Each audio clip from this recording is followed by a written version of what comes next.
ਵਾਹਿਗੁਰੂ ਜੀ ਕਾ ਖਾਲਸਾ ਵਾਹਿਗੁਰੂ ਜੀ ਕੀ ਫਤਿਹ। ਅਸਲਾਮ ਵਾਲੇਕਮ ਆਦਾਬ ਵਰਜ਼ ਮਹਾ ਤੁਹਾਡੀ ਹੋਸਟ ਨੀਲਮ ਕੌਰ ਤੇ ਮੈਂ ਟੀਵੀ 84 ਦੇ ਸਾਰੇ ਦਰਸ਼ਕਾਂ ਤੇ ਸਰੋਤਿਆਂ ਨੂੰ ਜੀ ਆਇਆਂ ਕਹਿੰਦੀ ਆ ਪ੍ਰੋਗਰਾਮ ਸੱਚਾ ਸੱਚ ਵਿੱਚ ਜਿਹੜੇ ਇਸ ਪ੍ਰੋਗਰਾਮ ਨਾਲ ਦੇਸ਼ਾਂ ਵਿਦੇਸ਼ਾਂ ਤੋਂ ਜੁੜ ਚੁੱਕੇ ਨੇ। ਖਾਲਸਾ ਅਫੇਅਰ ਸੈਂਟਰ ਦੇ ਸੰਚਾਲਕ ਡਾਕਟਰ ਅਮਨਜੀਤ ਸਿੰਘ ਜੀ ਸਟੂਡੀਓ 'ਚ ਮੇਰੇ ਨਾਲ ਸ਼ਾਮਿਲ ਨੇ। ਉਹਨਾਂ ਨਾਲ ਗੱਲਬਾਤ ਕਰਕੇ ਅੱਜ ਦੇ ਮਿਸ਼ਨ ਉੱਪਰ ਉਹਨਾਂ ਦਾ ਤਬਸਰਾ ਜਾਣਦੇ ਹਾਂ। ਜੀ ਡਾਕਟਰ ਸਾਹਿਬ ਵਾਹਿਗੁਰੂ ਜੀ ਕਾ ਖਾਲਸਾ ਵਾਹਿਗੁਰੂ ਜੀ ਕੀ ਫਤਿਹ। हाँ जी नीलम कौर जी ਤੁਹਾਨੂੰ ਵੀ ਤੇ ਦੁਨੀਆ ਭਰ ਚ ਬੈਠੇ ਸਾਡੇ ਬਹੁਤ ਹੀ ਪਿਆਰੇ ਸੋਹਣੇ ਸਿਆਣੇ ਸੁਨੱਖੇ ਟੀਵੀ 84 ਦੇ ਵਿਊਅਰਸ ਨੂੰ ਵੀ ਵਾਹਿਗੁਰੂ ਜੀ ਕਾ ਖਾਲਸਾ ਵਾਹਿਗੁਰੂ ਜੀ ਕੀ ਫਤਿਹ। ਸਾਡੇ ਬਹੁਤ ਹੀ ਪਿਆਰੇ ਮੁਸਲਮਾਨ ਭੈਣਾਂ ਭਰਾਵਾਂ ਨੂੰ ਅਸਲਾਮ ਅਲੈਕਮ। ਗੰਗਾ ਜਮਨੀ ਤਹਿਜ਼ੀਬ ਦੇ ਹਿੰਦੂ ਤਵੀਆਂ ਨੂੰ ਨਮੋ ਨਮੇ ਤੇ ਹੋਰ ਸਭ ਵੀਰਾਂ ਭੈਣਾਂ ਨੂੰ ਆਦਾਬ ਅਰਜ਼। ਜੀ ਡਾਕਟਰ ਸਾਹਿਬ ਜੀ ਆਇਆਂ ਨੂੰ ਪ੍ਰੋਗਰਾਮ ਸੱਚੋ ਸੱਚ ਵਿੱਚ ਬਹੁਤ ਧੰਨਵਾਦ ਜੀ ਡਾਕਟਰ ਸਾਹਿਬ। ਅੱਜ 24 ਸਤੰਬਰ 2025 10/700 ਨਾਨਕਸ਼ਾਹੀ ਸੰਮਤ 557 ਦਾ ਦਿਨ ਹੈ ਤੇ ਡਾਕਟਰ ਸਾਹਿਬ ਪ੍ਰੋਗਰਾਮ ਸ਼ੁਰੂ ਕਰਨ ਤੋਂ ਪਹਿਲਾਂ ਅਸੀਂ ਆਪਣੇ ਦਰਸ਼ਕਾਂ ਤੇ ਸਰੋਤਿਆਂ ਨੂੰ ਹਮੇਸ਼ਾ ਤਰ੍ਹਾਂ ਦੱਸ ਵਿਊਅਰਸ ਜੇ ਤੁਸੀਂ ਹੱਕ ਸੱਚ ਇਨਸਾਫ ਤੇ ਪੈਰਾ ਦਿੰਦਾ ਇੱਕੋ ਇੱਕ ਚੈਨਲ ਟੀਵੀ 84 ਨੂੰ ਦੇਖਣਾ ਚਾਹੁੰਦੇ ਹੋ ਤਾਂ ਤੁਸੀਂ ਦੇਖ ਸਕਦੇ ਹੋ ਸਪੈਕਟਰਮ ਕੇਬਲ, ਆਰਸੀਐਨ ਕੇਬਲ, ਪਲਟਨ ਕੈਨੇਡਾ, roku, ਜਾਦੂ ਬਾਕਸ, ਸ਼ਾਵਾ, ਫੇਸਬੁੱਕ ਟੀਵੀ 84 ਦੀ ਐਪ ਰਾਹੀਂ online streaming and IP box ਤੇ ਤੁਸੀਂ ਟੀਵੀ 84 ਨੂੰ ਦੇਖ ਸਕਦੇ ਹੋ। ਵਿਊਅਰਸ ਜੇ ਤੁਸੀਂ ਟੀਵੀ 84 ਦੇ ਪ੍ਰੋਗਰਾਮ ਸੱਚੋ ਸੱਚ ਨਾਲ ਫੇਸਬੁੱਕ ਰਾਹੀਂ ਜੁੜੇ ਤਾਂ ਇਸ ਵੱਧ ਲਾਈਕ ਕਰੋ ਤੇ ਸ਼ੇਅਰ ਕਰੋ ਅਤੇ ਨਾਲ ਹੀ YouTube ਤੇ ਸਬਸਕ੍ਰਾਈਬ ਕਰੋ। ਇਹ ਵੀ ਦੱਸ ਦਿਓ ਕਿ ਤੁਸੀਂ ਟੀਵੀ 84 ਦੀ ਐਪ ਨੂੰ ਐਂਡਰੋਇਡ ਐਂਡ ਐਪ ਸਟੋਰ ਤੇ ਡਾਊਨਲੋਡ ਕਰਕੇ ਜੋ ਟੀਵੀ 84 ਦੀ ਲਾਈਵ ਸਟ੍ਰੀਮ ਹੈ ਉਸ ਨੂੰ ਤੁਸੀਂ 24 ਆਵਰਸ ਦੇਖ ਸਕਦੇ ਹੋ। ਸੋ ਵਿਊਅਰਸ ਪ੍ਰੋਗਰਾਮ ਦੀ ਸ਼ੁਰੂਆਤ ਕਰਾਂਗੇ ਅੱਜ ਦੀ ਸਪਾਂਸਰਸ਼ਿਪ ਦੇ ਵਾਲੇ ਨਾਲ ਕਿ ਅੱਜ ਦੇ ਪ੍ਰੋਗਰਾਮ ਸੱਚੋ ਸੱਚ ਨੂੰ ਸਪਾਂਸਰ ਕੀਤਾ ਗਿਆ ਹੈ ਗ੍ਰੀਨਵੁੱਡ ਇੰਡੀਆਨਾ ਤੋਂ ਸਰਦਾਰ ਬਲਵਿੰਦਰ ਸਿੰਘ ਖੱਖ ਜੀ ਵੱਲੋਂ। ਸੋ ਇਹਨਾਂ ਨੇ ਖਾਲਸਾ ਦੀ ਪ੍ਰਾਪਤੀ ਤੇ ਸਿੱਖ ਕੌਮ ਦੀ ਚੜ੍ਹਦੀ ਕਲਾ ਦੀ ਅਰਦਾਸ ਕੀਤੀ ਹੈ ਅਤੇ ਟੀਵੀ 84 ਦੀ ਵੱਧ ਤੋਂ ਵੱਧ ਸਪੋਰਟ ਕਰਨ ਲਈ ਕਿਹਾ। ਸੋ ਅੱਜ ਦੀ ਸਪਾਂਸਰਸ਼ਿਪ ਲਈ ਅਸੀਂ ਸਰਦਾਰ ਬਲਵਿੰਦਰ ਸਿੰਘ ਖੱਖ ਜੀ ਹੋਰਾਂ ਦਾ ਤਹਿ ਦਿਲ ਤੋਂ ਧੰਨਵਾਦ ਕਰਦੇ ਹਾਂ। ਤੁਹਾਨੂੰ ਵੀ ਅਪੀਲ ਤੇ ਬੇਨਤੀ ਕਰਦੇ ਹਾਂ ਕਿ ਤੁਸੀਂ ਪ੍ਰੋਗਰਾਮ ਸੱਚੋ ਸੱਚ ਨੂੰ ਵੱਧ ਤੋਂ ਵੱਧ ਸਪਾਂਸਰ ਕਰੋ। ਸਪਾਂਸਰਸ਼ਿਪ ਲਈ ਤੋਂ ਸਾਨੂੰ ਕਾਲ ਕਰ ਸਕਦੇ ਸਾਡੇ ਫੋਨ ਨੰਬਰ ਤੇ 5166191984 ਸੇਮ ਨੰਬਰ ਤੇ WhatsApp ਕਰ ਸਕਦੇ ਹੋ। ਤੁਸੀਂ ਈਮੇਲ ਵੀ ਕਰ ਸਕਦੇ ਹੋ info@tv84.tv ਤੇ। ਸੋ ਵੀਅਰਸ ਹੁਣ ਆਪਾਂ ਗੱਲਬਾਤ ਕਰਨ ਜਾ ਰਹੇ ਹਾਂ ਕਿ ਮੀਡੀਆ ਰਿਪੋਰਟਾਂ ਅਨੁਸਾਰ 5 ਅਗਸਤ 2019 ਨੂੰ ਜੰਮੂ ਕਸ਼ਮੀਰ ਸੂਬੇ ਤੋਂ ਅੱਡ ਕਰਕੇ ਯੂਨੀਅਨ ਟੈਰੀਟਰੀ ਵਜੋਂ ਮਾਨਤਾ ਪ੍ਰਾਪਤ ਲੱਦਾਖ ਵਿੱਚ ਇਸ ਵੇਲੇ ਹਾਲਾਤ ਕਾਬੂ ਤੋਂ ਬਾਹਰ ਹਨ। ਨੌਜਵਾਨਾਂ ਦੀ ਭੀੜ ਨੇ ਬੀਜੇਪੀ ਦਫ਼ਤਰ ਸਮੇਤ ਬਹੁਤ ਸਾਰੀਆਂ ਇਮਾਰਤਾਂ ਨੂੰ ਅੱਗ ਦੇ ਹਵਾਲੇ ਕਰ ਦਿੱਤਾ ਹੈ। ਸੋ ਇਹ ਹਿੰਸਾ ਜਿਹੜੀ ਹੈ ਲੱਦਾਖ ਵੱਲੋਂ ਪਿਛਲੇ 6 ਸਾਲ ਤੋਂ ਕੀਤੇ ਜਾ ਰਹੇ ਅੰਦੋਲਨ ਦੀ ਸਿਖਰ ਹੈ। ਹੁਣ ਭਾਰਤ ਲੱਦਾਖ ਦੀ ਇਸ ਹਾਲਤ ਲਈ ਇਸ ਅਮਰੀਕਾ ਦੀ ਸਾਜ਼ਿਸ਼ ਦੱਸੇਗਾ ਜਾਂ ਚੀਨ ਦੀ ਜਾਂ ਪਾਕਿਸਤਾਨ ਨੂੰ ਜ਼ਿੰਮੇਵਾਰ ਦੱਸੇਗਾ। ਸੋ ਇਸ ਬਾਰੇ ਆਪਾਂ ਗੱਲਬਾਤ ਕਰਨ ਜਾ ਰਹੇ ਹਾਂ। ਸੋ ਅਸੀਂ ਚਾਹਾਂਗੇ ਕਿ ਤੁਸੀਂ ਇਸੇ ਤਰ੍ਹਾਂ ਬੜੇ ਰਹਿਣਾ ਦੇਖਣ ਸੁਣਨ ਲਈ ਐਨ ਲਿਖਣ ਲਈ ਤੁਹਾਡਾ ਸਭ ਦਾ ਬਹੁਤ ਬਹੁਤ ਧੰਨਵਾਦ। ਜੀ ਡਾਕਟਰ ਸਾਹਿਬ ਕੀ ਵਿਚਾਰਾਂ ਨੇ? ਸਭ ਤੋਂ ਪਹਿਲਾਂ ਤਾਂ ਅੱਜ ਦੇ ਪ੍ਰੋਗਰਾਮ ਨੂੰ ਸਪਾਂਸਰ ਕਰਨ ਲਈ ਅਸੀਂ ਆਪਣੇ ਵੀਰ ਸਰ ਬਲਵਿੰਦਰ ਸਿੰਘ ਖੱਖ ਤੇ ਉਹਨਾਂ ਦੇ ਸਮੁੱਚੇ ਪਰਿਵਾਰ ਦਾ ਸ਼ੁਕਰੀਆ ਅਦਾ ਕਰਦੇ ਹਾਂ। ਸਰ ਬਲਵਿੰਦਰ ਸਿੰਘ ਇਸ ਵਾਰ ਸਾਡੇ ਹੋਸਟ ਵੀ ਸਨ। ਉਹਨਾਂ ਦੇ ਵਾਲੀ ਅਸੀਂ ਰੁਕੇ ਔਰ ਲੰਬੇ ਸਮੇਂ ਤੋਂ ਪਹਿਲਾਂ ਇੱਥੇ ਨਿਊਯਾਰਕ ਰਹੇ, ਫਿਰ ਨਿਊ ਜਰਸੀ ਦੇ ਵਿੱਚ ਵੀ ਕਾਰੋਬਾਰੀ ਤੌਰ ਦੇ ਉੱਤੇ ਉਹਨਾਂ ਨੇ ਕਾਫੀ ਸਫਲਤਾ ਹਾਸਲ ਕੀਤੀ। ਪਰ ਗ੍ਰੀਨਵੁੱਡ ਇੰਡੀਆਨਾ ਜਾ ਕੇ ਉਹਨਾਂ ਨੇ ਬਹੁਤ ਤਰੱਕੀ ਕੀਤੀ ਆਪਣੇ ਕੰਮਕਾਰ ਦੇ ਸਿਲਸਿਲੇ 'ਚ। ਉਹਨਾਂ ਨੇ ਕਾਫੀ ਕਾਮਯਾਬੀ ਦੇ ਨਾਲ ਜਿਹੜਾ ਆਪਣਾ ਬਿਜ਼ਨਸ ਐਮਪਾਇਰ ਬਣਾਇਆ। ਲੇਕਿਨ ਇੱਕ ਗੱਲ ਜਿਹੜੀ ਸ਼ੁਰੂ ਤੋਂ ਨਿਊਯਾਰਕ ਤੋਂ ਨਿਊ ਜਰਸੀ ਔਰ ਇੰਡੀਆਨਾ ਤੱਕ ਰਹੀ, ਪੰਥਕ ਐਕਟਿਵਿਸਟ ਦੇ ਨਾਤੇ ਪੰਥ ਨੂੰ ਪਿਆਰ ਕਰਦੇ ਨੇ ਔਰ ਕੌਮੀ ਖਾਲਿਸਤਾਨ ਦੇ ਮੁੱਦੇ ਦੇ ਉੱਤੇ ਬਿਲਕੁਲ ਸਪਸ਼ਟ ਕਲੈਰਿਟੀ ਹੈ। ਔਰ ਉਹਨਾਂ ਦੀ ਬਦੌਲਤ ਹੀ ਜਦੋਂ ਮਾਈਕ ਪੈਂਸ ਜਿਹੜੇ ਬਾਅਦ 'ਚ ਟਰੰਪ ਦੀ ਪਹਿਲੀ ਟਰਮ ਵੇਲੇ ਵਾਈਸ ਪ੍ਰੈਜ਼ੀਡੈਂਟ ਬਣੇ ਟਰੰਪ ਦੇ ਨਾਲ, ਉਸ ਤੋਂ ਪਹਿਲਾਂ ਇੰਡੀਆਨਾ ਦੇ ਹੀ ਗਵਰਨਰ ਸਨ ਔਰ ਮਾਈਕ ਪੈਂਸ ਤੱਕ ਪਹੁੰਚ ਜਾਂ ਉਹਨਾਂ ਦੇ ਬ੍ਰਦਰ ਗ੍ਰੈਗ ਪੈਂਸ ਜਿਹੜੇ ਇਹਨਾਂ ਦੇ ਮਿੱਤਰ ਨੇ ਬਲਵਿੰਦਰ ਸਿੰਘ ਹੋਰਾਂ ਦੇ ਕਾਰੋਬਾਰੀ ਸਿਲਸਿਲੇ ਦੇ ਵਿੱਚ ਵੀ। ਔਰ ਮਾਈਕ ਪੈਂਸ ਜਦੋਂ ਗਵਰਨਰ ਸੀ ਔਰ ਉੱਥੇ ਪਹਿਲਾ ਨਗਰ ਕੀਰਤਨ ਵੀ ਸ਼ੁਰੂ ਹੋਇਆ ਡਾਊਨਟਾਊਨ ਔਰ ਸ਼ਹਿਰ ਦੇ ਆਲੇ ਦੁਆਲੇ ਔਰ ਗਵਰਨਰ ਮਾਈਕ ਪੈਂਸ ਨੇ ਮਾਰਚ ਕੀਤਾ ਸੀ ਨਾਲ ਉਸ 'ਤੇ। ਔਰ ਫਿਰ ਉਸ ਤੋਂ ਬਾਅਦ ਕਿਉਂਕਿ ਉਹ ਗਵਰਨਰ ਤੋਂ ਬਾਅਦ ਕਾਂਗਰਸਮੈਨ, ਫਿਰ ਕਾਂਗਰਸਮੈਨ 'ਚੋਂ ਨਿਕਲ ਕੇ ਉਹ ਵਾਈਸ ਪ੍ਰੈਜ਼ੀਡੈਂਟ ਬਣੇ ਸੀ ਤਾਂ ਉਹਨਾਂ ਨੇ ਆਪਣੀ ਕਾਂਗਰਸ ਦੀ ਸੀਟ ਜਿਹੜੀ ਹੈ ਆਪਣੇ ਭਰਾ ਗ੍ਰੈਗ ਪੈਂਸ ਨੂੰ ਛੱਡ ਦਿੱਤੀ। ਉਹ ਵੀ ਕਾਂਗਰਸਮੈਨ ਰਹੇ, ਉਹ ਵੀ ਬੜੇ ਬੋਲਡਲੀ ਗ੍ਰੈਗ ਪੈਂਸ ਨੇ ਵੀ ਹਰ ਨਗਰ ਕੀਰਤਨ ਔਰ ਸਿੱਖੀ ਦੇ ਮੁੱਦੇ 'ਤੇ ਔਰ ਕਾਂਗਰਸ ਦੇ ਵਿੱਚ ਵੀ ਜਿਹੜਾ ਵੀ ਕੋਈ ਮੂਵ ਸਿੱਖਾਂ ਪ੍ਰਤੀ ਸੀ ਉਹਦੇ 'ਚ ਉਹ ਮੋਹਰਲੀਆਂ ਸਫਾਂ ਦੇ ਵਿੱਚ ਸਨ।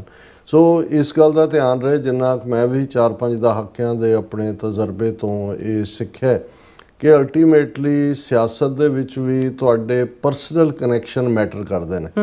ਜਦੋਂ ਤੁਸੀਂ ਗੁੱਡਵਿਲ ਕਿਸੇ ਦੀ ਲੈਂਦੇ ਹੋ, ਤੁਹਾਡੇ ਤੇ ਕੋਈ ਸਿਆਸਤਦਾਨ ਟਰਸਟ ਕਰਦਾ ਹੈ, ਤੁਸੀਂ ਉਸ ਦੀ ਯੋਗ ਮਦਦ ਵੀ ਕਰਦੇ ਹੋ, ਫਾਈਨੈਂਸ਼ੀਅਲ ਪਾਰਟ ਵੀ ਇੱਕ ਵੱਡਾ ਹਿੱਸਾ ਹੁੰਦਾ ਹੈ, ਤੇ ਉਹ ਜੇ ਤੁਹਾਡਾ ਝੰਡਾ ਬਰਦਾਰ ਬਣ ਜਾਏ, ਕਿਉਂਕਿ ਇਸ ਤੋਂ ਪਹਿਲਾਂ ਵੀ ਖਾਲਿਸਤਾਨ ਦੀ ਸਟਰਗਲ 'ਚ ਲੇਟ 80s ਤੋਂ ਲੈ ਕੇ 90s ਤੱਕ ਜਿਹੜੀ ਸਭ ਤੋਂ ਮੁਖਰ ਆਵਾਜ਼ US ਕਾਂਗਰਸ ਦੇ ਵਿੱਚ ਸੀ ਉਹ ਡੈਨ ਬਰਟਨ ਦੀ ਸੀ, ਕਾਂਗਰਸਮੈਨ ਰਿਪਬਲਿਕਨ, ਔਰ ਉਹ ਇੰਡੀਆਨਾ ਤੋਂ, ਔਰ ਡਾਕਟਰ ਗੁਰਮੀਤ ਸਿੰਘ ਔਲਖ ਉਹਨਾਂ ਦੇ ਨਾਲ ਉਹਨਾਂ ਦੀ ਪਰਸਨਲ ਰੈਪੋ ਵੀ ਬੜੀ ਚੰਗੀ ਬਣੀ, ਔਰ ਹਮੇਸ਼ਾ ਜਿੰਨਾ ਵੀ ਇੰਡੀਆ ਦੇ ਉੱਤੇ ਆਰਥਿਕ ਪਾਬੰਦੀਆਂ ਲਾਉਣ ਦੇ ਮਤੇ ਜਾਂ ਸਿੱਖ ਜੈਨੋਸਾਈਡ ਦੇ ਖਿਲਾਫ ਜਿਹੜੀ ਆਵਾਜ਼ ਉੱਠਦੀ ਰਹੀ, ਉਹਦੇ 'ਚ ਡੈਨ ਬਰਟਨ ਮੁੱਖ ਤੌਰ ਦੇ ਉੱਤੇ ਸਨ। ਹਾਲਾਂਕਿ ਉਹ ਪੀਰੀਅਡ ਸੀ ਜਦੋਂ ਅਸੀਂ ਇੰਡੀਆਨਾ ਸਟੇਟ ਦੀ ਗੱਲ ਕਰਦੇ ਹਾਂ ਤੇ ਜਿਹੜੀਆਂ ਰੈਡ ਨੈਕ ਸਟੇਟਸ ਅਮਰੀਕਾ ਦੇ ਵਿੱਚ ਐਕਸਟ੍ਰੀਮ ਰਿਪਬਲਿਕਨ ਕੰਜ਼ਰਵੇਟਿਵ ਵੈਲਿਊਜ਼ ਵਾਲੀਆਂ ਗਿਣੀਆਂ ਜਾਂਦੀਆਂ ਨੇ, ਉਹ ਇੰਡੀਆਨਾ ਹੈ। ਔਰ ਹੁਣ ਤਾਂ ਵੱਡੀ ਗਿਣਤੀ ਸਿੱਖ ਇੰਡੀਆਨਾ 'ਚ ਜਾ ਵਸੇ ਨੇ, ਕਾਰੋਬਾਰੀ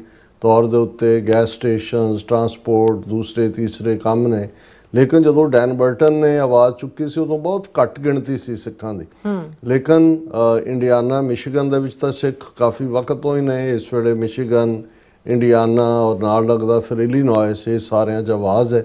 ਲੇਕਿਨ ਮੈਂ ਦੇਖਦਾ ਵੀ ਇੰਡੀਆਨਾ 'ਚ ਹੁਣ ਵੀ ਜਦੋਂ ਗੁਰੂ ਗ੍ਰੰਥ ਸਾਹਿਬ ਪ੍ਰਕਾਸ਼ ਪੁਰਬ ਨੂੰ ਸਮਰਪਿਤ ਨਗਰ ਕੀਰਤਨ ਹੋਇਆ ਬੀਤੇ ਸੈਚਰਡੇ, ਤੇ ਉਸ ਦੇ ਵਿੱਚ ਵੀ ਸੈਕਟਰੀ ਆਫ ਸਟੇਟ ਵੱਲੋਂ, ਕਾਂਗਰਸ ਵੱਲੋਂ, ਅਸੈਂਬਲੀਮੈਨ ਔਰ ਦੂਜੇ ਨੁਮਾਇੰਦੇ ਆਏ। ਪਿਛਲੀ ਵਾਰ ਖੁਦ ਬਹੁਤ ਸਾਰੇ ਹਾਜ਼ਰ ਹੋਏ ਸੀ।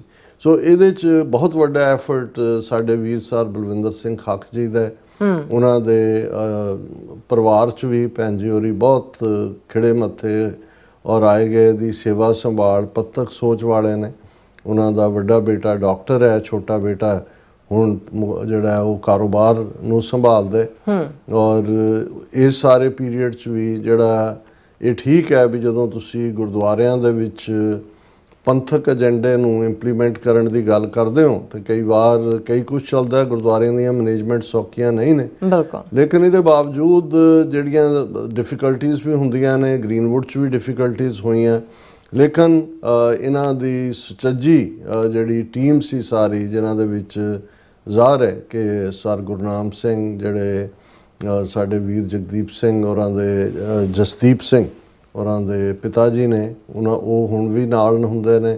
ਜਸਦੀਪ ਸਿੰਘ ਔਰਾਂ ਦਾ ਬਹੁਤ ਵੱਡਾ ਯੋਗਦਾਨ ਹੈ ਇਸ ਗੁਰਦੁਆਰਾ ਸਾਹਿਬ ਦੇ ਵਿੱਚ, ਜਿੱਥੇ ਉਸ ਦੀ ਤਰੱਕੀ ਦੇ ਵਿੱਚ ਉੱਥੇ ਪੰਥਕ ਰਵਾਇਤਾਂ ਨੂੰ ਜਾਂ ਪੰਥਕ ਮਰਿਆਦਾ ਨੂੰ ਲਾਗੂ ਕਰਨ ਦੇ ਵਿੱਚ, ਕਿਉਂਕਿ ਬਹੁਤ ਵਾਰ ਗੁਰਦੁਆਰਾ ਸਾਹਿਬਾਨ ਦੇ ਵਿੱਚ ਜਿਹੜੇ ਕੋਈ ਰਾਗੀ, ਕੋਈ ਭਾਈ, ਕੋਈ ਹੋਰ ਪ੍ਰਚਾਰਕ, ਕੋਈ ਕਥਾਵਾਚਕ, ਇਹ ਵੀ ਆਪਣੇ ਆਪ ਦੇ ਵਿੱਚ ਇਹਨਾਂ ਦੇ ਨਾਲ ਡੀਲ ਕਰਨਾ, ਹਾਲਾਂ ਇਹ ਗੁਰੂ ਦਾ ਮੈਸੇਜ ਦੇਣ ਵਾਲੇ ਨੇ, ਪਰ ਬਹੁਤ ਵਾਰ ਜਦੋਂ ਤੁਸੀਂ ਇੱਕ ਪਾਸਡ ਲਾਈਨ ਲੈਂਦੇ ਹੋ, ਸੰਗਤ ਦੇ ਵਿੱਚ ਕਈ ਵਾਰ ਡਿਵੀਜ਼ਨ ਵੀ ਦਾ ਵੀ ਕਾਰਨ ਬਣਦਾ ਹੈ। ਲੇਕਿਨ ਸਿਆਣਪ ਇਹੀ ਹੁੰਦੀ ਹੈ ਕਿ ਵੀ ਤੁਸੀਂ ਪੰਥਕ ਏਜੰਡੇ ਦੇ ਉੱਤੇ ਸਭ ਨੂੰ ਇਕਜੁੱਟ ਰੱਖੋ। ਗੁਰਦੁਆਰਾ ਗੁਰੂ ਹਰਗੋਬਿੰਦ ਸਾਹਿਬ ਜਿਹੜਾ ਗ੍ਰੀਨਵੁੱਡ ਦੇ ਵਿੱਚ ਹੈ, ਬਹੁਤ ਵੱਡਾ ਜਿਹੜਾ ਇਹ ਮੁਕਾਮ ਹੈ, ਹਜ਼ਾਰਾਂ ਦੀ ਗਿਣਤੀ ਸਿੱਖ ਸੰਗਤਾਂ ਸ਼ਮੂਲੀਅਤ ਕਰਦੀਆਂ ਨੇ ਪ੍ਰੋਗਰਾਮਾਂ ਦੇ ਵਿੱਚ, ਔਰ ਬੱਚਿਆਂ ਦੇ ਹਵਾਲੇ ਨਾਲ ਵੀ ਗੁਰਮਤ ਵਿਦਿਆ, ਗੁਰਬਾਣੀ ਸੰਥਿਆ, ਕੀਰਤਨ ਔਰ ਗੱਤਕਾ, ਸ਼ਸਤਰ ਵਿਦਿਆ, ਇਹ ਸਾਰੇ ਉਹਨਾਂ ਦਾ ਜਿਹੜਾ ਹੈ ਉਹ ਐਸੈਂਸ਼ੀਅਲ ਪਾਰਟ ਹੈ ਸਾਰੇ ਦਾ। ਸੋ ਅਸੀਂ ਜਿਹੜਾ ਵੀਰ ਬਲਵਿੰਦਰ ਸਿੰਘ ਔਰ ਉਹਨਾਂ ਦੇ ਸਮੁੱਚੇ ਪਰਿਵਾਰ ਦਾ ਧੰਨਵਾਦ ਕਰਦੇ ਹਾਂ। ਉਹਨਾਂ ਨੇ TV 84 ਲਈ ਵੀ ਜੈਨਰਸਲੀ ਡੋਨੇਟ ਕੀਤਾ, ਪਰ ਨਾਲ ਦੀ ਨਾਲ ਉਹ ਜਿਵੇਂ ਲੋਕਲ ਪੋਲੀਟੀਕਲ ਸਿਸਟਮ ਦੇ ਵਿੱਚ ਜਿਹੜਾ ਹੈ ਉਹ ਸਿੱਖ ਕਾਜ਼ ਲਈ ਲੌਬੀ ਕਰਦੇ ਨੇ। ਅਸੀਂ ਸਮਝਦੇ ਹਾਂ ਕਿ ਇਹ ਬੜਾ ਜ਼ਰੂਰੀ ਹੈ ਜਦੋਂ ਤੱਕ ਤੁਸੀਂ 1 to 1 ਇਨਸਾਈਡ ਜਾਣਕਾਰੀ, ਕਿਉਂਕਿ ਇੰਡੀਆਨਾ ਦੇ ਵਿੱਚ ਹਿੰਦੂ ਤਵੀਆਂ ਦਾ ਵੀ ਬਹੁਤ ਜ਼ੋਰ ਹੈ। ਤੁਸੀਂ ਦੇਖੋਗੇ ਜਿੱਥੇ ਜਿੱਥੇ ਖਾਲਿਸਤਾਨ ਦੀ ਐਕਟੀਵਿਟੀ ਜਾਂ ਪੰਥਕ ਪਲੇਟਫਾਰਮ ਬਣਦਾ ਹੈ ਔਰ ਉਸ ਚੋਂ ਕੁਝ ਨਿਕਲਣ ਦੀ ਸੰਭਾਵਨਾ ਹੁੰਦੀ ਹੈ, ਹਿੰਦੂ ਤਵੀਆਂ ਨੇ ਉੱਥੇ ਪੂਰਾ ਜਾ ਕੇ ਆਪਣਾ ਝੁਰਮਟ ਪਾਇਆ ਹੁੰਦਾ ਹੈ, ਔਰ ਉਹ ਤਾਂ ਈਮੇਲਾਂ ਵੀ ਕੱਢਦੇ ਨੇ, 1 to 1 ਵੀ ਮਿਲਦੇ ਨੇ ਉਹਨਾਂ ਥਾਵਾਂ 'ਤੇ ਜਾ ਕੇ। ਜਿਹੜੀ ਸਿੱਖ ਪਾਵਰ, ਔਰ ਬਹੁਤ ਵਾਰ ਸਾਡੇ ਭੋਲੇ ਭਾਲੇ ਸਿੱਖ ਗੁਰਦੁਆਰਿਆਂ 'ਚ ਉਹਨਾਂ ਦੀ ਫੰਡ ਰੇਜ਼ਿੰਗ ਕਰ ਰਹੇ ਹੁੰਦੇ ਨੇ, ਜਿਹੜੇ ਅਲਟੀਮੇਟਲੀ RSS ਦੀ ਖੇਡ ਖੇਡ ਰਹੇ ਹੁੰਦੇ ਨੇ। ਸੋ ਇਸ ਪੱਖੋਂ ਵੀ ਵੀਰ ਬਲਵਿੰਦਰ ਸਿੰਘ ਬੜੇ ਜਾਗਰੂਕ ਨੇ। ਸਾਡੇ ਨਾਲ ਉਹਨਾਂ ਦਾ almost day to day base 'ਤੇ ਹੀ ਰਾਬਤਾ ਹੁੰਦਾ ਹੈ ਕੋਈ ਵੀ ਪੰਥਕ ਐਕਟੀਵਿਟੀ ਨੂੰ ਲੈ ਕੇ। ਸੋ ਅਸੀਂ ਉਹਨਾਂ ਦੇ ਐਫਰਟਸ ਦੀ ਸ਼ਲਾਘਾ ਕਰਦੇ ਹਾਂ। ਲੱਦਾਖ, ਅੱਜ ਜਦੋਂ ਤੁਸੀਂ ਖਬਰਾਂ ਦੇਖੋਗੇ, ਲੱਦਾਖ ਇਜ਼ ਬਰਨਿੰਗ, ਇਹ ਖਬਰ ਹੈ। ਇੰਨੇ ਵੱਡੇ ਪੈਮਾਨੇ ਦੇ ਉੱਤੇ ਪ੍ਰੋਟੈਸਟ ਹੋਏ, ਉਹ ਪ੍ਰੋਟੈਸਟ ਵਾਇਲੈਂਟ ਹੋਏ, ਜਿਹੜੀਆਂ ਡੈਥਸ ਮੌਤਾਂ ਨੇ ਯੰਗਸਟਰਸ, ਕਿਉਂਕਿ ਇਹਨੂੰ ਜਿਹੜਾ ਨੇਪਾਲ ਦੇ ਵਿੱਚ ਤਬਦੀਲੀ ਹੋਈ, ਸ੍ਰੀਲੰਕਾ ਦੇ ਵਿੱਚ ਹੋਈ, ਇਸ ਨੂੰ ਉਸ ਜੈਨਲ ਜ਼ੀ ਨਾਲ ਜੋੜਿਆ ਜਾ ਰਿਹਾ। ਉਹ ਜਨਰੇਸ਼ਨ ਜਿਹੜੀ ਮਿਲੇਨੀਅਮ ਦੀ ਜਨਰੇਸ਼ਨ ਹੈ ਔਰ ਜਿਹੜੀ ਇੰਟਰਨੈਟ ਰਾਹੀਂ ਔਰ ਸੋਸ਼ਲ ਮੀਡੀਆ ਰਾਹੀਂ ਜਾਗਰੂਕ ਹੈ, ਯੰਗ ਹੈ, ਔਰ ਉਹ ਕਿਸੇ ਵੀ ਤਬਦੀਲੀ ਦੇ ਲਈ ਕਿਸੇ ਵੀ ਹੱਦ ਤੱਕ ਜਾਣ ਨੂੰ ਤਿਆਰ ਹੈ। ਨੇਪਾਲ ਦੇ ਵਿੱਚ ਤਾਂ ਉਹਨਾਂ ਨੇ 48 ਘੰਟੇ ਦੇ ਵਿੱਚ ਤਖਤਾ ਪਲਟ ਕਰਕੇ ਰੱਖ ਦਿੱਤਾ ਹੈ। ਔਰ ਜਿਹੜਾ ਇਕੱਲਾ ਇਹ ਨਹੀਂ ਕਿ ਉਹ ਕੋਈ ਗਾਂਧੀਅਨ ਪ੍ਰਿੰਸੀਪਲਸ ਦੇ ਉੱਤੇ ਖਲੋ ਕੇ ਕੋਈ ਚਰਖਾ ਕੱਤਦੇ ਨੇ ਇਮਾਰਤਾਂ ਦੇ ਸਾਹਮਣੇ, ਉਹਨਾਂ ਦਾ ਫਿਰ ਨਿਸ਼ਾਨਾ ਵੀ ਜਿਹੜੇ ਐਕਸਪਲੋਇਟੇਸ਼ਨ ਦੇ ਸੈਂਟਰ ਬਣੇ ਹੋਏ, ਜਿਵੇਂ ਨੇਪਾਲ ਦੇ ਵਿੱਚ ਉਹਨਾਂ ਨੇ ਉਹ ਪਾਰਲੀਮੈਂਟ ਹੋਏ, ਪ੍ਰਾਈਮ ਮਿਨਿਸਟਰ ਦਾ ਘਰ ਹੋਏ, ਸੁਪਰੀਮ ਕੋਰਟ ਵੱਲ ਹੋਏ, ਉਹਨਾਂ ਦੇ ਪੋਲੀਟੀਕਲ ਪਾਰਟੀਆਂ ਦੇ ਅੱਡ-ਅੱਡ ਦੇ ਦਫ਼ਤਰ ਹੋਣ, ਉਹਨਾਂ ਦੇ ਘਰ ਹੋਣ, ਜਿਸ ਵਿਆਪਕ ਲੈਵਲ ਤੇ ਉਹਨਾਂ ਨੇ ਕੀਤਾ। ਲੱਦਾਖ, ਇਹ ਕਦੇ ਸੋਚਿਆ ਵੀ ਨਹੀਂ ਜਾ ਸਕਦਾ ਕਿ ਲੱਦਾਖ ਦੇ ਵਿੱਚ ਇਸ ਲੈਵਲ ਦੀ ਵਾਇਲੈਂਸ, ਜਿਹਦੇ 'ਚ ਉਹਨਾਂ ਨੇ BJP ਦੇ ਦਫ਼ਤਰ ਨੂੰ ਸਾੜ ਕੇ ਸਵਾਹ ਕੀਤਾ, ਕਿੰਨੀਆਂ ਇਮਾਰਤਾਂ ਨੂੰ ਅੱਗਾਂ ਲਾਈਆਂ, ਕਿੰਨੀਆਂ ਗੱਡੀਆਂ ਫੂਕੀਆਂ, ਔਰ ਨਤੀਜੇ ਦੇ ਤੌਰ ਤੇ ਜਿਹੜਾ ਪੁਲਿਸ ਨੇ ਗੋਲੀ ਚਲਾਈ, 4-5 ਮੌਤਾਂ ਦੀ ਔਰ ਕਈ ਦਰਜਨ ਜ਼ਖਮੀ ਨੇ। ਔਰ ਇਹ ਸਾਰੇ ਦੇ ਕੰਟੈਕਸਟ ਦੇ ਵਿੱਚ, ਕਿਉਂਕਿ ਜਿਹੜੇ ਇੱਕ ਇੰਟਰਨੈਸ਼ਨਲ ਲੈਵਲ ਦੇ ਉੱਤੇ ਨੋਨ ਕਲਾਈਮੇਟ ਐਨਵਾਇਰਨਮੈਂਟ ਦੇ ਸੁਧਾਰ ਦੇ ਲਈ ਕੰਮ ਕਰਨ ਵਾਲੇ ਇੱਕ ਆਗੂ ਨੇ, ਸੋਨਮ ਵਾਂਗਚੁਕ, ਜਿਹੜੇ ਪਿਛਲੇ ਲਗਭਗ 6 ਸਾਲ ਤੋਂ ਹੀ, ਕਿਉਂਕਿ 6 ਸਾਲ ਇਸ ਲਈ 5 ਅਗਸਤ 2019 ਨੂੰ ਲੱਦਾਖ ਨੂੰ ਜੰਮੂ ਕਸ਼ਮੀਰ ਸੂਬੇ ਦਾ ਵਜੂਦ ਖਤਮ ਕਰਕੇ 2 ਯੂਨੀਅਨ ਟੈਰੀਟਰੀਜ਼ ਬਣਾਈਆਂ ਗਈਆਂ, ਇੱਕ ਜੰਮੂ ਕਸ਼ਮੀਰ ਔਰ ਇੱਕ ਲੱਦਾਖ। ਯੂਨੀਅਨ ਟੈਰੀਟਰੀ ਦਾ ਮਤਲਬ ਹੈ ਵੀ ਸਿੱਧਾ ਕੰਟਰੋਲ ਸੈਂਟਰ ਦਾ, ਗਵਰਨਰ ਜਾਂ ਲੈਫਟੀਨੈਂਟ ਗਵਰਨਰ ਜਿਹੜਾ ਉਹ ਰਨ ਕਰਦਾ ਹੈ। ਔਰ ਜੰਮੂ ਕਸ਼ਮੀਰ ਦੇ ਕੋਲ ਤਾਂ ਸਿੰਬੋਲਿਕ ਉਹਨਾਂ ਦੀ, ਕਿਉਂਕਿ ਆਲਰੇਡੀ ਐਗਜ਼ਿਸਟਿੰਗ ਅਸੈਂਬਲੀ ਸੀ ਸਟੇਟਹੁੱਡ ਦੀ, ਉਹ ਤਾਂ ਯੂਨੀਅਨ ਟੈਰੀਟਰੀ ਦੇ ਨਾਂ ਥੱਲੇ ਚੋਣਾਂ ਦਾ ਡਰਾਮਾ ਜਿਹਾ ਕੀਤਾ ਗਿਆ। ਉਮਰ ਅਬਦੁੱਲਾ ਚੀਫ ਮਿਨਿਸਟਰ ਹੈ, ਪਰ ਲੱਦਾਖ ਦੇ ਕੋਲ ਤਾਂ ਈਵਨ ਕੋਈ ਉਹਨਾਂ ਦਾ ਲੈਜਿਸਲੇਚਰ ਹਾਊਸ ਵੀ ਨਹੀਂ ਹੈ। ਔਰ ਜਿਹੜੇ ਪ੍ਰੋਮਿਸ ਇਹਨਾਂ ਦੇ ਨਾਲ ਕੀਤੇ ਗਏ, ਕਿਉਂਕਿ ਲੱਦਾਖ ਦੇ ਵਿੱਚ ਜਿਹੜੀਆਂ 2 ਪ੍ਰਮੁੱਖ ਆਬਾਦੀਆਂ, ਉਹਨਾਂ ਦੇ ਵਿੱਚ ਜ਼ਾਹਰ ਹੈ ਬੁੱਧਿਸਟ, ਬੁੱਧ ਧਰਮ ਨੂੰ ਮੰਨਣ ਵਾਲੇ, ਉਹਨਾਂ ਦੀਆਂ ਬਹੁਤ ਸਾਰੀਆਂ ਮੋਨੈਸਟਰੀਜ਼ ਨੇ, ਮੱਠ ਨੇ, ਉਹ ਨੇ ਲੱਦਾਖ 'ਚ। ਵੈਸੇ ਬਹੁਤ ਸਾਰਿਆਂ ਨੂੰ ਲੱਗਦਾ ਵੀ ਜਿਵੇਂ ਸਾਰਾ ਲੱਦਾਖ ਬੁੱਧ ਹੈ, ਇਵੇਂ ਨਹੀਂ ਹੈ। 40% ਦੇ ਕਰੀਬ ਮੁਸਲਿਮ ਪਾਪੂਲੇਸ਼ਨ ਵੀ ਹੈ। ਜਿਹੜਾ ਕਾਰਗਿਲ ਦਾ ਖੇਤਰ ਹੈ, ਜ਼ਿਲ੍ਹਾ ਵੀ ਹੈ, ਔਰ ਉਹਦੇ ਨਾਲ ਲੱਗਦੇ ਉਹ ਮੁਸਲਮਾਨ ਆਬਾਦੀ ਹੈ, ਬਹੁਤ ਸਾਰੇ ਸ਼ੀਆ ਮੁਸਲਮਾਨ ਨੇ। ਲੇਕਿਨ ਲੱਦਾਖ ਦੀ ਟੋਪੋਗ੍ਰਾਫੀ ਦੇ ਵਿੱਚ ਜਾਂ ਦੂਜੇ ਉੱਥੇ ਕਦੇ ਵੀ ਕੋਈ ਆਪਸੀ ਮੁਸਲਮਾਨਾਂ ਜਾਂ ਬੌਧੀਆਂ ਦਾ ਵੀ ਕੋਈ ਕਦੇ ਟਕਰਾਅ ਨਹੀਂ ਹੋਇਆ, ਕਿਉਂਕਿ ਵੈਸੇ ਵੀ ਜਦੋਂ ਅਸੀਂ ਬੁੱਧ ਮਜ਼ਹਬ ਦੇ ਹਵਾਲੇ ਨਾਲ ਗੱਲ ਕਰਦੇ ਹਾਂ, ਇਹ ਵੱਖਰੀ ਕਹਾਣੀ ਹੈ ਕਿ ਬੁੱਧ ਧਰਮ ਨੂੰ ਮੰਨਣ ਵਾਲੇ ਮਿਆਂਮਾਰ ਦਾ ਜਿਹੜਾ ਫੌਜੀ ਏਜੰਟ ਹੈ ਜਾਂ ਉਹਨਾਂ ਦੀਆਂ ਸਰਕਾਰਾਂ ਰਹੀਆਂ ਨੇ, ਉਹ ਰੋਹਿੰਗਿਆ ਮੁਸਲਮਾਨਾਂ ਦੇ ਨਾਲ ਕੀ ਕਰ ਰਹੇ ਨੇ ਜਾਂ ਬਾਕੀ ਕੀ ਕਰ ਰਹੇ ਨੇ, ਜਾਂ ਇਸ ਤੋਂ ਇਲਾਵਾ ਅਸੀਂ ਈਵਨ ਸ੍ਰੀਲੰਕਾ ਦੇ ਹਵਾਲੇ ਨਾਲ ਵੀ ਦੇਖਿਆ ਕਿ ਜਿੱਥੇ ਜਿਹੜਾ ਵੱਡੀ ਰੇਸ ਉੱਥੇ ਬੁੱਧ ਧਰਮ ਨੂੰ ਮੰਨਣ ਵਾਲਿਆਂ ਦੀ ਹੈ, ਸਿਹਾਲਾ ਰੇਸ ਹੈ, ਉਹਨਾਂ ਨੇ ਤਾਮਿਲਾਂ ਦੇ ਨਾਲ ਕੀ ਕੀਤਾ ਹੈ, ਔਰ ਪਿੱਛੇ ਜੇ ਈਵਨ ਮੁਸਲਮਾਨਾਂ ਦੇ ਖਿਲਾਫ ਵੀ ਜਿਹੜੀ ਵਾਇਲੈਂਸ। ਔਰ ਸੋ ਇਹ ਜਿਹੜਾ ਇੱਕ ਸਾਡੇ ਵੀ ਮਨਾਂ 'ਚ ਬਣਿਆ ਹੋਇਆ ਹੈ, ਕਿਉਂਕਿ ਜਦੋਂ ਅਸੀਂ ਭਾਰਤੀ ਸਿਸਟਮ ਦਾ ਇਹ ਇੱਕ ਸ਼ਲੋਕ ਅਹਿੰਸਾ ਪਰਮੋ ਧਰਮਾ, ਜਿਸ ਨੂੰ ਗਾਂਧੀ ਨਾਲ ਜੋੜਿਆ ਜਾਂਦਾ ਹੈ, ਗਾਂਧੀ ਤੋਂ ਪਹਿਲਾਂ ਵੀ ਬੁੱਧ ਨਾਲ ਜੋੜਿਆ ਜਾਂਦਾ ਹੈ ਕਿ ਸਭ ਤੋਂ ਵੱਡਾ ਧਰਮ ਅਹਿੰਸਾ ਹੈ। ਤਾਂ ਅਸੀਂ ਇਹ ਸਮਝਦੇ ਹਾਂ ਕਿ ਬੁੱਧ ਧਰਮ ਨੂੰ ਮੰਨਣ ਵਾਲੇ ਹਿੰਸਕ ਕਿਵੇਂ ਹੋ ਸਕਦੇ ਨੇ ਜਾਂ ਉਹ ਕਿਸੇ ਉੱਤੇ ਜ਼ੁਲਮ ਕਿਵੇਂ ਕਰ ਸਕਦੇ ਨੇ। ਲੇਕਿਨ ਬਾਈ ਐਂਡ ਲਾਰਜ, ਕਿਉਂਕਿ ਜਦੋਂ ਅਸੀਂ ਲੱਦਾਖ ਦੇ ਪਿਛੋਕੜ 'ਚ ਦੇਖਦੇ ਹਾਂ ਤੇ ਲੱਦਾਖ ਦੇ ਵਿੱਚ, ਔਰ ਲੱਦਾਖ ਦੀ ਇੱਕ ਆਪਣੀ ਹਿਸਟਰੀ ਹੈ, ਔਰ ਅਸੀਂ ਆਪਣੇ ਵਿਊਅਰਸ ਨੂੰ ਇਹ ਯਾਦ ਦਹਾਨੀ ਵੀ ਕਰਵਾ ਦਈਏ ਕਿ ਇਸ ਲਦਾਖ ਜਿਸ ਨੂੰ ਚੀਨ ਵੱਲੋਂ ਜਾਂ ਦੂਸਰੇ ਲੋਕਲ ਜਿਹੜੀ ਜ਼ਬਾਨ ਹੈ ਉਸ ਦੇ ਵਿੱਚ ਛੋਟਾ ਤਿੱਬਤ ਕਿਹਾ ਜਾਂਦਾ ਹੈ। ਬਹੁਤ ਵੱਡਾ ਏਰੀਆ ਹੈ, ਬਹੁਤ ਰੁੱਖੇ ਜਿਹੇ ਪਹਾੜ ਨੇ ਉਹਨਾਂ ਦੇ, ਲੇਕਿਨ ਏਰੀਆ ਵਾਈਜ਼ ਲਦਾਖ ਬਹੁਤ ਵੱਡਾ ਹੈ। ਔਰ ਇਹ ਹਮੇਸ਼ਾ ਹੀ ਇਸ ਨੂੰ ਚੀਨ ਜਿਹੜਾ ਚਾਈਨੀਜ਼ ਐਮਪਾਇਰ ਹੈ ਉਹ ਆਪਣਾ ਹਿੱਸਾ ਹੀ ਮੰਨਦਾ ਰਿਹਾ ਔਰ ਰਿਹਾ ਵੀ ਚੀਨ ਦੇ, ਕਿਉਂਕਿ ਤਿੱਬਤ ਦੇ ਨਾਲ ਲੱਗਦਾ ਹੈ ਔਰ ਤਿੱਬਤ ਦੇ ਉੱਤੇ ਮੋਸਟਲੀ ਜਿਹੜੀ ਹੈ ਚਾਈਨੀਜ਼ ਐਮਪਾਇਰ ਦੀ ਸੋਵਰਨਟੀ ਰਹੀ। ਲੇਕਿਨ ਇਹ ਸਿੱਖ ਰਾਜ ਜਦੋਂ ਅਸੀਂ ਲਾਹੌਰ ਦਰਬਾਰ ਦਾ ਜ਼ਿਕਰ ਕਰਦੇ ਹਾਂ ਮਹਾਰਾਜਾ ਰਣਜੀਤ ਸਿੰਘ ਦੀ ਕਮਾਂਡ ਥੱਲੇ ਵੀ, ਔਰ ਬਾਅਦ ਦੇ ਵਿੱਚ ਜਦੋਂ ਉਹਨਾਂ ਦਾ ਬੇਟਾ ਸ਼ੇਰ ਸਿੰਘ ਜਿਹੜਾ ਉਹ ਲਾਹੌਰ ਦੇ ਤਖਤ ਤੇ ਬੈਠਦਾ ਹੈ, ਤੇ ਫਿਰ ਇਹ ਖਿੱਤਾ ਔਰ ਉਸ ਖਿੱਤੇ ਦੇ ਵਿੱਚ ਜਨਰਲ ਜ਼ੋਰਾਵਰ ਸਿੰਘ ਰਾਹੀਂ ਜਿਹੜਾ ਲਦਾਖ ਨੂੰ, ਗਿਲਗਿਤ ਬਾਲਸਤਾਨ ਨੂੰ, ਇਹ ਸਾਰੇ ਨੂੰ ਸਿੱਖਾਂ ਨੇ ਫਤਹ ਕਰਕੇ ਸਿੱਖ ਰਾਜ ਦਾ ਹਿੱਸਾ ਬਣਾਇਆ ਸੀ। ਸੋ ਈਵਨ ਜ਼ੋਰਾਵਰ ਸਿੰਘ ਦੀ ਕਮਾਂਡ ਥੱਲੇ ਜਿਹੜੀ ਸਿੱਖ ਫੌਜ ਹੈ ਉਹ ਇੱਕ ਸਟੇਜ ਦੇ ਉੱਤੇ ਲਹਾਸਾ ਤੱਕ ਪਹੁੰਚ ਗਈ ਸੀ। ਲਹਾਸਾ ਜਿਹੜੀ ਹੈ ਤਿੱਬਤ ਦੀ ਕੈਪੀਟਲ ਹੈ। ਔਰ ਜਿਹੜੇ ਜਿਵੇਂ ਸਰ ਕਪੂਰ ਸਿੰਘ ਉਹਨਾਂ ਨੇ ਆਪਣੀਆਂ ਜਿਹੜਾ ਸਪੀਚਸ ਦੇ ਵਿੱਚ ਵੀ ਕਿਤੇ ਮੈਂਸ਼ਨ ਕੀਤਾ ਹੈ, ਮੈਂ ਲਿਖਤ ਦੇ ਵਿੱਚ ਵੀ ਪੜ੍ਹਿਆ, ਜਿਹਦੀ ਹੁਣ ਮੈਨੂੰ ਕਿਤੇ ਅਵੇਲੇਬਿਲਟੀ ਨਹੀਂ ਹੈ ਵੀ ਉਹ ਕਾਹਦੇ 'ਚ ਜਿਹੜਾ ਉਹਨਾਂ ਦਾ ਆਰਟੀਕਲ ਸੀ, ਸ਼ਾਇਦ ਸਿੱਖ ਰਿਵਿਊ ਦੇ ਵਿੱਚ ਸੀ।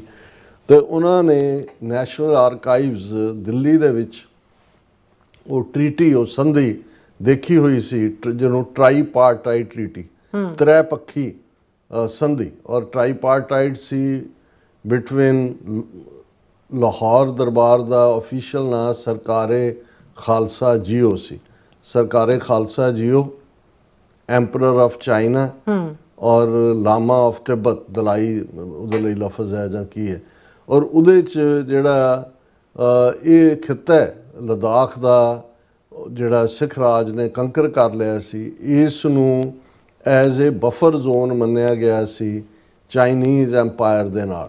ਔਰ ਇਸ ਦੇ ਥੱਲੇ ਹੀ ਇਹ ਜਿਹੜਾ ਜਦੋਂ ਫਿਰ ਅੰਗਰੇਜ਼ਾਂ ਨੇ ਜਿਹੜਾ 1846 ਦੇ ਵਿੱਚ ਪਹਿਲੀ ਐਂਗਲੋ ਸਿੱਖ ਵਾਰ ਤੋਂ ਬਾਅਦ ਸਿੱਖਾਂ ਦੇ ਉੱਤੇ ਪੈਨਲਟੀ ਥੋਪੀ ਕਿ ਜੀ ਤੁਸੀਂ ਇਹ ਜੰਗ ਕੀਤੀ ਹੈ ਤੇ ਤੁਸੀਂ ਫਲਾਣਾ, ਤੇ ਜਿਹੜਾ ਡੋਗਰਿਆਂ ਦਾ ਜਿਹੜੇ ਡੋਗਰੇ ਬਿਲਕੁਲ ਸਟਰੀਟ ਦੇ ਉੱਤੇ ਘੁੰਮਣ ਵਾਲੇ ਲੋਕ ਸੀ, ਜਿਨ੍ਹਾਂ ਨੂੰ ਮਹਾਰਾਜਾ ਰਣਜੀਤ ਸਿੰਘ ਨੇ ਇਹਨਾਂ ਤਿੰਨਾਂ ਭਰਾਵਾਂ ਨੂੰ, ਧਿਆਨ ਸਿੰਘ, ਗੁਲਾਬ ਸਿੰਘ, ਸੁਚੇਤ ਸਿੰਘ, ਇਹਨਾਂ ਨੂੰ ਚੁੱਕਿਆ। ਯੋਗ ਵੀ ਹੋਣਗੇ, ਐਬਿਲਿਟੀ ਵੀ ਹੋਏਗੀ। ਉਹਨਾਂ 'ਚੋਂ ਧਿਆਨ ਸਿੰਘ ਪ੍ਰਾਈਮ ਮਿਨਿਸਟਰ ਬਣਿਆ, ਮਹਾਰਾਜਾ ਰਣਜੀਤ ਸਿੰਘ ਦਾ ਮੁੱਖ ਸੀ। ਔਰ ਇਸੇ ਤਰ੍ਹਾਂ ਉਸ ਦੇ ਪੁੱਤਰ ਹੀਰਾ ਸਿੰਘ ਨੂੰ ਰਣਜੀਤ ਸਿੰਘ ਆਪਣੇ ਬੱਚਿਆਂ ਵਾਂਗ ਪਿਆਰ ਕਰਦੇ ਸੀ। ਫਿਰ ਸੁਚੇਤ ਸਿੰਘ ਔਰ ਖ਼ਾਸ ਤੌਰ 'ਤੇ ਗੁਲਾਬ ਸਿੰਘ ਔਰ ਸੁਚੇਤ, ਇਹਨਾਂ ਸਾਰਿਆਂ ਨੂੰ ਰਾਜੇ ਦਾ ਟਾਈਟਲ ਵੀ ਦਿੱਤਾ। ਇਹ ਪ੍ਰਮੁੱਖ ਕੋਰਟੀਅਰ ਸਨ। ਧਿਆਨ ਸਿੰਘ ਦਾ ਤਾਂ ਕੰਮ ਸਿੱਖਾਂ ਨੇ, ਸੰਧਾਵਾਲੀਆ ਸਰਦਾਰਾਂ ਨੇ ਕਰ ਦਿੱਤਾ ਸੀ, ਕਿਉਂਕਿ ਧਿਆਨ ਸਿੰਘ ਦੀ ਸਾਜ਼ਿਸ਼ ਦੇ ਥੱਲੇ ਹੀ ਫਿਰ ਜਿਹੜੀ ਭਰਾ ਮਾਰੂ ਜੰਗ ਲਾਹੌਰ ਦਰਬਾਰ ਦੇ ਵਿੱਚ ਹੋਈ, ਜਿਸ ਨੂੰ ਸ਼ਾਹ ਮੁਹੰਮਦ ਨੇ ਜਿਹੜਾ ਉਹ ਜੰਗ ਹਿੰਦ ਪੰਜਾਬ, ਜਿਸ ਨੂੰ ਜੰਗਨਾਮਾ ਸਿੰਘਾਂ ਫਰੰਗੀਆਂ ਕਿਹਾ ਜਾਂਦਾ ਹੈ, ਉਸ 'ਚ ਉਹਨੇ ਕਿਹਾ ਕਿ ਭਾਈ ਨਹੀਂ ਕੋਈ ਛੱਡਿਆ ਸਾਧ ਤੇ ਸੰਤ ਮੀਆਂ। ਇਸ ਲੈਵਲ ਦਾ ਪਿਓ ਤੋਂ ਪੁੱਤਰ, ਭਰਾ ਤੋਂ ਭਰਾ, ਪੂਰਾ ਮਹਾਰਾਜਾ ਰਣਜੀਤ ਸਿੰਘ ਦੇ ਖਾਨਦਾਨ ਦਾ ਸਫਾਇਆ। ਧਿਆਨ ਸਿੰਘ, ਕਿਉਂਕਿ ਉਸ ਦਾ ਐਂਬੀਸ਼ਨ ਸੀ ਕਿ ਉਹ ਆਪਣੇ ਪੁੱਤਰ ਹੀਰਾ ਸਿੰਘ ਨੂੰ ਜਿਹੜਾ ਉਹ ਲਾਹੌਰ ਦੇ ਤਖਤ ਦੇ ਉੱਤੇ ਰੱਖਣਾ ਚਾਹੁੰਦਾ ਸੀ। ਔਰ ਉਸੇ ਹੀ ਕਤਲੋਗਾਰ ਦੇ ਪਹਿਲੇ ਦੌਰ ਤੋਂ ਬਾਅਦ 1842 ਦੇ ਵਿੱਚ ਮਹਾਰਾਜਾ ਸ਼ੇਰ ਸਿੰਘ ਜਿਹੜਾ ਉਹ ਗੱਦੀ ਤੇ ਬੈਠਾ, ਉਹ ਕਿਉਂਕਿ ਧਿਆਨ ਸਿੰਘ ਨੇ ਹੀ ਉਸ ਨੂੰ ਗੱਦੀ ਤੇ ਬਿਠਾਉਣ 'ਚ ਵੀ ਮਦਦ ਕੀਤੀ ਸੀ, ਤੇ ਜਿਹੜੇ ਆਪੋਜ਼ਿਟ ਲਾਈਨ ਵਾਲੇ ਸੰਧਾਵਾਲੀਆ ਸਰਦਾਰ ਸੀ ਉਹਨਾਂ ਨੇ ਫਿਰ ਇੱਕ ਪੈਰੇਡ ਦੇ ਵਿੱਚ ਬੰਦੂਕ ਦਿਖਾਉਣ ਦੇ, ਕਾਰਬਾਈਨ ਦਿਖਾਉਣ ਦੇ ਬਹਾਨੇ ਸ਼ੇਰ ਸਿੰਘ ਦਾ ਮਰਡਰ ਕੀਤਾ। ਉਹਦੇ ਪੁੱਤਰ 8-9 ਸਾਲ ਦਾ ਪ੍ਰਤਾਪ ਸਿੰਘ, ਉਹਦਾ ਮਰਡਰ ਕੀਤਾ। ਔਰ ਫਿਰ ਉਹਨਾਂ ਨੇ ਕਿਲ੍ਹੇ ਵੱਲ ਜਾ ਕੇ ਧਿਆਨ ਸਿੰਘ ਜਿਹੜਾ ਡੋਗਰਾ ਸੀ ਉਸ ਨੂੰ ਵੀ ਜਿਹੜਾ ਉਹ ਭਾਰ ਬੁਲਾ ਦਿੱਤਾ। ਸੋ ਉਸ ਸਾਰੇ ਪੀਰੀਅਡ ਦੇ ਵਿੱਚ ਜਦੋਂ ਮਹਾਰਾਣੀ ਜਿੰਦਾਂ ਜਿਹੜੀ ਆ ਉਹ ਪਹਿਲੇ ਉਸ ਸਿੱਖ ਅੰਗਰੇਜ਼ ਜੰਗ ਦੇ ਵਿੱਚ ਇਨਵੋਲਵ ਹੋਈ, ਕਿਉਂਕਿ ਮਹਾਰਾਣੀ ਸੀ ਸਿੱਖਾਂ ਦੀ, ਔਰ ਜਿਹੜਾ ਦਲੀਪ ਸਿੰਘ ਜਿਹੜਾ ਉਸ ਨੂੰ ਤਖਤ ਤੇ ਬਿਠਾਇਆ ਗਿਆ ਸੀ। ਔਰ ਉਸ ਪੀਰੀਅਡ ਦੇ ਵਿੱਚ ਗੁਲਾਬ ਸਿੰਘ ਨੂੰ ਸੱਦ ਲਿਆ ਉਹਨੇ। ਇਹ ਸਭ ਤੋਂ ਵੱਡੀ, ਜਦੋਂ ਅਸੀਂ ਕੋਈ ਹਿਸਟਰੀ ਦੀਆਂ ਮਿਸਟੇਕਸ ਗਿਣਦੇ ਹਾਂ ਤੇ ਇਸ ਕਿਸਮ ਦਾ ਇੱਕ ਦਾ ਵਾਕਿਆ ਹੀ ਇਹ ਕਰਵਾਉਂਦਾ ਕਿ ਕਿੰਨਾ ਵੱਡੀ ਉਹ ਗਲਤੀ ਸੀ। ਗੁਲਾਬ ਸਿੰਘ ਰਲਿਆ ਹੋਇਆ ਸੀ ਅੰਗਰੇਜ਼ਾਂ ਦੇ ਨਾਲ, ਉਸਨੇ ਬਿਲਕੁਲ ਮਦਦ ਤਾਂ ਕੀ ਕਰਨੀ ਸੀ, ਉਸਨੇ ਜੋ ਅੰਦਰੂਨੀ ਭੇਤ ਉਹ ਭਾਵੇਂ ਔਨ ਦਾ ਗਰਾਊਂਡ ਲੜਨ ਵਾਲੇ ਜਿਹੜੇ ਲਾਲ ਸਿੰਘ, ਤੇਜ ਸਿੰਘ, ਜਰਨੈਲ ਸਿੰਘ ਯੂਪੀ ਦੇ ਬ੍ਰਾਹਮਣ, ਉਹਨਾਂ ਨੇ ਆਪਣੇ ਤੌਰ ਤੇ ਅੰਗਰੇਜ਼ਾਂ ਨੇ ਉਹਨਾਂ ਨੂੰ ਖਰੀਦਿਆ ਹੋਇਆ ਸੀ, ਉਹਨਾਂ ਦਾ ਟ੍ਰੇਟਰ ਪਣਾ। ਔਰ ਇਧਰ ਗੁਲਾਬ ਸਿੰਘ ਨੇ ਜਿਹੜੀ ਗਦਾਰੀ ਕੀਤੀ, ਜਿਨ੍ਹਾਂ ਗਦਾਰੀਆਂ ਨੂੰ ਜਦੋਂ ਸ਼ਾਹ ਮੁਹੰਮਦ ਜੰਗ ਦੇ ਮੈਦਾਨ ਦਾ ਸਿਨੈਰੀਓ ਬਿਆਨਦਾ ਹੈ ਤੇ ਉਹ ਇਹ ਕਹਿੰਦਾ ਕਿ ਭਾਈ ਆਈਆਂ ਪਲਟਣਾ ਬੀੜ ਕੇ ਤੋਪਖਾਨੇ, ਅੱਗੋਂ ਸਿੰਘਾਂ ਨੇ ਪਾਸੜੇ ਮੋੜ ਸੁੱਟੇ, ਮੇਵਾ ਸਿੰਘ ਤੇ ਮਾਖੇ ਖਾਂ ਹੋਏ ਸਿੱਧੇ, ਹੱਲੇ ਤਿੰਨ ਫਰੰਗੀ ਦੇ ਤੋੜ ਸੁੱਟੇ, ਸ਼ਾਮ ਸਿੰਘ ਸਰਦਾਰ ਅਟਾਰੀ ਵਾਲੇ, ਬਨ ਸ਼ਸਤਰੀ ਜੋੜ ਵਿਛੋੜ ਛੁੱਟੇ, ਸ਼ਾਹ ਮੁਹੰਮਦਾ ਸਿੰਘਾਂ ਨੇ ਗੋਰਿਆਂ ਦੇ ਵਾਂਗ ਨਿੰਬੂਆਂ ਲਹੂ ਨਿਚੋੜ ਸੁੱਟੇ। ਹੁਣ ਜੰਗ ਦੇ ਮੈਦਾਨ ਦਾ ਸਿਨੈਰੀਓ ਇਹ ਜਿਹੜਾ ਸਭਰਾਵਾਂ ਦੀ ਜੰਗ ਸ਼ਾਹ ਮੁਹੰਮਦ ਬਿਆਨਦਾ, ਲੇਕਿਨ ਹੋਦਾ ਕੀ ਹੈ ਕਿ ਸ਼ਾਹ ਮੁਹੰਮਦਾ ਇੱਕ ਸਰਕਾਰ ਬਾਝੋਂ ਫੌਜਾਂ ਜਿੱਤ ਕੇ ਅੰਤ ਨੂੰ ਹਾਰੀਆਂ ਨੇ। ਲਾਲ ਸਿੰਘ, ਤੇਜ ਸਿੰਘ, ਗੁਲਾਬ ਸਿੰਘ, ਇਹਨਾਂ ਸਾਰਿਆਂ ਦੀ ਟ੍ਰੈਚਰੀ ਦਾ ਨਤੀਜਾ ਕਿ ਜੰਗ ਦੇ ਮੈਦਾਨ 'ਚ ਜਿੱਤੀ ਹੋਈ ਫੌਜ ਫਾਈਨਲੀ ਜਿਹੜੀ ਹੈ ਉਸ ਦੇ ਪੱਲੇ ਹਾਰ ਪੈਂਦੀ ਹੈ। ਔਰ ਗੁਲਾਬ ਸਿੰਘ ਨੂੰ ਕਦੇ ਦੁਨੀਆ ਦੀ ਹਿਸਟਰੀ 'ਚ ਸ਼ਾਇਦ ਹੀ ਕਿਤੇ ਹੋਇਆ ਹੋਏ ਕਿ ਜਿਨ੍ਹਾਂ ਦੇ ਰਾਜ ਨੂੰ ਤੁਸੀਂ ਜਿਹੜਾ ਉਹਨਾਂ ਦੇ ਉੱਤੇ ਆ ਕੇ ਕਬਜ਼ਾ ਕਰਨ ਦੀ ਕੋਸ਼ਿਸ਼ ਕਰਦੇ ਹੋ, ਉਹਨਾਂ ਦੇ ਖਜ਼ਾਨੇ 'ਚੋਂ ਜਿਹੜਾ ਉਹ ਪੈਸੇ ਕੱਢ ਕੇ ਕੋਈ ਇਹ ਕਹਿੰਦਾ ਕਿ ਜੀ ਇਹ ਜਿਹੜਾ ਦੇਸ਼ ਹੈ ਮੈਨੂੰ ਵੇਚ ਦਿਓ, ਕਦੇ ਮੁਲਕ ਵਿਕਦੇ ਨਹੀਂ ਨੇ। ਸੋ ਕਿਉਂਕਿ ਗੁਲਾਬ ਸਿੰਘ ਨੂੰ ਉਹਨਾਂ ਨੇ ਰਿਵਾਰਡ ਕਰਨਾ ਸੀ, ਇਹ ਸਾਰਾ ਕਸ਼ਮੀਰ, ਜੰਮੂ ਕਸ਼ਮੀਰ, ਕਿਉਂਕਿ ਅਸੀਂ ਲਦਾਖ ਦੀ ਗੱਲ ਕਰ ਰਹੇ ਹਾਂ, ਤੇ ਇਹ ਸਾਰਾ ਖਿੱਤਾ ਫਿਰ 72 ਲੱਖ ਰੁਪਈਏ ਦੇ ਵਿੱਚ ਕਿ ਜੀ ਗੁਲਾਬ ਸਿੰਘ ਨੇ ਖਰੀਦ ਲਿਆ। ਗੁਲਾਬ ਸਿੰਘ ਦਾ ਉਹਦੇ ਪਿਓ ਦਾ ਪੈਸਾ ਸੀ, ਉਹਨੇ ਲਾਹੌਰ ਖਜ਼ਾਨਾ ਹੀ ਜਿਹੜਾ ਉਹ ਲੁੱਟਿਆ ਹੋਇਆ ਸੀ, ਪਹਿਲਾਂ ਚੰਦ ਕੌਰ ਰਾਹੀਂ, ਔਰ ਬਾਅਦ ਦੇ ਵਿੱਚ ਜਿਹੜਾ ਉਹ ਸਾਰਾ, ਔਰ ਇਹ ਹੋਇਆ ਕਿ ਜੀ ਇਹ ਜਿਹੜੀ ਹੈ ਗੁਲਾਬ ਸਿੰਘ ਨੂੰ ਇਨਾਮ ਵਜੋਂ ਜਿਹੜਾ ਇਹ ਜੰਮੂ ਕਸ਼ਮੀਰ ਦਾ ਖਿੱਤਾ ਡੋਗਰਿਆਂ ਦਾ, ਔਰ ਜੋ 1947 ਦੇ ਵਿੱਚ ਫਿਰ ਕਸ਼ਮੀਰ ਦਾ ਮੁੱਦਾ ਖੜਾ ਹੁੰਦਾ ਹੈ, ਉਹ ਗੁਲਾਬ ਸਿੰਘ ਦਾ ਹੀ ਜਿਹੜਾ ਅੱਗੋਂ ਔਲਾਦ ਸੀ ਹਰੀ ਸਿੰਘ, ਜਿਹਦੀ ਔਲਾਦ ਅੱਗੋਂ ਅੱਜ ਕਰਨ ਸਿੰਘ, ਇੱਕ ਜਿਹੜਾ ਫਿਰਕੂ ਹਿੰਦੂ ਵਿਸ਼ਵ ਹਿੰਦੂ ਪਰਿਸ਼ਦ ਦਾ ਪ੍ਰਧਾਨ ਵੀ, ਸ਼ਿਵ ਸੈਨਾ ਵੀ ਜਿਹਨੇ ਫਾਊਂਡ ਕੀਤੀ, ਨੇਪਾਲ ਦੀ ਗੜਬੜੀ ਦੇ ਵਿੱਚ ਵੀ ਜਿਹੜੀ ਪਹਿਲਾਂ ਸਾਰੇ ਰਾਜੇ ਦਾ ਟੱਬਰ ਮਾਰਿਆ ਸੀ, ਉਹ ਸਾਰੇ 'ਚ ਵੀ ਇਹਦਾ ਰੋਲ ਰਿਹਾ। ਸੋ ਇਹ ਜ਼ਰੂਰੀ ਹੈ ਸਮਝਣਾ ਕਿ ਲਦਾਖ ਜਿਸ ਬਾਰੇ ਇੱਕ ਪਾਸੇ ਸਿੱਖਾਂ ਦੇ ਰਾਜ ਨਾਲ ਜਾਂ ਕੀ ਕਲੇਮ ਰਿਹਾ, ਔਰ ਇਹਦਾ ਇੱਕ ਸਬੂਤ ਜਿਹੜਾ ਇਸ ਨੇ ਜਿਹੜਾ ਇੱਕ ਗਾਂਧੀ ਦੇ ਟੱਬਰ ਦਾ ਹੀ ਸ਼ਾਇਦ ਰਾਜਮੋਹਨ ਗਾਂਧੀ ਹੈ, ਹਿਸਟੋਰੀਅਨ ਹੈ, ਉਸਨੇ ਵੀ ਕਿਤੇ ਮੈਂਸ਼ਨ ਕੀਤਾ। ਔਰ ਪ੍ਰੋਫੈਸਰ ਹਰਪਾਲ ਸਿੰਘ ਪੰਨੂ, ਉਹਨਾਂ ਦੀ ਕਿਸੇ ਲਿਖਤ ਦੇ ਵਿੱਚ ਵੀ ਮੈਂ ਦੇਖਿਆ ਕਿ ਜਦੋਂ ਵਾਜਪਾਈ ਫੋਰਨ ਮਿਨਿਸਟਰ ਬਣਿਆ, ਜਨਤਾ ਪਾਰਟੀ ਦੀ ਸਰਕਾਰ ਬਰਾਰਜੀ ਦੇਸਾਈ ਵੇਲੇ, ਤੇ ਇੱਕ ਡੈਲੀਗੇਸ਼ਨ ਜਿਹੜਾ ਉਹ ਚਾਈਨਾ ਗਿਆ, ਉਦੋਂ ਚਾਈਨਾ ਨੂੰ ਰੈਕਗਨਾਈਜ਼ ਵੀ ਕੀਤਾ ਗਿਆ ਭਾਰਤ ਵੱਲੋਂ, ਯਾਨੀ ਤਿੱਬਤ ਨੂੰ ਮੰਨ ਲਿਆ ਗਿਆ ਕਿ ਚੀਨ ਦਾ ਹਿੱਸਾ ਹੈ। ਔਰ ਉਹ ਲਦਾਖ ਦੀ ਗੱਲ, ਕਿਉਂਕਿ ਮਾਓਜ਼ੇ ਤੁੰਗ ਦਾ ਜਦੋਂ ਅਸੀਂ ਜ਼ਿਕਰ ਕਰਦੇ ਹਾਂ ਜਾਂ ਚਾਈਨਾ ਦਾ ਜ਼ਿਕਰ ਕਰਦੇ ਹਾਂ, ਤਾਂ ਉਹਨਾਂ ਦਾ ਕਹਿਣਾ ਹੈ ਕਿ ਤਿੱਬਤ ਜਿਹੜਾ ਹੈ ਇਹ ਹਥੇਲੀ ਹੈ, ਪਾਮ ਹੈ, ਔਰ ਇਹ ਇਸ ਦੀਆਂ ਚੀਨ ਦੀਆਂ 5 ਉਂਗਲਾਂ ਨੇ, ਜਿਸ ਦੇ ਵਿੱਚ ਉਹ ਨੇਪਾਲ, ਸਿੱਕਮ, ਭੂਟਾਨ ਔਰ ਲਦਾਖ ਔਰ ਸਾਊਥ ਤਿੱਬਤ, ਜਿਹਨੂੰ ਇੰਡੀਆ ਨੇ ਜਿਹੜਾ ਕਬਜ਼ਾ ਕਰਕੇ ਉਸ ਦਾ ਨਾਂ ਅਰੁਣਾਚਲ ਪ੍ਰਦੇਸ਼ ਰੱਖਿਆ ਹੋਇਆ ਹੈ, ਬਾੜ ਦੇ ਵੇਲੇ ਇਹਨੂੰ ਨੇਫਾ ਕਹਿੰਦੇ ਸੀ, north east frontier agency. So China ਦਾ ਲਦਾਖ ਦੇ ਕਲੇਮ ਹੈ, ਲਦਾਖ ਭਾਰਤ ਦੇ ਕਬਜ਼ੇ 'ਚ ਹੈ। ਔਰ ਇਹ ਹੈ ਕਿ ਵੀ ਜਦੋਂ ਚਾਈਨਾ ਨੇ ਜਿਹੜਾ ਵਾਜਪਾਈ ਨੇ ਉਸ ਬਾਰਡਰ ਇਸ਼ੂ ਨੂੰ ਛੋਹਣਾ ਚਾਹਿਆ, ਔਰ ਇਹ ਕਿਹਾ ਜਾਂਦਾ ਜਿਵੇਂ ਮੈਂ ਕਿਹਾ ਵੀ ਉਹਨੇ ਜਿਹੜਾ ਇਹਨਾਂ ਦਾ ਗਾਂਧੀ ਦਾ ਹੈ ਜਿਹੜਾ ਰਾਜਮੋਹਨ ਗਾਂਧੀ, ਉਹਨੇ ਵੀ ਕਿਤੇ ਮੈਂਸ਼ਨ ਕੀਤਾ, ਹਰਪਾਲ ਸਿੰਘ ਪੰਨੂ ਨੇ ਵੀ, ਕਿ ਜਦੋਂ ਵਾਜਪਾਈ ਨੇ ਲਦਾਖ ਦੇ ਇਸ਼ੂ ਦੇ ਉੱਤੇ ਚਾਈਨਾ ਦੇ ਨਾਲ ਗੱਲਬਾਤ ਸ਼ੁਰੂ ਹੋਈ ਤਾਂ ਉਹਨਾਂ ਨੇ ਕਿਹਾ ਕਿ ਜੀ ਅਸੀਂ ਤਾਂ ਇਸ ਦੇ ਉੱਤੇ ਤੁਹਾਡੇ ਨਾਲ ਗੱਲ ਨਹੀਂ ਕਰ ਸਕਦੇ, ਇਹ ਤਾਂ ਸਾਡੀ ਸੰਧੀ ਸਿੱਖ ਰਾਜ ਦੇ ਵੇਲੇ ਸਿੱਖਾਂ ਦੇ ਨਾਲ ਹੋਈ ਸੀ, ਉਹ ਉਹਨਾਂ ਦੇ ਨਾਲ ਗੱਲ ਹੋ ਸਕਦੀ ਹੈ, ਤੁਹਾਡਾ ਤਾਂ, ਔਰ ਬਿਲਕੁਲ ਠੀਕ ਹੈ, ਭਾਰਤ ਨਾਲ ਇਹਦਾ ਕੋਈ ਤਾਲੁਕ ਨਹੀਂ ਸੀ। ਪਰ ਕਿਉਂਕਿ ਜੋ ਕੁਛ ਵੀ ਉਸ ਹਰੀ ਸਿੰਘ ਦੀ ਟੈਰੀਟਰੀ 47 ਤੱਕ ਪਹੁੰਚੀ, ਜਿਹਦੇ 'ਚ ਇਹ ਸਾਰਾ ਖਿੱਤਾ ਸ਼ਾਮਲ ਸੀ, ਹਾਲਾਂਕਿ ਗਿਲਗਿਤ ਬਾਲਟਿਸਤਾਨ ਉਹ ਪਾਕਿਸਤਾਨ ਨੇ ਲਿਬਰੇਟ ਕਰਵਾ ਲਿਆ ਨਾਲ ਲੱਗਦੇ, ਕਿਉਂਕਿ ਉੱਥੇ ਅੰਗਰੇਜ਼ ਔਰ ਜਿਹੜੇ ਲੋਕ ਸੀ ਉਹਨਾਂ ਨੇ ਰਿਬੈਲੀਅਨ ਕੀਤਾ, ਨਹੀਂ ਤਾਂ ਗਿਲਗਿਤ ਬਾਲਿਸਤਾਨ ਵੀ ਜਿਹੜਾ ਇਹਨਾਂ ਦਾ, ਜਿਹਨੂੰ ਹੁਣ ਇਹ ਅਮਿਤ ਸ਼ਾਹ ਜਾਂ ਦੂਜੇ ਕਹਿੰਦੇ ਨੇ ਜੇ ਅਸੀਂ ਪਾਕਿਸਤਾਨ ਆਕੂਪਾਈਡ ਕਸ਼ਮੀਰ ਲੈਣਾ ਹੈ ਜਾਂ ਦੂਜਾ, ਜੇ ਗਿਲਗਿਤ ਬਾਲਿਸਤਾਨ ਇਹਨਾਂ ਦੇ ਕੋਲ ਹੁੰਦਾ ਤੇ ਫਿਰ ਚਾਈਨਾ ਦਾ ਜਿਹੜਾ one belt one road initiative ਹੈ ਅੱਗੇ ਨਹੀਂ ਸੀ ਤੁਰਨਾ। ਇਹ ਮੈਂ ਪਿਛੋਕੜ ਦੇ ਵਿੱਚ ਇਹ ਗੱਲ ਇਸ ਲਈ ਕੀਤੀ ਹੈ ਕਿ ਲੱਦਾਖ ਔਰ ਦੂਸਰਾ ਇੰਡੀਆ ਨੂੰ ਇਹ ਸਮੁੱਚਾ ਜਿਹੜਾ ਜੰਮੂ ਕਸ਼ਮੀਰ ਹੈ, ਇਹ ਜਿਸ ਅੰਦਾਜ਼ ਦੇ ਵਿੱਚ ਇਹਨਾਂ ਨੇ ਇਸ ਦੇ ਉੱਤੇ ਜਿਹੜਾ ਕਬਜ਼ਾ ਕੀਤਾ ਔਰ ਜੋ ਕੁਝ ਫਿਰ ਲੋਕਾਂ ਦੇ ਨਾਲ ਹੋਇਆ, ਔਰ ਹੁਣ ਜੋ ਲੱਦਾਖ ਦੇ ਵਿੱਚ ਹੋ ਰਿਹਾ ਹੈ ਇਸ ਲਈ ਇੰਪੋਰਟੈਂਟ ਹੈ ਕਿ ਜਦੋਂ 5 ਅਗਸਤ 2019 ਨੂੰ ਇਹਨਾਂ ਨੇ ਆਰਟੀਕਲ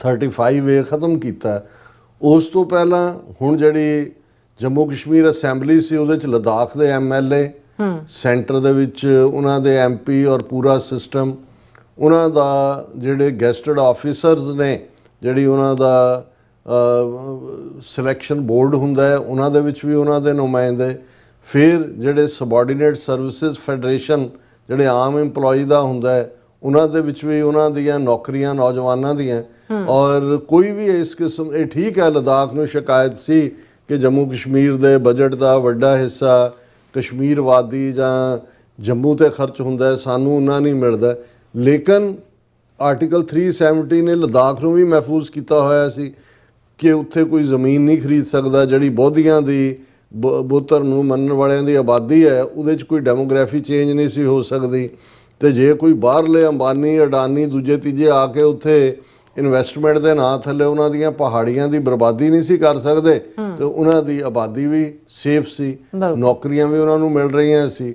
ਕੋਈ ਇਹ ਵੀ ਨਹੀਂ ਹੋਇਆ ਵੀ ਲੱਦਾਖ ਦੇ ਵਿੱਚ ਕਦੇ ਕਮਿਊਨਲ ਵਾਇਲੈਂਸ ਹੋਈ ਹੋਏ। ਈਵਨ ਜਿਹੜਾ ਕਾਰਗਿਲ ਇਲਾਕਾ ਵੀ ਲੱਦਾਖ ਦਾ ਹਿੱਸਾ ਹੈ, ਉਹ ਇੱਕ ਦੂਸਰੇ ਦੇ ਨਾਲ ਬੜੇ ਪ੍ਰੇਮ ਪਿਆਰ ਨਾਲ ਰਹਿੰਦੇ ਨੇ, ਔਰ ਮੈਨੂੰ ਵੀ ਕਦੇ ਯਾਦ ਨਹੀਂ ਹੈ ਕਿ ਕਸ਼ਮੀਰ ਵਾਦੀ 'ਚ ਵਾਇਲੈਂਸ ਹੋਈ ਜਾਂ ਜੰਮੂ 'ਚ ਡੋਗਰੇ ਸ਼ਰਾਰਤ ਕਰਦੇ ਨੇ। ਲੱਦਾਖ ਇੱਕ ਪੀਸਫੁਲ ਰਿਹਾ, ਔਰ ਉਹਨਾਂ ਨੂੰ ਜਦੋਂ ਲੱਦਾਖ ਨੂੰ ਯੂਨੀਅਨ ਟੈਰੀਟਰੀ ਬਣਾਇਆ ਗਿਆ ਉਹਨਾਂ ਨੂੰ ਲੱਗਾ ਕਿ ਵਾਹ ਵਾਹ ਵਾਹ, ਸਾਡੇ ਲਈ ਤਾਂ ਜਿਹੜਾ ਅਸੀਂ ਹੁਣ ਆਪਣੀ ਮੈਜੋਰਿਟੀ ਵਾਲੇ ਇੱਕ ਸੂਬੇ 'ਚ ਹੋਵਾਂਗੇ, ਔਰ ਸਾਡਾ ਪਰ ਹਾਲਾਤ ਇਹ ਹੋ ਗਏ ਨਾ 6-7 ਸਾਲਾਂ 'ਚ ਉਹਨਾਂ ਨੇ ਦੇਖਿਆ ਕਿ ਭਾਈ ਸਾਡੀ ਡੈਮੋਗ੍ਰਾਫੀ ਵੀ ਬਦਲੀ ਜਾ ਰਹੀ ਹੈ, ਅਜੀਬੋ ਗਰੀਬ ਕਾਲੇ ਪੀਲੇ ਚਿੱਟੇ ਹਰੇ ਲੋਕ ਆ ਕੇ ਇੱਥੇ ਵਸ ਰਹੇ ਨੇ, ਜਿਹੜਾ ਫੈਕਟਰੀਆਂ ਲਾਉਣ ਦੇ ਜਾਂ ਦੂਜੇ ਨਾਂ ਦੇ ਥੱਲੇ ਉਸ ਦੀ ਜਿਹੜੀ ਨੈਚੁਰਲ ਬਿਊਟੀ ਹੈ ਉਹਨੂੰ ਖਰਾਬ ਕੀਤਾ ਜਾ ਰਿਹਾ ਹੈ, ਪਰ ਉਹਨਾਂ ਦੀ ਨਾ ਕੋਈ ਵਿਧਾਨ ਸਭਾ ਹੈ ਨਾ ਕੋਈ ਰਿਪਰੈਜ਼ੈਂਟੇਸ਼ਨ ਹੈ, ਔਰ ਜਿਹੜੀ ਉਹਨਾਂ ਦੀ ਮੰਗ BJP ਨੇ ਆਪਣਾ 2019 ਦੇ ਚੋਣ ਮੈਨੀਫੈਸਟੋ ਦੇ ਵਿੱਚ ਵੀ ਕਿਹਾ ਸੀ ਵੀ ਅਸੀਂ ਲੱਦਾਖ ਨੂੰ ਸਟੇਟਹੁੱਡ ਦਾ ਦਰਜਾ ਦੇਵਾਂਗੇ, ਅਸੀਂ ਜਿਹੜਾ ਸਕੈਜੂਅਲ ਸ਼ੈਡਿਊਲ ਇਹਨਾਂ ਦੇ ਇੰਡੀਅਨ ਕਨਸਟੀਟਿਊਸ਼ਨ ਦਾ ਹੈ 6th ਸ਼ੈਡਿਊਲ, ਉਸ ਦੇ ਵਿੱਚ ਲੱਦਾਖ ਨੂੰ ਸ਼ਾਮਲ ਕਰਾਂਗੇ, ਜਿਹਦੇ ਥੱਲੇ ਫਿਰ ਇਹ ਹੈ ਕਿ ਕੋਈ ਖਾਮ ਖਾ ਕੇ ਉੱਥੇ ਜ਼ਮੀਨਾਂ ਨਹੀਂ ਖਰੀਦ ਸਕਦਾ,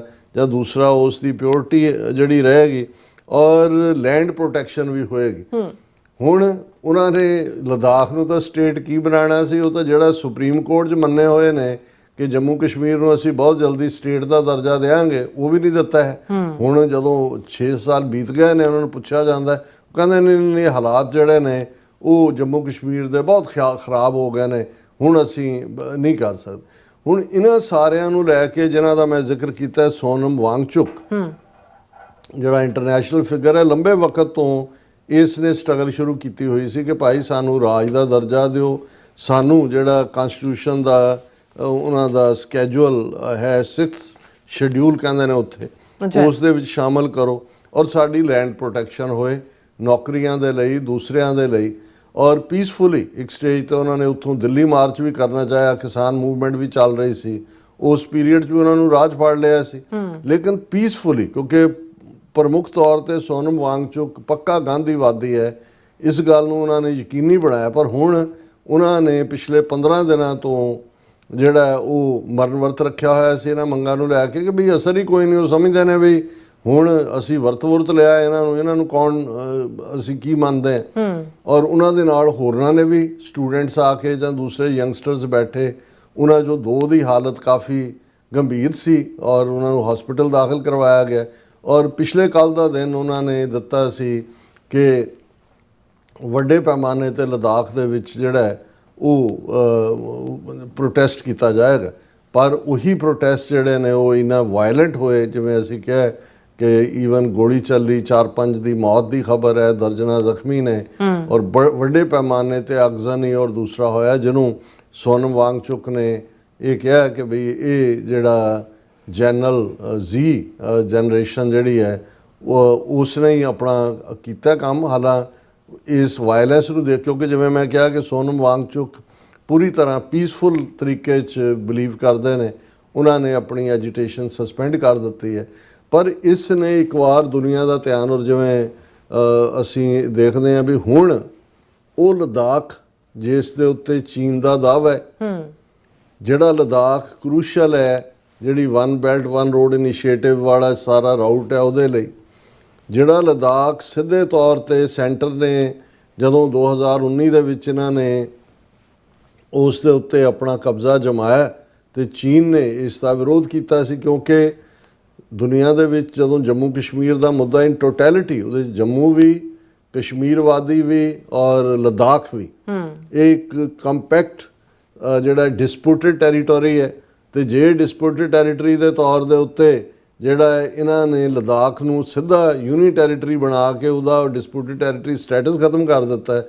ਔਰ ਇਹ ਖਤਮ ਕਰਨ ਤੋਂ ਬਾਅਦ ਅਮਿਤ ਸ਼ਾਹ ਨੇ ਅੱਡੀਆਂ ਚੁੱਕ ਕੇ ਉਸ ਜਿਹੜਾ ਰਾਜ ਸਭਾ ਦੇ ਵਿੱਚ ਇਹ ਕਿਹਾ ਸੀ ਇਸ ਗੈਂਡੇ ਨੇ ਕਿ ਹੁਣ ਅਸੀਂ ਜਿਹੜਾ ਅਕਸਾਈ ਚਿੰਨ੍ਹ ਵੀ ਲਵਾਂਗੇ, ਜਿਹੜਾ 42,000 ਸਕੁਅਰ ਕਿਲੋਮੀਟਰ ਦੱਬਿਆ ਹੋਇਆ ਚੀਨ ਨੇ। ਔਰ ਚੀਨ ਨੇ ਉਹਦਾ ਫਿਰ 2019 'ਚ ਇਹਨਾਂ ਨੇ ਇਹ ਕਰਤੂਤ ਕੀਤੀ ਤੇ ਜੂਨ 2020 ਗਲਵਾਨ ਦੇ ਵਿੱਚ ਚੀਨ ਨੇ ਇਹਨਾਂ ਦਾ ਚੰਗੀ ਤਰ੍ਹਾਂ ਜਿਹੜਾ ਉਹ ਸਿਰ ਭੰਨਿਆ।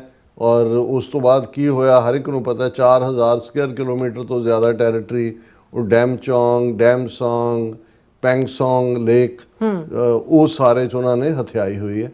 ਹੁਣ ਇਹ ਡਿਵੈਲਪਮੈਂਟ ਜਦੋਂ ਕਿ ਅੰਦਰੂਨੀ ਹੈ, ਇਹ ਸ਼ੋਅ ਕਰਦੀ ਹੈ ਵੀ ਮਨੀਪੁਰ ਵੀ ਇਹਨਾਂ ਦੇ ਹੱਥੋਂ ਨਿਕਲਿਆ ਹੋਇਆ, ਨਾਰਥ ਈਸਟ ਦੀਆਂ 7 ਸਟੇਟਾਂ ਦੇ ਨਾਲ ਕਮਿਊਨੀਕੇਸ਼ਨ ਕਰਕੇ ਇੱਕ ਬਿਜ਼ਨਸ ਰਿਲੇਸ਼ਨਸ਼ਿਪ ਬਣਾਉਣ ਦੀ ਗੱਲ ਈਵਨ ਮੁਹੰਮਦ ਯੂਨਸ ਨੇ ਇੱਥੇ ਉਹਨਾਂ ਜਿਹੜੇ ਸਰਜੀ ਗੌਰ ਅਮਰੀਕਾ ਦਾ ਐਂਬੈਸਡਰ ਇੰਡੀਆ 'ਚ ਲਾਇਆ ਔਰ ਸੈਂਟਰਲ ਏਸ਼ੀਆ ਔਰ ਸਾਊਥ ਏਸ਼ੀਆ ਦਾ ਐਨਵਾਏ ਵੀ ਬਣਾਇਆ, ਉਹਦੇ ਨਾਲ ਕੀਤੀ ਹੈ। ਇਸ ਮੂਮੈਂਟ ਤੇ ਲਦਾਖ ਦੇ ਵਿੱਚ ਸਡਨ ਹੋਣਾ ਇੱਕਦਮ ਇੰਡੀਅਨ ਮਿਨਿਸਟਰਾਂ ਨੇ ਔਰ ਬੀਜੇਪੀ ਨੇ ਸਾਜ਼ਿਸ਼ ਹੁਣ ਦੱਸੋ ਇਹ ਕਿਹਦੀ ਸਾਜ਼ਿਸ਼ ਹੈ? ਚੀਨ ਦੀ ਹੈ ਜਿਹੜਾ ਲਦਾਖ ਨੂੰ ਆਪਣਾ ਹਿੱਸਾ ਮੰਨਦਾ ਹੈ ਇਨਸੈਪਰੇਬਲ, ਜਾਂ ਅਮਰੀਕਾ ਦੀ ਹੈ ਜਿਹੜਾ ਅਮਰੀਕਾ ਜਾ ਕੇ ਨੇਪਾਲ 'ਚ ਵੀ ਬੈਠਾ ਹੈ, ਬੰਗਲਾਦੇਸ਼ ਦੀ ਫੌਜ ਨਾਲ ਵੀ ਜੁਆਇੰਟ ਐਕਸਰਸਾਈਜ਼ ਕਰ ਰਹੇ ਨੇ। ਘੱਟੋ ਘੱਟ ਪਾਕਿਸਤਾਨ ਦੀ ਤਾਂ ਨਹੀਂ ਹੈ। ਕਸ਼ਮੀਰ ਵਾਦੀ 'ਚ ਤਾਂ ਹਿੰਸਾ ਦਾ ਨਾਂ ਪਾਕਿਸਤਾਨ ਨੂੰ ਜੋੜਿਆ ਜਾਂਦਾ, ਕੋਈ ਵੱਡੀ ਗੱਲ ਨਹੀਂ। ਉੱਥੇ ਕਹਿ ਦੇਣ ਕਿ ਜੀ ISI ਵਾਲਿਆਂ ਨੇ ਜਿਹੜਾ ਉਹ ਇੱਲ ਦੇ ਖੰਭਾਂ ਦੇ ਉੱਤੇ ਚੜ੍ਹ ਕੇ ਆਪਣੇ ਜਿਹੜੇ ਨੇ ਉਹ ਜਾਨ ਨਿਸਾਰ ਉੱਥੇ ਭੇਜ ਦਿੱਤੇ ਨੇ ਜਿਨ੍ਹਾਂ ਨੇ ਅੱਗਾਂ ਲਾ ਦਿੱਤੀਆਂ ਨੇ। ਸੋ ਕੁੱਲ ਮਿਲਾ ਕੇ ਇਹ ਗੱਲ ਦੱਸਦੀ ਹੈ ਕਿ ਦਿੱਲੀ ਦੇ ਹਾਕਮ ਇਹ ਨਹੀਂ ਕਿ ਬੇਖਬਰ ਨੇ ਵੀ ਕੀ ਹੋ ਰਿਹਾ, ਕਿਸ ਕਦਰ ਤਾਕਤ ਦੇ ਨਸ਼ੇ ਵਿੱਚ ਚੂਰ ਨੇ ਕਿ ਜਿਹੜੀ ਜ਼ਮੀਨੀ ਹਕੀਕਤ ਹੈ ਉਹਨੂੰ ਉਹ ਸਮਝਣ ਤੋਂ ਇਨਕਾਰੀ ਨੇ। ਔਰ ਜਿਸ ਲੈਵਲ ਦੇ ਉੱਤੇ ਲਦਾਖ ਦੇ ਵਿੱਚ ਇਹ ਯੰਗ ਜਨਰੇਸ਼ਨ ਖਲੋਤੀ ਹੈ, ਇਹ ਬੇਸ਼ੱਕ ਦਬਾ ਲੈਣਗੇ, ਕਰਫਿਊ ਲਾ ਦਿੱਤਾ ਹੈ, ਦੂਸਰੇ ਕਰਨਗੇ, ਉਹਨਾਂ ਨੂੰ ਅੰਦਰ ਸੁੱਟ ਦੇਣਗੇ ਔਰ ਸੋਨਮ ਵਾਂਗਚੁਕ ਨੂੰ ਵੀ ਗ੍ਰਿਫਤਾਰ। ਪਰ ਹੁਣ ਲਦਾਖ ਦੇ ਵਿੱਚ ਵੀ ਅਲਟੀਮੇਟਲੀ ਆਰਮਡ ਸਟਰਗਲ, ਹਥਿਆਰਬੰਦ, ਜਿਵੇਂ ਮੈਂ ਕਿਹਾ ਕਿ ਭਾਵੇਂ ਬੁੱਧਿਜ਼ਮ ਦੇ ਵਿੱਚ ਹਿੰਸਾ ਪਰਮੋ ਧਰਮ ਹੈ, ਪਰ ਅਲਟੀਮੇਟਲੀ ਥਾਈਲੈਂਡ, ਸ੍ਰੀਲੰਕਾ, ਇਹ ਸਾਰਿਆਂ ਤੋਂ ਜੇ ਅਸੀਂ ਦੇਖੀਏ ਤਾਂ ਹੁਣ ਲਦਾਖ ਦਾ ਇਹ ਪੀਸਫੁਲ ਰੀਜਨ ਵੀ ਜਿਹੜਾ ਹੈ ਇਹ ਭਾਰਤੀ ਸਰਕਾਰ ਦੀ ਨੀਤੀਆਂ ਦੀ ਬਦੌਲਤ ਇੱਕ ਹਥਿਆਰਬੰਦ ਸੰਘਰਸ਼ ਦਾ ਅੱਡਾ ਬਣੇਗਾ।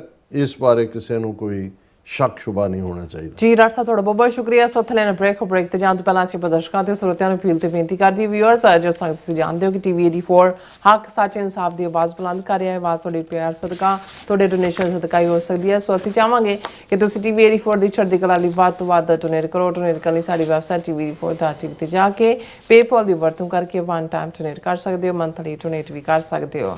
ਤੁਸੀਂ TV 84 ਦੇ ਨਾਮ ਤੇ ਚੈੱਕ ਬਣਾ ਕੇ ਸਾਨੂੰ ਮੇਲ ਵੀ ਕਰ ਸਕਦੇ ਹੋ ਸਾਡੇ ਇਸ ਪਤੇ ਤੇ 36-01 37th Avenue, Long Island City, New York 11101 USA, ਜਾਂ ਫਿਰ ਤੁਸੀਂ ਸਾਨੂੰ ਫੋਨ ਰਾਹੀਂ ਵੀ ਸੰਪਰਕ ਕਰ ਸਕਦੇ ਹੋ 5166191984। ਤੁਸੀਂ ਸਾਨੂੰ ਈਮੇਲ ਵੀ ਕਰ ਸਕਦੇ info@tv84.tv ਤੇ।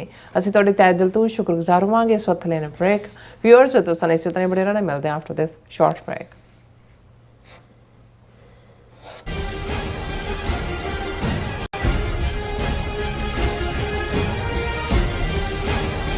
ਜਿਹੜਾ ਹੜ੍ਹ ਆਇਆ ਸੀਗਾ ਗੁਰਦੁਆਰਾ ਸਾਹਿਬ ਕਰਤਾਰਪੁਰ ਸਾਹਿਬ ਦੇ ਵਿੱਚ, ਬਹੁਤ ਹੀ ਤਬਾਹੀ ਮਚਾਈ ਹੈ ਉਸ ਹੜ੍ਹ ਨੇ।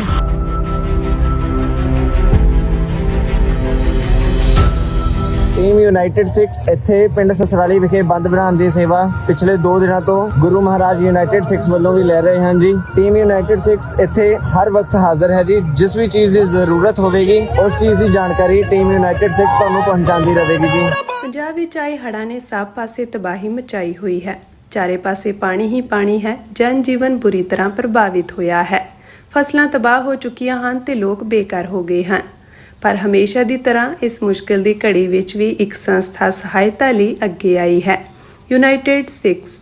ਮੁਸੀਬਤ ਵਿੱਚ ਫਸੇ ਹਜ਼ਾਰਾਂ ਪਰਿਵਾਰਾਂ ਨੂੰ ਯੂਨਾਈਟਿਡ 6 ਦੇ ਸੇਵਾਦਾਰ ਮੀਲਾਂ ਤੱਕ ਪੈਦਲ ਤੁਰ ਕੇ ਕਿਸ਼ਤੀਆਂ ਰਾਹੀਂ ਹਰ ਸੰਭਵ ਅਸੰਭਵ ਤਰੀਕੇ ਨਾਲ ਉਹਨਾਂ ਨੂੰ ਮਦਦ ਦੇਣ ਲਈ ਪਹੁੰਚ ਕਰ ਰਹੇ ਹਨ। ਪ੍ਰਭਾਵਿਤ ਪਰਿਵਾਰਾਂ ਲਈ ਹਰ ਰੋਜ਼ ਉਹ ਭੋਜਨ, ਸਾਫ਼ ਪਾਣੀ, ਦਵਾਈਆਂ, ਮੱਛਰਦਾਨੀਆਂ, ਪਸ਼ੂਆਂ ਲਈ ਚਾਰਾ ਅਤੇ ਹੋਰ ਜ਼ਰੂਰੀ ਵਸਤਾਂ ਦੀ ਸਪਲਾਈ ਕਰ ਰਹੇ ਹਨ। ਪ੍ਰਭਾਵਿਤ ਪਰਿਵਾਰਾਂ ਨੂੰ ਕੋਈ ਮੁਸ਼ਕਿਲ ਨਾ ਹੋਵੇ, ਇਕੱਲਾਪਣ ਨਾ ਲੱਗੇ, ਇਸ ਲਈ ਸੇਵਾਦਾਰ ਹਰ ਰੋਜ਼ ਉਹਨਾਂ ਲਈ ਤਨਦੇਹੀ ਨਾਲ ਸੇਵਾਵਾਂ ਨਿਭਾ ਰਹੇ ਹਨ। ਤੁਸੀਂ ਵੀ ਯੂਨਾਈਟਿਡ 6 ਜਥੇਬੰਦੀ ਨਾਲ ਜੁੜ ਸਕਦੇ ਹੋ। ਆਪਣਾ ਯੋਗਦਾਨ ਪਾਓ ਅਤੇ ਪੀੜਤਾਂ ਦੀ ਸਹਾਇਤਾ ਕਰੋ। ਵਧੇਰੇ ਜਾਣਕਾਰੀ ਲਈ ਤੁਸੀਂ ਸਕਰੀਨ ਤੇ ਦਿੱਤੇ ਨੰਬਰਾਂ ਤੇ ਸੰਪਰਕ ਕਰ ਸਕਦੇ ਹੋ। ਕੀ ਤੁਸੀਂ ਰੋਜ਼ਾਨਾ ਕੰਮ ਤੇ ਆਪਣਾ ਵਧੇਰੇ ਸਮਾਂ ਬਿਤਾਉਣ ਤੋਂ ਪਰੇਸ਼ਾਨ ਹੋ? ਆਪਣੀ ਪੂੰਜੀ ਨੂੰ ਕੰਮ ਤੇ ਲਗਾਓ, ਸਾਡੇ ਨਾਲ ਇਨਵੈਸਟ ਕਰੋ। ਅਸੀਂ ਤੁਹਾਡੀ ਪੂੰਜੀ ਤੋਂ ਤੁਹਾਡੇ ਲਈ ਵਧੇਰੇ ਪੈਸੇ ਬਣਾ ਸਕਦੇ ਹਾਂ। ਅਸੀਂ ਪ੍ਰਾਈਵੇਟ ਇਕੁਇਟੀ ਇਨਵੈਸਟਮੈਂਟ ਫਰਮ ਹਾਂ ਤੇ ਕਮਰਸ਼ੀਅਲ ਰੀਅਲ ਐਸਟੇਟ ਵਿੱਚ ਮਾਹਿਰ ਹਾਂ। Property management, leasing, asset management, commercial real estate investment ਵਿੱਚ ਸਾਰੀਆਂ ਸੇਵਾਵਾਂ ਲਈ ਅਮਰੀਕਾ ਭਰ ਵਿੱਚੋਂ ਤੁਸੀਂ ਸਾਡੇ ਤੱਕ ਪਹੁੰਚ ਕਰ ਸਕਦੇ ਹੋ। ਆਜ਼ਾਦ ਕਮਰਸ਼ੀਅਲ ਰੀਅਲਟੀ ਸਰਵਿਸਿਜ਼ ਦੇ Azad family trust, 701 north port oak road, suite number 204, Houston, Texas. ਤੁਸੀਂ ਸਾਨੂੰ ਸਾਡੇ ਫੋਨ ਨੰਬਰ 7136861277 ਤੇ ਵੀ ਸੰਪਰਕ ਕਰ ਸਕਦੇ ਹੋ। Azad commercial realty services.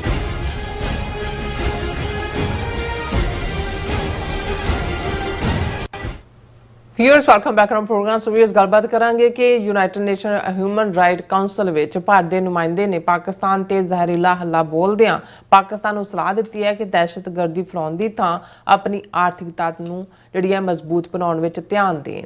ਸੋ ਦੂਸਰੇ ਪਾਸੇ ਤੁਰਕੀ ਨੇ ਯੂਨਾਈਟਿਡ ਨੇਸ਼ਨ ਜਨਰਲ ਅਸੈਂਬਲੀ ਵਿੱਚ ਜੰਮੂ ਕਸ਼ਮੀਰ ਦਾ ਮੁੱਦਾ ਹੈ ਉਹ ਚੱਕਿਆ। ਸੋ ਇਸ ਬਾਰੇ ਆਪਾਂ ਗੱਲਬਾਤ ਕਰਨ ਜਾ ਰਹੇ ਹਾਂ।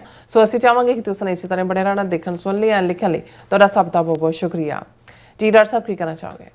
ਦੇਖੋ, ਇਸ ਵੇਲੇ ਯੂਨਾਈਟਿਡ ਨੇਸ਼ਨਸ ਦੇ 2 ਸੈਸ਼ਨ ਚੱਲ ਰਹੇ ਨੇ। ਨਿਊਯਾਰਕ ਦੇ ਵਿੱਚ ਯੂਨਾਈਟਿਡ ਨੇਸ਼ਨਸ ਦਾ ਐਡਮਿਨਿਸਟ੍ਰੇਟਿਵ ਹੈੱਡਕੁਆਰਟਰ ਹੈ, ਜਿੱਥੇ ਸਾਲ ਦੇ ਵਿੱਚ ਸਪਟੈਂਬਰ ਦੇ ਮਹੀਨੇ ਯੂਨਾਈਟਿਡ ਨੇਸ਼ਨਸ ਜਨਰਲ ਅਸੈਂਬਲੀ ਦਾ ਸੈਸ਼ਨ ਹੁੰਦਾ ਹੈ, ਜਿਹੜਾ ਚੱਲ ਰਿਹਾ ਹੈ, ਜਿਸ ਦੇ ਵਿੱਚ ਜਿਵੇਂ ਅਸੀਂ ਕੱਲ੍ਹ ਜ਼ਿਕਰ ਕੀਤਾ ਸੀ ਕਿ ਪਹਿਲੇ ਦਿਨ ਓਪਨਿੰਗ 'ਚ ਜਿਹੜਾ ਉਹ ਬ੍ਰਾਜ਼ੀਲ ਦਾ ਪ੍ਰੈਜ਼ੀਡੈਂਟ ਐਡਰੈਸ ਕਰਦਾ ਹੈ। ਸੈਕੰਡ ਡੇ ਫਿਰ ਅਮਰੀਕਨ ਪ੍ਰੈਜ਼ੀਡੈਂਟ ਔਰ UN ਸੈਕਟਰੀ ਜਨਰਲ ਐਡਰੈਸ ਕਰਦੇ ਨੇ।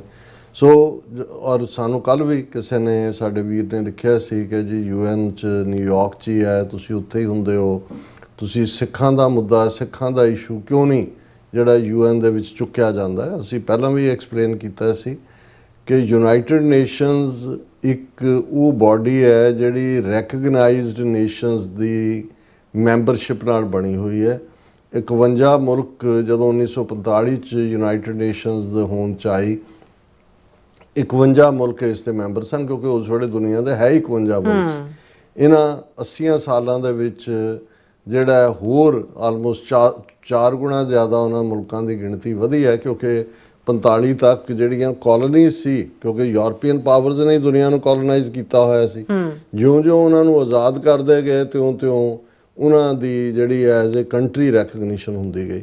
ਸੋ ਇੱਥੇ ਕੋਈ ਕੰਟਰੀ ਹੀ, ਜਿਵੇਂ ਹੁਣ ਫਲਸਤੀਨ ਦੇ ਮੁੱਦੇ ਦੇ ਉੱਤੇ ਜੇ ਫਰਾਂਸ, ਸਪੇਨ, ਇੰਗਲੈਂਡ ਔਰ ਆਇਰਲੈਂਡ ਦੂਜੇ ਤੀਜੇ ਸਾਰੇ ਜੇ ਅਸੀਂ ਰੈਕਗਨਾਈਜ਼ ਕਰਦੇ ਹਾਂ, ਹਾਲਾਂਕਿ ਦੈਟ ਰੈਕਗਨੀਸ਼ਨ ਮੀਨਸ ਨਥਿੰਗ ਕਿ ਵੀ ਤੁਸੀਂ ਜਿਹੜਾ ਗਜ਼ਾ ਦੇ ਵਿੱਚ ਜਿਹੜੇ ਜੈਨੋਸਾਈਡ ਜਾਂ ਦੂਜਾ ਹੋ ਰਿਹਾ ਉਹ ਤਾਂ ਰੋਜ਼ਾਨਾ ਐਵਰੀਡੇ ਹੋ ਰਿਹਾ, 2 ਸਾਲ ਤੋਂ ਹੋ ਰਿਹਾ, ਉਹਨੂੰ ਤੁਸੀਂ ਹੁਣ ਰੋਕਣ ਲਈ ਤੁਹਾਡਾ ਇੱਥੇ ਕਹਿ ਦੇਣ ਨਾਲ ਜਿਹੜਾ ਉਹ ਠੀਕ ਹੈ ਇੱਕ ਨੇ ਉਹਨੇ ਉਹ ਭਾਵੇਂ ਐਕਸਟ੍ਰੀਮ ਰਾਈਟ ਵਿੰਗਰ ਹੈ ਇਟਾਲੀਅਨ ਜਿਹੜੀ ਪ੍ਰਾਈਮ ਮਿਨਿਸਟਰ ਹੈ, ਕਿ ਇਟਸ ਔਨ ਪੇਪਰ ਟੈਰੀਟਰੀ ਤਾਂ ਤੁਹਾਡੀ ਉਹ ਬਰਬਾਦ ਨਹੀਂ, ਇੱਕ ਪਾਸੇ ਜੈਨੋਸਾਈਡ ਕਰ ਰਹੇ ਨੇ, ਦੂਸਰੇ ਪਾਸੇ ਪੱਕੇ ਤੌਰ ਤੇ ਸੈਟਲਮੈਂਟ ਬਣਾ ਰਹੇ ਨੇ ਵੈਸਟ ਬੈਂਕ ਜਾਂ ਦੂਜੇ ਵੀ।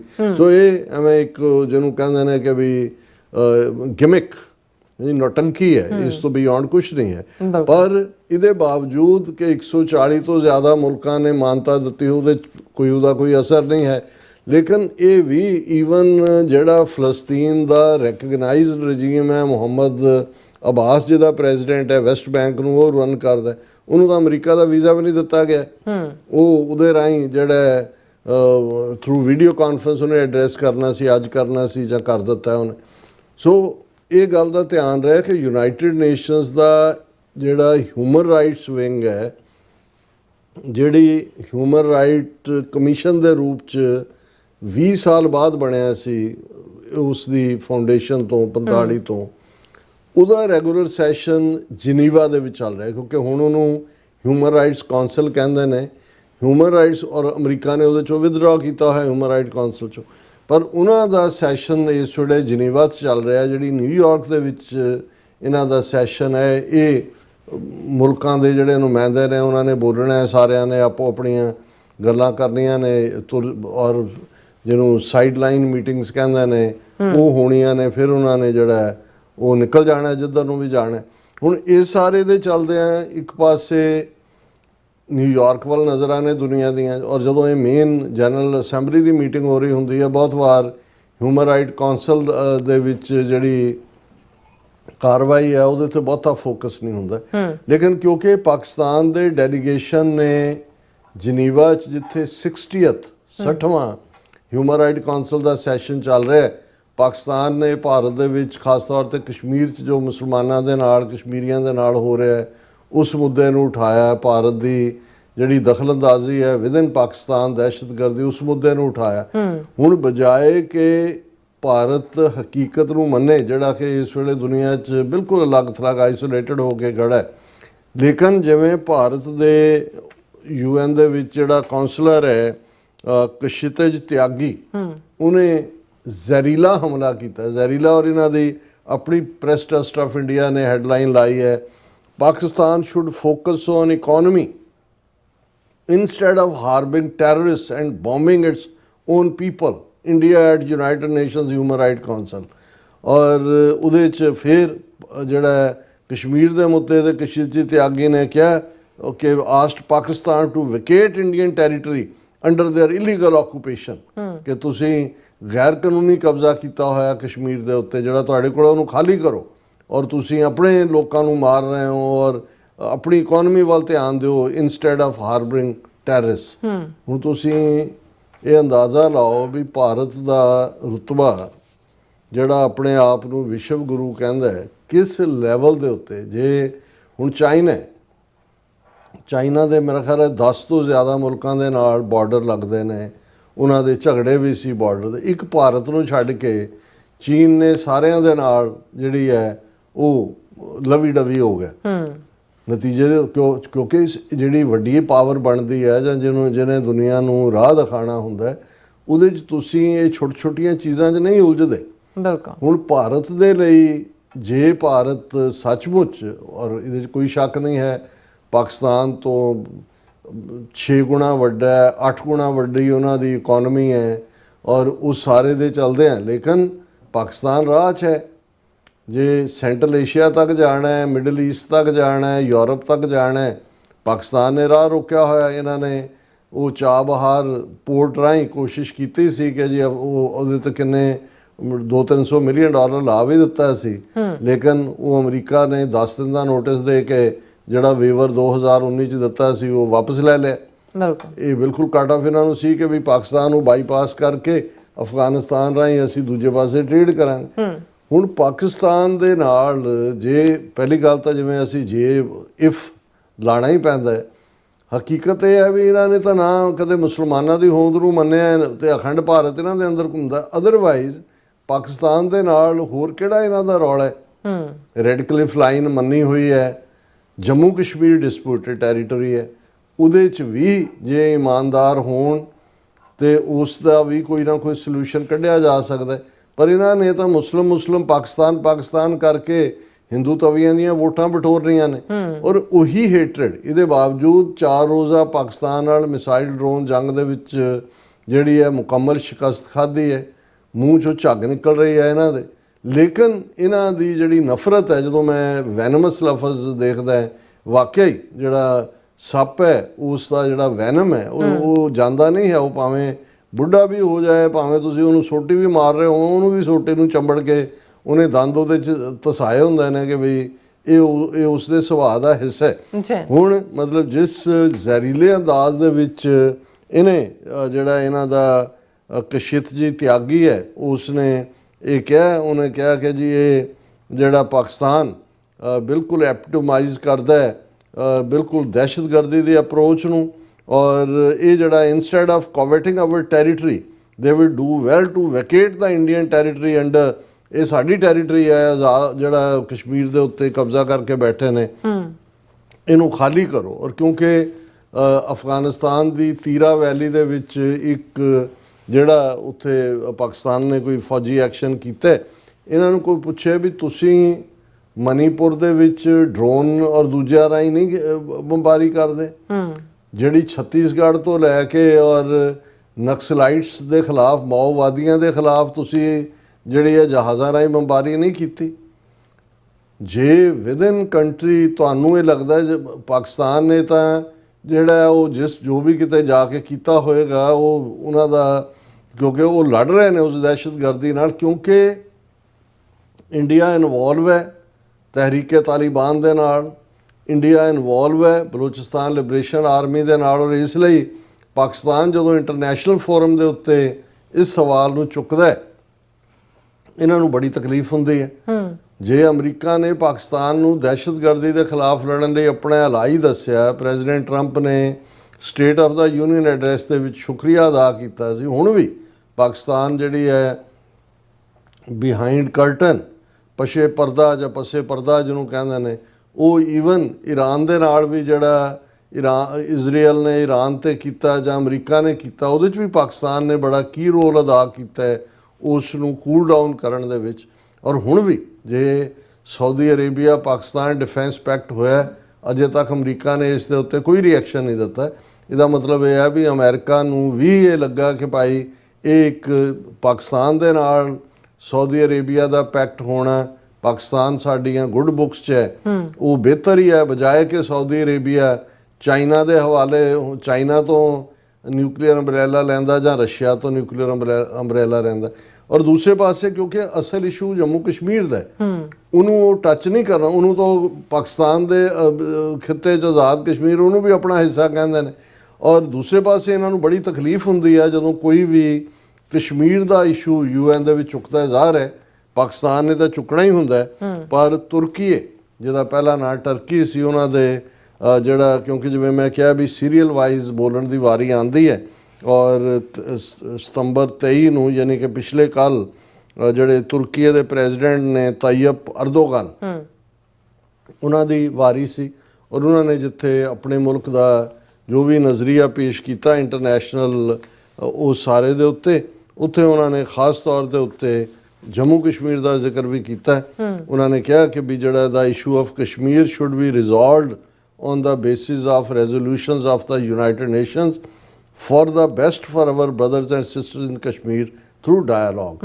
ਉਹਨਾਂ ਨੇ ਸੀਜ਼ਫਾਇਰ ਨੂੰ ਵੈਲਕਮ ਕੀਤਾ ਵੀ 4 ਰੋਜ਼ਾ ਜਿਹੜਾ ਕਨਫਲਿਕਟ ਸੀ ਉਹਦੇ 'ਚ ਹੋਇਆ, ਪਰ ਉਹਨਾਂ ਨੇ ਕਿਹਾ ਕਿ ਭਾਈ ਸਾਡੇ ਕਸ਼ਮੀਰੀ ਭੈਣਾਂ ਭਰਾਵਾਂ ਨੂੰ ਉਦੋਂ ਹੀ ਜਿਹੜਾ ਇਸ ਮਸਲੇ ਦਾ ਇਹ ਹੱਲ ਨਿਕਲ ਪਾਏਗਾ ਜਦੋਂ ਕਿ ਜਿਹੜੇ UN ਦੇ ਰੈਜ਼ੋਲੂਸ਼ਨ ਨੇ ਜਿਹਦੇ ਥੱਲੇ ਜੰਮੂ ਕਸ਼ਮੀਰ ਦੇ ਲੋਕਾਂ ਨੂੰ ਪੁੱਛਿਆ ਜਾਏ ਕਿ ਭਾਈ ਉਹ ਭਾਰਤ ਨਾਲ ਜਾਣਾ ਚਾਹੁੰਦੇ ਨੇ ਜਾਂ ਪਾਕਿਸਤਾਨ ਨਾਲ, ਉਹਦੇ ਥੱਲੇ ਹੀ ਇਹ ਗੱਲਬਾਤ ਹੋ ਸਕਦੀ ਹੈ। ਔਰ ਇਹ ਇੱਕ ਇੰਪੋਰਟੈਂਟ ਗੱਲ ਹੈ ਕਿਉਂਕਿ ਪਿਛਲੇ ਸਾਲਾਂ 'ਚ ਤੁਰਕੀ ਕਸ਼ਮੀਰ ਦਾ ਇਸ਼ੂ ਚੁੱਕਦਾ ਰਿਹਾ। ਪਿਛਲੇ ਸਾਲ ਦੀ ਤਕਰੀਰ 'ਚ ਅਰਦੋਗਨ ਨੇ ਨਹੀਂ ਸੀ ਚੁੱਕਿਆ, ਇਸ ਵਾਰ ਫੇਰ ਕਿਉਂਕਿ ਇਸ ਵੇਲੇ ਜੰਮੂ ਕਸ਼ਮੀਰ ਦਾ ਮੁੱਦਾ। ਔਰ ਇੰਡੀਆ ਨੇ ਤਾਂ ਤੁਰਕੀ ਦੇ ਬਾਈਕਾਟ ਵਰਗੀ ਲਾਈਨ ਲਈ ਸੀ। ਉਹਨਾਂ ਨੇ ਤਾਂ ਕਿਹਾ ਸੀ ਅਸੀਂ ਇਕੱਲੇ 7, 8, 9, 10 ਜਿਹੜਾ ਮਈ ਨੂੰ ਅਸੀਂ ਇਕੱਲੇ ਪਾਕਿਸਤਾਨ ਨਾਲ ਨਹੀਂ ਲੜੇ, ਤੁਰਕੀ ਦੇ ਬਣੇ ਹੋਏ ਡਰੋਨ ਔਰ ਚਾਈਨਾ ਦੀ ਲੌਜਿਸਟਿਕ ਔਰ ਹਥਿਆਰ ਇਹ ਵੀ ਸੀ। ਸੋ ਤੁਰਕੀ ਦਾ ਇਸ ਵਾਰ ਕਸ਼ਮੀਰ ਮੁੱਦਾ ਖੜਾ ਕਰਨਾ ਪੋਜ਼ਿਟਿਵ ਹੈ। ਔਰ ਮੀਡੀਆ ਰਿਪੋਰਟਾਂ ਇਹ ਵੀ ਨੇ ਕਿ ਪ੍ਰਾਈਮ ਮਿਨਿਸਟਰ ਪਾਕਿਸਤਾਨ ਦੇ ਸ਼ਹਿਬਾਜ਼ ਸ਼ਰੀਫ ਜਿਨ੍ਹਾਂ ਨੇ ਆਲਰੇਡੀ UN ਜਨਰਲ ਅਸੈਂਬਲੀ ਨੂੰ ਵੀ ਐਡਰੈਸ ਕਰਨਾ ਲੇਕਿਨ ਉਹਨਾਂ ਨੂੰ ਜਿਹੜਾ ਪ੍ਰੈਜ਼ੀਡੈਂਟ ਟਰੰਪ ਨੇ ਵੀ ਵਾਸ਼ਿੰਗਟਨ DC ਮੁਲਾਕਾਤ ਲਈ ਸੱਦਿਆ ਔਰ ਉਹ ਮੋਸਟ ਲਾਈਕਲੀ 25 ਸਪਟੈਂਬਰ ਨੂੰ ਯਾਨੀ ਕਿ ਕੱਲ ਉਹ ਇੱਥੋਂ ਹੀ ਨਿਊਯਾਰਕ ਤੋਂ ਜਾਣਗੇ, ਮੁਲਾਕਾਤ ਕਰਕੇ ਆਣਗੇ।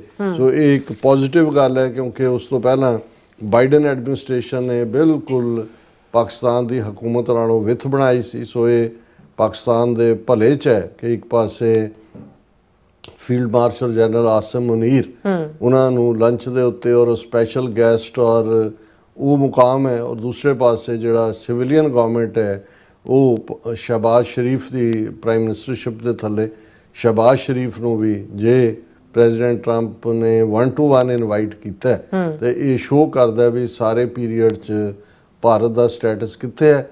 ਮੋਦੀ ਤਾਂ ਡਰਦਿਆਂ ਵੜਿਆ ਹੀ ਨਹੀਂ ਹੈ ਅਮਰੀਕਾ, ਉਹਨੂੰ ਲੱਗਾ ਕਿ ਭਾਈ ਅੱਗੇ ਹੀ ਜਿਹੜਾ ਨੱਕ ਮੇਰਾ ਫੜ ਕੇ ਰਗੜਿਆ ਹੋਇਆ ਤੇ ਉਹ ਕ੍ਰੋਨਿਕ ਕਨਸਟੀਪੇਸ਼ਨ ਦਾ ਮਾਰਿਆ ਜੈ ਸ਼ੰਕਰ ਸਾਈਡ ਲਾਈਨ ਮੀਟਿੰਗਾਂ ਕਰ ਰਿਹਾ, ਉਹਦੇ ਨਾਲ ਕਰ ਲਈ ਉਹਦੇ ਨਾਲ ਕਰ ਲਈ। ਉਹਨੇ ਸੈਚਰਡੇ ਐਡਰੈਸ ਕਰਨਾ ਐਸ ਜੈ ਸ਼ੰਕਰ ਨੇ ਦੁਪਹਿਰੇ UN ਜਨਰਲ ਅਸੈਂਬਲੀ ਨੂੰ ਔਰ ਸਾਡੀ ਸਿੱਖ ਜਥੇਬੰਦੀਆਂ ਵੱਲੋਂ ਜ਼ੋਰਦਾਰ ਪ੍ਰੋਟੈਸਟ ਰੱਖਿਆ ਹੋਇਆ 11 ਤੋਂ 2 ਔਰ ਈਵਨ ਕਸ਼ਮੀਰੀ ਜਥੇਬੰਦੀਆਂ ਨੇ ਵੀ ਜਿਹੜਾ ਅੱਜ ਹੀ ਮੇਰੀ ਬੀਬੀ ਗਜ਼ਾਲਾ ਹਬੀਬ ਜਿਹੜੇ ਡਾਲਸ ਬੇਸਡ ਨੇ ਔਰ ਇਸੇ ਤਰ੍ਹਾਂ ਇੱਥੇ ਜਿਹੜੇ ਨੇ ਸਾਜਿਦ ਖਾਨ ਉਹਨਾਂ ਦੀ ਵੀ ਮੈਸੇजेस ਨੇ ਕਸ਼ਮੀਰੀਆਂ ਵੱਲੋਂ ਵੀ ਮੋਸਟਲੀ ਕੋਈ ਥਾਂ ਹੁੰਦੀ ਹੈ 47th ਐਵਨਿਊ ਔਰ ਫਸਟ ਸਟਰੀਟ ਤੇ ਨਾਲ ਹੀ ਬਹੁਤ ਵਾਰੀ ਬੈਰੀਅਰ ਚੁੱਕ ਕੇ ਅਸੀਂ ਇਕੱਠੇ ਹੋ ਜਾਂਦੇ ਸੋ ਅਸੀਂ ਅਪੀਲ ਵੀ ਕਰਾਂਗੇ ਕਿ ਵੀ ਉਸ ਪ੍ਰੋਟੈਸਟ ਦੇ ਵਿੱਚ ਵੱਡੀ ਗਿਣਤੀ 'ਚ ਸਿੱਖ ਸੰਗਤਾਂ ਸ਼ਮੂਲੀਅਤ ਕਰਨ। ਜੀ ਡਾਕਟਰ ਸਾਹਿਬ ਤੁਹਾਡਾ ਬਹੁਤ ਬਹੁਤ ਸ਼ੁਕਰੀਆ। ਸੋ ਥਲੇ ਬ੍ਰੇਕ ਵਿਊਅਰਸ ਦੋਸਤਾਂ ਇਸੇ ਤਰ੍ਹਾਂ ਬਣੇ ਰਹਿਣਾ, ਮਿਲਦੇ ਹਾਂ ਛੋਟੇ ਜਿਹੇ ਵਕਫੇ ਤੋਂ ਬਾਅਦ।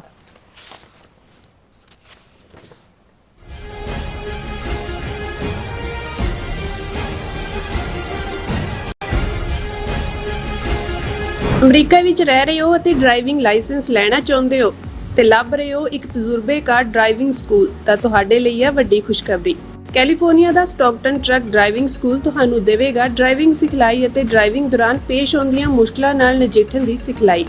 25 ਸਾਲ ਤੋਂ ਵੀ ਵੱਧ ਦੇ ਤਜਰਬੇ ਨਾਲ ਤੁਹਾਨੂੰ ਮਿਲੇਗੀ ਡਰਾਈਵਿੰਗ ਨਾਲ ਸੰਬੰਧਿਤ ਹਰ ਤਰ੍ਹਾਂ ਦੀ ਸਿਖਲਾਈ, ਉਹ ਵੀ ਵਾਜਿਬ ਕੀਮਤ ਵਿੱਚ।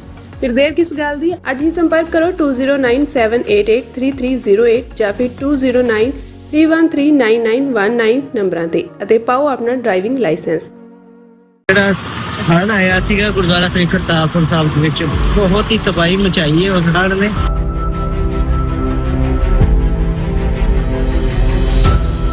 ਟੀਮ ਯੂਨਾਈਟਿਡ 6 ਇੱਥੇ ਪਿੰਡ ਸਸਰਾਲੀ ਵਿਖੇ ਬੰਦ ਬਣਾਉਣ ਦੀ ਸੇਵਾ ਪਿਛਲੇ 2 ਦਿਨਾਂ ਤੋਂ ਗੁਰੂ ਮਹਾਰਾਜ ਯੂਨਾਈਟਿਡ 6 ਵੱਲੋਂ ਵੀ ਲੈ ਰਹੇ ਹਨ ਜੀ। ਟੀਮ ਯੂਨਾਈਟਿਡ 6 ਇੱਥੇ ਹਰ ਵਕਤ ਹਾਜ਼ਰ ਹੈ ਜੀ। ਜਿਸ ਵੀ ਚੀਜ਼ ਦੀ ਜ਼ਰੂਰਤ ਹੋਵੇਗੀ ਉਸ ਚੀਜ਼ ਦੀ ਜਾਣਕਾਰੀ ਟੀਮ ਯੂਨਾਈਟਿਡ 6 ਤੁਹਾਨੂੰ ਪਹੁੰਚਾਉਂਦੀ ਰਹੇਗੀ ਜੀ। ਪੰਜਾਬ ਵਿੱਚ ਆਏ ਹੜ੍ਹਾਂ ਨੇ ਸਭ ਪਾਸੇ ਤਬਾਹੀ ਮਚਾਈ ਹੋਈ ਹੈ। ਚਾਰੇ ਪਾਸੇ ਪਾਣੀ ਹੀ ਪਾਣੀ ਹੈ। ਜਨ ਜੀਵਨ ਬੁਰੀ ਤਰ੍ਹਾਂ ਪ੍ਰਭਾਵਿਤ ਹੋਇਆ ਹੈ। ਫਸਲਾਂ ਤਬਾਹ ਹੋ ਚੁੱਕੀਆਂ ਹਨ ਤੇ ਲੋਕ ਬੇਘਰ ਹੋ ਗਏ ਹਨ। ਪਰ ਹਮੇਸ਼ਾ ਦੀ ਤਰ੍ਹਾਂ ਇਸ ਮੁਸ਼ਕਲ ਦੀ ਘੜੀ ਵਿੱਚ ਵੀ ਇੱਕ ਸੰਸਥਾ ਸਹਾਇਤਾ ਲਈ ਅੱਗੇ ਆਈ ਹੈ, ਯੂਨਾਈਟਿਡ 6। ਮੁਸੀਬਤ ਵਿੱਚ ਫਸੇ ਹਜ਼ਾਰਾਂ ਪਰਿਵਾਰਾਂ ਨੂੰ ਯੂਨਾਈਟਿਡ 6 ਦੇ ਸੇਵਾਦਾਰ ਮੀਲਾਂ ਤੱਕ ਪੈਦਲ ਤੁਰ ਕੇ ਕਿਸ਼ਤੀਆਂ ਰਾਹੀਂ ਹਰ ਸੰਭਵ ਅਸੰਭਵ ਤਰੀਕੇ ਨਾਲ ਉਹਨਾਂ ਨੂੰ ਮਦਦ ਦੇਣ ਲਈ ਪਹੁੰਚ ਕਰ ਰਹੇ ਹਨ। ਪ੍ਰਭਾਵਿਤ ਪਰਿਵਾਰਾਂ ਲਈ ਹਰ ਰੋਜ਼ ਉਹ ਭੋਜਨ, ਸਾਫ਼ ਪਾਣੀ, ਦਵਾਈਆਂ, ਮੱਛਰਦਾਨੀਆਂ, ਪਸ਼ੂਆਂ ਲਈ ਚਾਰਾ ਅਤੇ ਹੋਰ ਜ਼ਰੂਰੀ ਵਸਤਾਂ ਦੀ ਸਪਲਾਈ ਕਰ ਰਹੇ ਹਨ। ਪ੍ਰਭਾਵਿਤ ਪਰਿਵਾਰਾਂ ਨੂੰ ਕੋਈ ਮੁਸ਼ਕਲ ਨਾ ਹੋਵੇ, ਇਕੱਲਾਪਣ ਨਾ ਲੱਗੇ, ਇਸ ਲਈ ਸੇਵਾਦਾਰ ਹਰ ਰੋਜ਼ ਉਹਨਾਂ ਲਈ ਤਨਦੇਹੀ ਨਾਲ ਸੇਵਾਵਾਂ ਨਿਭਾ ਰਹੇ ਹਨ। ਤੁਸੀਂ ਵੀ ਯੂਨਾਈਟਿਡ 6 ਜਥੇਬੰਦੀ ਨਾਲ ਜੁੜ ਸਕਦੇ ਹੋ। ਆਪਣਾ ਯੋਗਦਾਨ ਪਾਓ ਅਤੇ ਪੀੜਤਾਂ ਦੀ ਸਹਾਇਤਾ ਕਰੋ। ਵਧੇਰੇ ਜਾਣਕਾਰੀ ਲਈ ਤੁਸੀਂ ਸਕਰੀਨ ਤੇ ਦਿੱਤੇ ਨੰਬਰਾਂ ਤੇ ਸੰਪਰਕ ਕਰ ਸਕਦੇ ਹੋ।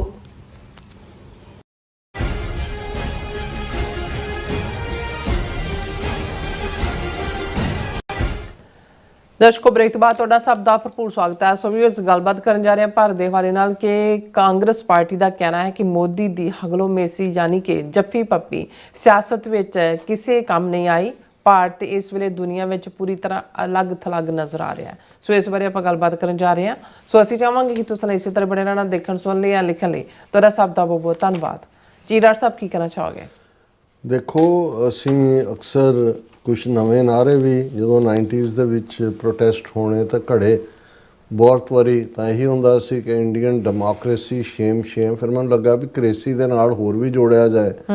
ਫਿਰ ਮੈਂ ਸ਼ਾਊਟ ਕਰਨਾ ਇੰਡੀਅਨ ਕਾਸਟੋਕ੍ਰੇਸੀ ਸ਼ੇਮ ਇੰਡੀਅਨ ਨਾਜ਼ੀ ਕ੍ਰੇਸੀ ਸ਼ੇਮ ਇੰਡੀਅਨ ਬਾਹਮਣ ਕ੍ਰੇਸੀ ਸ਼ੇਮ ਮੈਨੂੰ ਲੱਗਦਾ ਕਾਂਗਰਸ ਤੱਕ ਸਾਡੀ ਇਹ ਕ੍ਰੇਸੀ ਵਾਲੀ ਗੱਲ ਪਹੁੰਚ ਗਈ। ਉਹਨਾਂ ਨੇ ਕਾਂਗਰਸ ਵਰਕਿੰਗ ਕਮੇਟੀ ਨੇ ਅੱਜ ਮਤਾ ਕੀਤਾ, ਉਹਨਾਂ ਨੇ ਕਿਹਾ ਕਿ ਵੀ ਮੋਦੀ ਦੀ ਹਗਲੋ ਮੇਸੀ ਕਿਸੇ ਕੰਮ ਨੇ। ਵੈਸੇ ਉਹਦੇ 'ਚ ਰੈੱਡ ਸਪੌਟ ਆਉਂਦਾ ਵੀ ਇਸ ਕਰੈਕਟ ਵਰਡ ਨਹੀਂ ਹੈ, ਪਰ ਗੱਲ ਸਮਝਾਉਣ ਦੀ ਹੈ ਕਿਉਂਕਿ ਮੋਦੀ ਜਿਹਨੂੰ ਮਿਲਦਾ ਉਹਨੂੰ ਚੰਬੜ ਜਾਂਦਾ ਹੱਗ ਦੇ ਨਾਂ ਥੱਲੇ, ਔਰ ਉਹਨੂੰ ਜੱਫੀ ਭੱਪੀ ਲਫ਼ਜ਼ ਦੇ ਨਾਲ ਕਿਹਾ ਜਾਂਦਾ ਹਗਲੋ ਮੇਸੀ। ਉਹਨੂੰ ਲੱਗਦਾ ਵੀ ਉਹ ਜਿਵੇਂ ਉਹ ਰਿਚ ਚੰਬੜਦਾ ਹੈ, ਉਹ ਚੰਬੜ ਜਾਂਦਾ। ਅਮਰੀਕਨਾਂ ਨੂੰ ਇਹ ਪਸੰਦ ਨਹੀਂ ਹੁੰਦਾ, ਵੈਸਟਰਨ ਵੀ ਦੇ ਸ਼ੇਕ ਹੈਂਡ ਔਰ ਠੀਕ ਹੈ। ਇਹ ਬਿਲਕੁਲ ਚੰਬੜੇ ਮੁਸ਼ਕ ਵੀ ਆਉਂਦੀ ਹੋਣੀ ਉਹਦੇ ਕੋਲੋਂ, ਗਾਂ ਦਾ ਮੂਤ ਪੀ ਕੇ ਆਇਆ ਹੁੰਦਾ।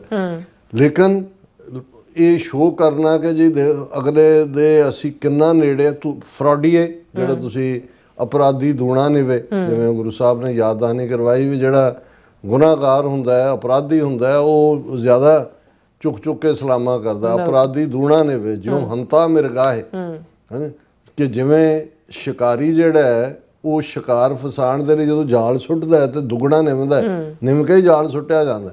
ਜਿਵੇਂ ਸ਼ਿਕਾਰੀ ਹੰਤਾ ਉਹਨੂੰ ਹੰਟ ਕਰਨ ਦੇ ਲਈ ਮਿਰਗ ਨੂੰ ਚੁੱਕ ਕੇ ਜਿਹੜਾ ਉਹ ਜਾਲ ਵਿਛਾਉਂਦਾ, ਇਸੇ ਤਰ੍ਹਾਂ ਇਹ ਜਿਹੜਾ ਗੁਨਾਹਗਾਰ ਹੁੰਦਾ ਉਹ ਦੂਣਾ ਚੁੱਕਦਾ। ਸੋ ਇਹ ਜਿਹੜਾ ਹਗਲੋ ਮੇਸੀ ਹੈ, ਉਹਨਾਂ ਨੇ ਕਾਂਗਰਸ ਦਾ ਰੈਜ਼ੋਲੂਸ਼ਨ ਹੀ ਇਸ ਦੇ ਉੱਤੇ ਹੈ। ਉਹਨਾਂ ਨੇ ਕਿਹਾ ਕਿ ਵੀ prime minister Narendra Modi's huglomacy has backfired, leaving India diplomatically isolated and unable to secure its national interest। कि भी बिल्कुल डिप्लोमैटिकली भी आइसोलेट हो गया है और ये जड़े ने इंटरस्ट तो कित्थे होने ने, कित्थे जड़ा ट्रंप दे नाल अब की बार ट्रंप सरकार ते ट्रंप दे हवन करके इन्हां ने जड़ा वो वातावरण गंदा करता है। लेकिन ट्रंप ने जड़ा वो नेड़े नहीं लगन दिता है और नतीजा असी देखते हैं ना 6 महीनों च अर्श तो फर्श ते वाली गल जिवें ਉੱਥੇ ਉਹਨਾਂ ਨੇ ਬਣਾਇਆ ਸੀ, ਜਿਵੇਂ ਟਰੰਪ ਜੋ ਕਰਦਾ ਮੋਦੀ ਤੋਂ ਪੁੱਛ ਕੇ ਹੀ ਕਰਦਾ। ਉਹਨੇ ਵੀ ਜਿਹੜਾ ਉਹ ਮਾਈ ਫਰੈਂਡ 2 ਵਾਰੀ ਕਰ ਦੇਣਾ। ਹੁਣ ਨਤੀਜੇ ਦੇ ਤੌਰ 'ਤੇ ਜੇ ਅਸੀਂ ਟੈਰਿਫ ਦੀ ਗੱਲ ਕਰੀਏ, ਉਹ 25%, ਰਸ਼ੀਅਨ ਆਇਲ ਖਰੀਦਣ ਕਰਕੇ 25%, ਹੋਰ ਜੁਰਮਾਨਾ, H1B 72% ਵੀਜ਼ੇ ਜਿਨ੍ਹਾਂ ਨੂੰ ਮਿਲਦੇ ਸੀ ਉਹ ਦਿਓ $1,00,000, ਔਰ ਦੂਸਰਾ ਅਜੇ ਰੱਖਿਆ ਹੋਇਆ ਵੀ ਜਿਹੜੀ ਇੱਥੋਂ ਜਿਹੜੇ ਕਮਾਈ ਕਰਕੇ ਪੈਸੇ ਭੇਜਦੇ ਨੇ ਉਹਨਾਂ ਦੇ ਉੱਤੇ ਵੀ ਆਲਰੇਡੀ ਸੈਨੇਟ ਦੇ ਵਿੱਚ ਇੱਕ ਬਿੱਲ ਆ ਗਿਆ ਵੀ 25% ਉਹਦੇ 'ਤੇ ਵੀ ਟੈਕਸ ਲਾਉਣ ਦੀ ਲਾਈਨ ਹੈ। ਔਰ ਐਸਾ ਸਟੂਡੈਂਟ ਵੀਜ਼ੇ ਵੀ ਕੈਂਸਲਾਂ ਦੀ ਲਾਈਨ ਨਾਲ ਹੀ ਕਿਹਾ ਵੀ ਤੁਸੀਂ ਸਾਰੇ ਜਿਹੜੇ ਸੋਸ਼ਲ ਮੀਡੀਆ 'ਤੇ ਕੀ ਕਹਿੰਦੇ ਹੋ ਕੀ ਨਹੀਂ ਉਹ ਸਾਰਾ ਚੈੱਕ ਹੋਏਗਾ। ਸਭ ਤੋਂ ਬਾਅਦ ਦਬ ਡਿਲੀਟ ਕਰ ਰਹੇ ਨੇ, ਔਰ ਅਦਰਵਾਈਜ਼ ਤਾਂ ਕੋਈ ਗੋਹੇ ਦੇ ਗੁਣ ਗਾ ਰਿਹਾ ਸੀ, ਕੋਈ ਯੂਰੀਨ ਨੂੰ ਕੈਂਸਰ ਦਾ ਇਲਾਜ ਦੱਸ ਰਿਹਾ ਸੀ। ਇਹ ਵੀ ਸਾਰੇ ਜਿਹੜੇ ਇਸ ਕਿਸਮ ਦੇ ਨੇ। ਔਰ ਮੇਕ ਅਮਰੀਕਾ ਗ੍ਰੇਟ ਅਗੇਨ ਦੀ ਜਿਹੜੀ ਪੂਰੀ ਜਿਹੜੀ ਹੈ ਕਨਸਟੀਚੁਐਂਸੀ ਹੈ, ਉਹ ਤਾਂ ਹੁਣ ਇਹਨਾਂ ਨੇ ਇਹਨਾਂ ਦੇ ਪੂਰੇ ਪੋਤੜੇ ਫੋਲ ਕੇ ਰੱਖ ਦਿੱਤੇ ਨੇ ਵੀ ਕਿਸ ਲੈਵਲ ਦੇ ਸਕੈਂਡਲ IT ਸੈਕਟਰ 'ਚ ਕਿਵੇਂ ਜੋਬ ਖਾ ਰਹੇ ਨੇ। ਹੁਣ ਇਹ ਵੀ ਹੋ ਗਿਆ ਵੀ ਜਿਹੜੇ 3 ਸਾਲ ਇੱਥੇ ਸਟੂਡੈਂਟ ਵੀਜ਼ੇ 'ਤੇ ਜਿਹੜੇ ਪੜ੍ਹਨ ਆਉਂਦੇ ਸੀ, ਜਿਹੜੇ 4 ਸਾਲ ਲਈ ਵੀ ਭਾਵੇਂ ਮਾਸਟਰਸ ਜਾਂ ਦੂਸਰੇ ਪ੍ਰੋਗਰਾਮ ਲਈ, ਉਸ ਤੋਂ ਬਾਅਦ ਉਹਨਾਂ ਨੂੰ ਜਿਹੜਾ ਉਹ 1-2 ਸਾਲ ਦਾ ਪੀਰੀਅਡ ਮਿਲਦਾ ਸੀ ਕਿ ਜਿਹਦੇ 'ਚ ਜੇ ਉਹ ਜੋਬ ਫਾਈਂਡ ਕਰ ਲੈਣ ਤੇ ਉਹ ਟਿਕ ਸਕਦੇ ਨੇ, ਉਹ ਪਾਰਟ ਵੀ ਕੈਂਸਲ ਹੋਣ ਜਾ ਰਿਹਾ। ਸੋ ਮਤਲਬ ਇਹ ਹੈ ਵੀ ਇਹਨਾਂ ਨੇ ਬਥੇਰੀ ਇੱਥੇ ਲੁੱਟ ਖਸੁੱਟ ਮਚਾਈ। ਔਰ ਇਹ ਗੱਲ ਇੱਕ ਲੈਵਲ ਤੇ ਨਹੀਂ, ਕਾਂਗਰਸ ਨੇ ਤਾਂ ਬਿਲਕੁਲ ਕਿਹਾ ਵੀ ਹਗਲੋ ਮੇਸੀ ਜਿਹੜੀ ਆ ਉਹ ਕਿਸੇ ਕੰਮ ਨਹੀਂ ਆਈ, ਰਾਦਰ ਅਸੀਂ ਆਈਸੋਲੇਟ ਹੋਏ ਹਾਂ। ਹੁਣ ਇੱਕ ਇੰਟਰਵਿਊ ANI ਜਿਹੜੀ ਰਾਹ ਦੀ ਮੀਡੀਆ ਆਊਟਫਿਟ ਹੈ, ਉਸ ਦੇ ਉੱਤੇ ਇੰਡੀਆ ਰਸ਼ੀਆ ਆਇਲ ਟ੍ਰੇਡ ਦੇ ਉੱਤੇ secretary for US department of energy ਨੇ ਮਿਸਟਰ ਕ੍ਰਿਸ ਰਾਈਟ, ਉਹਨਾਂ ਨੂੰ ਇੰਟਰਵਿਊ ਕੀਤਾ। ਉਹਦੇ 'ਚ ਉਹਨਾਂ ਨੇ ਅਗੇਨ ਇਹ ਕਿਹਾ, ਮੈਂ ਉਹਨਾਂ ਦੇ ਲਫ਼ਜ਼ ਦੁਹਰਾਉਣਾ ਚਾਹੁੰਦਾ ਕਿ there are lots of oil exporters of the world. India does not need to buy Russian oil, India buys Russian oil because it is cheaper. ਵੀ ਭਾਰਤ ਕਹਿੰਦਾ ਜੀ ਇਹ ਚੀਪ ਹੈ। Nobody wants to buy Russian oil, they have to sell it at a discount, ਕਿਉਂਕਿ ਕੋਈ ਖਰੀਦਣਾ ਨਹੀਂ ਚਾਹੁੰਦਾ, ਉਹ ਡਿਸਕਾਊਂਟ 'ਤੇ ਦਿੰਦਾ। India has decided to make the trade off to buy cheaper oil and look the other way, which is giving money to a guy who is murdering thousands of people every week।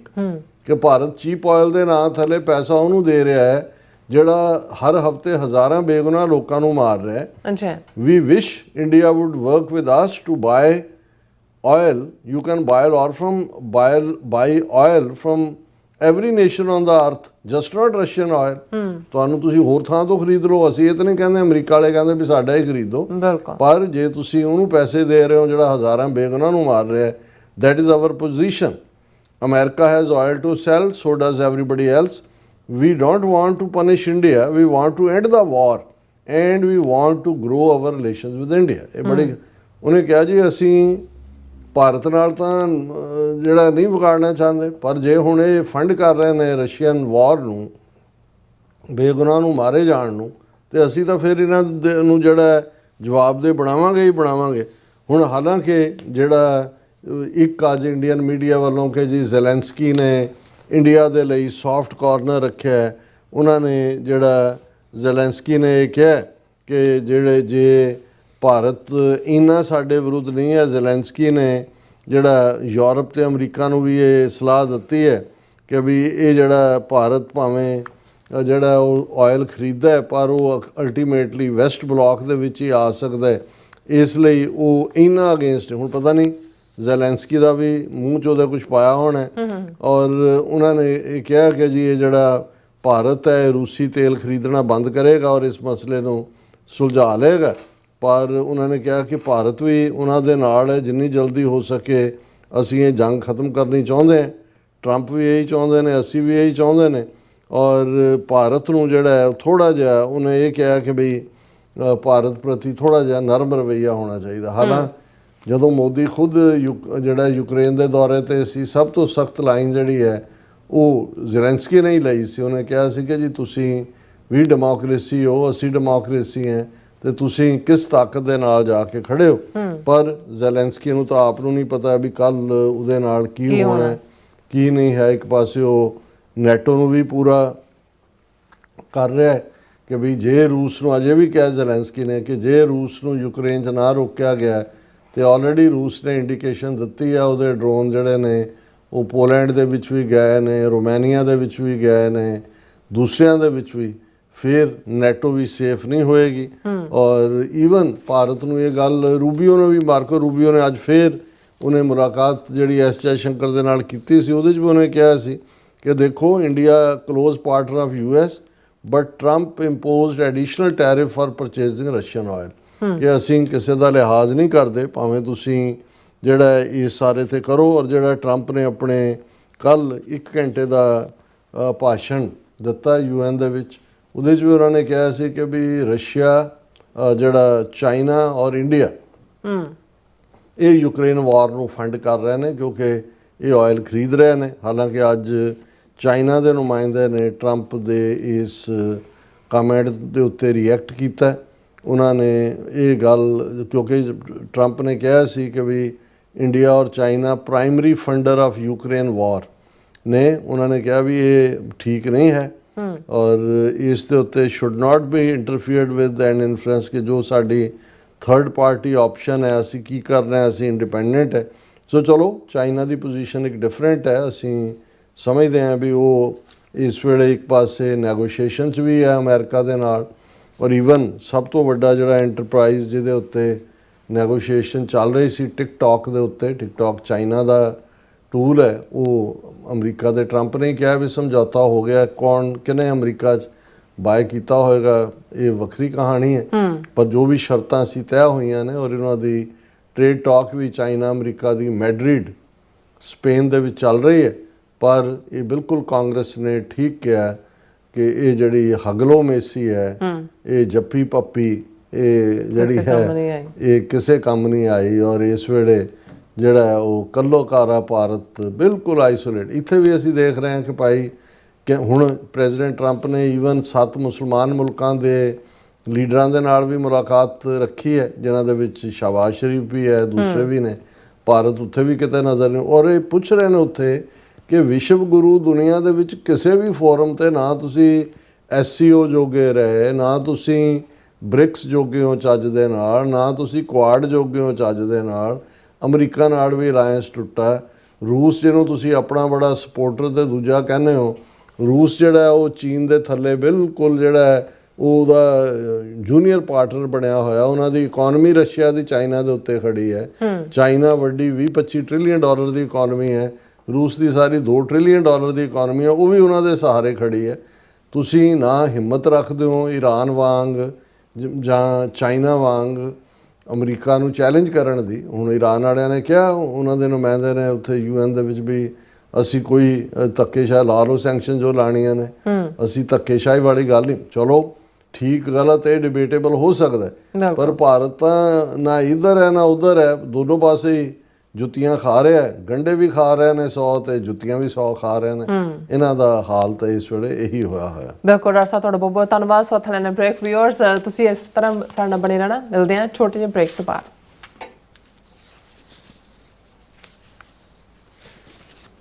ਕੀ ਤੁਸੀਂ ਆਪਣੇ Texas ਨੂੰ ਲੈ ਕੇ ਚਿੰਤਤ ਹੋ?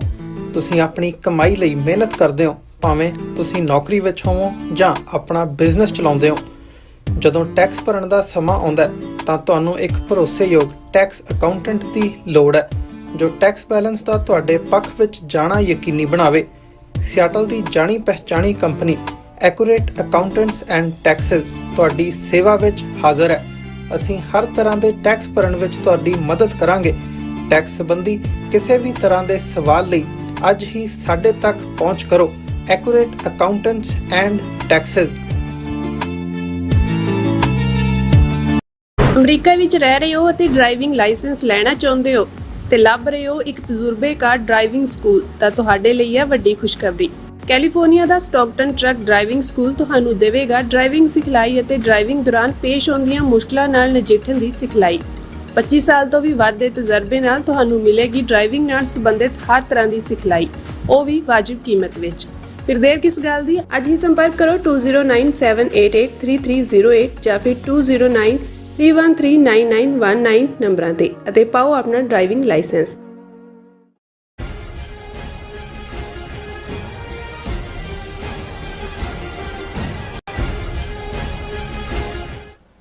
Viewers, welcome back to programme. So viewers, ਗੱਲਬਾਤ ਕਰਾਂਗੇ ਕਿ New York ਦੀ court ਵਿੱਚ 3 ਨਵੰਬਰ ਤੋਂ ਭਾਰਤ ਦੇ ਭਾੜੇ ਦੇ ਕਾਤਲ ਨਿਖਿਲ ਗੁਪਤਾ ਦਾ ਟ੍ਰਾਇਲ ਸ਼ੁਰੂ ਹੋਣ ਜਾ ਰਿਹਾ ਹੈ ਔਰ ਸਰਕਾਰੀ ਸਾਈਡ ਵੱਲੋਂ ਜਿਹੜੀ ਹੋਰ ਜਾਣਕਾਰੀ ਅਦਾਲਤ ਵਿੱਚ ਪੇਸ਼ ਕੀਤੀ ਗਈ ਹੈ ਉਸ ਵਿੱਚ ਬੇਨਕਾਬ ਹੋਇਆ ਹੈ ਕਿ ਭਾਰਤੀ ਏਜੰਸੀਆਂ ਵੱਲੋਂ ਦੁਨੀਆ ਭਰ ਵਿੱਚ ਖਾਲਿਸਤਾਨੀਆਂ ਨੂੰ ਮਾਰ ਮੁਕਾਉਣ ਦੀ ਯੋਜਨਾ ਤੇ ਅਮਲ ਕੀਤਾ ਜਾ ਰਿਹਾ ਸੀ। ਸੋ ਇਸ ਬਾਰੇ ਆਪਾਂ ਗੱਲਬਾਤ ਕਰਨ ਜਾ ਰਹੇ ਹਾਂ। ਸੋ ਅਸੀਂ ਚਾਹਾਂਗੇ ਕਿ ਤੁਸੀਂ ਇਸੇ ਤਰ੍ਹਾਂ ਬਣੇ ਰਹਿਣਾ, ਦੇਖਣ ਸੁਣਨ ਲਈ ਜਾਂ ਲਿਖਣ ਲਈ।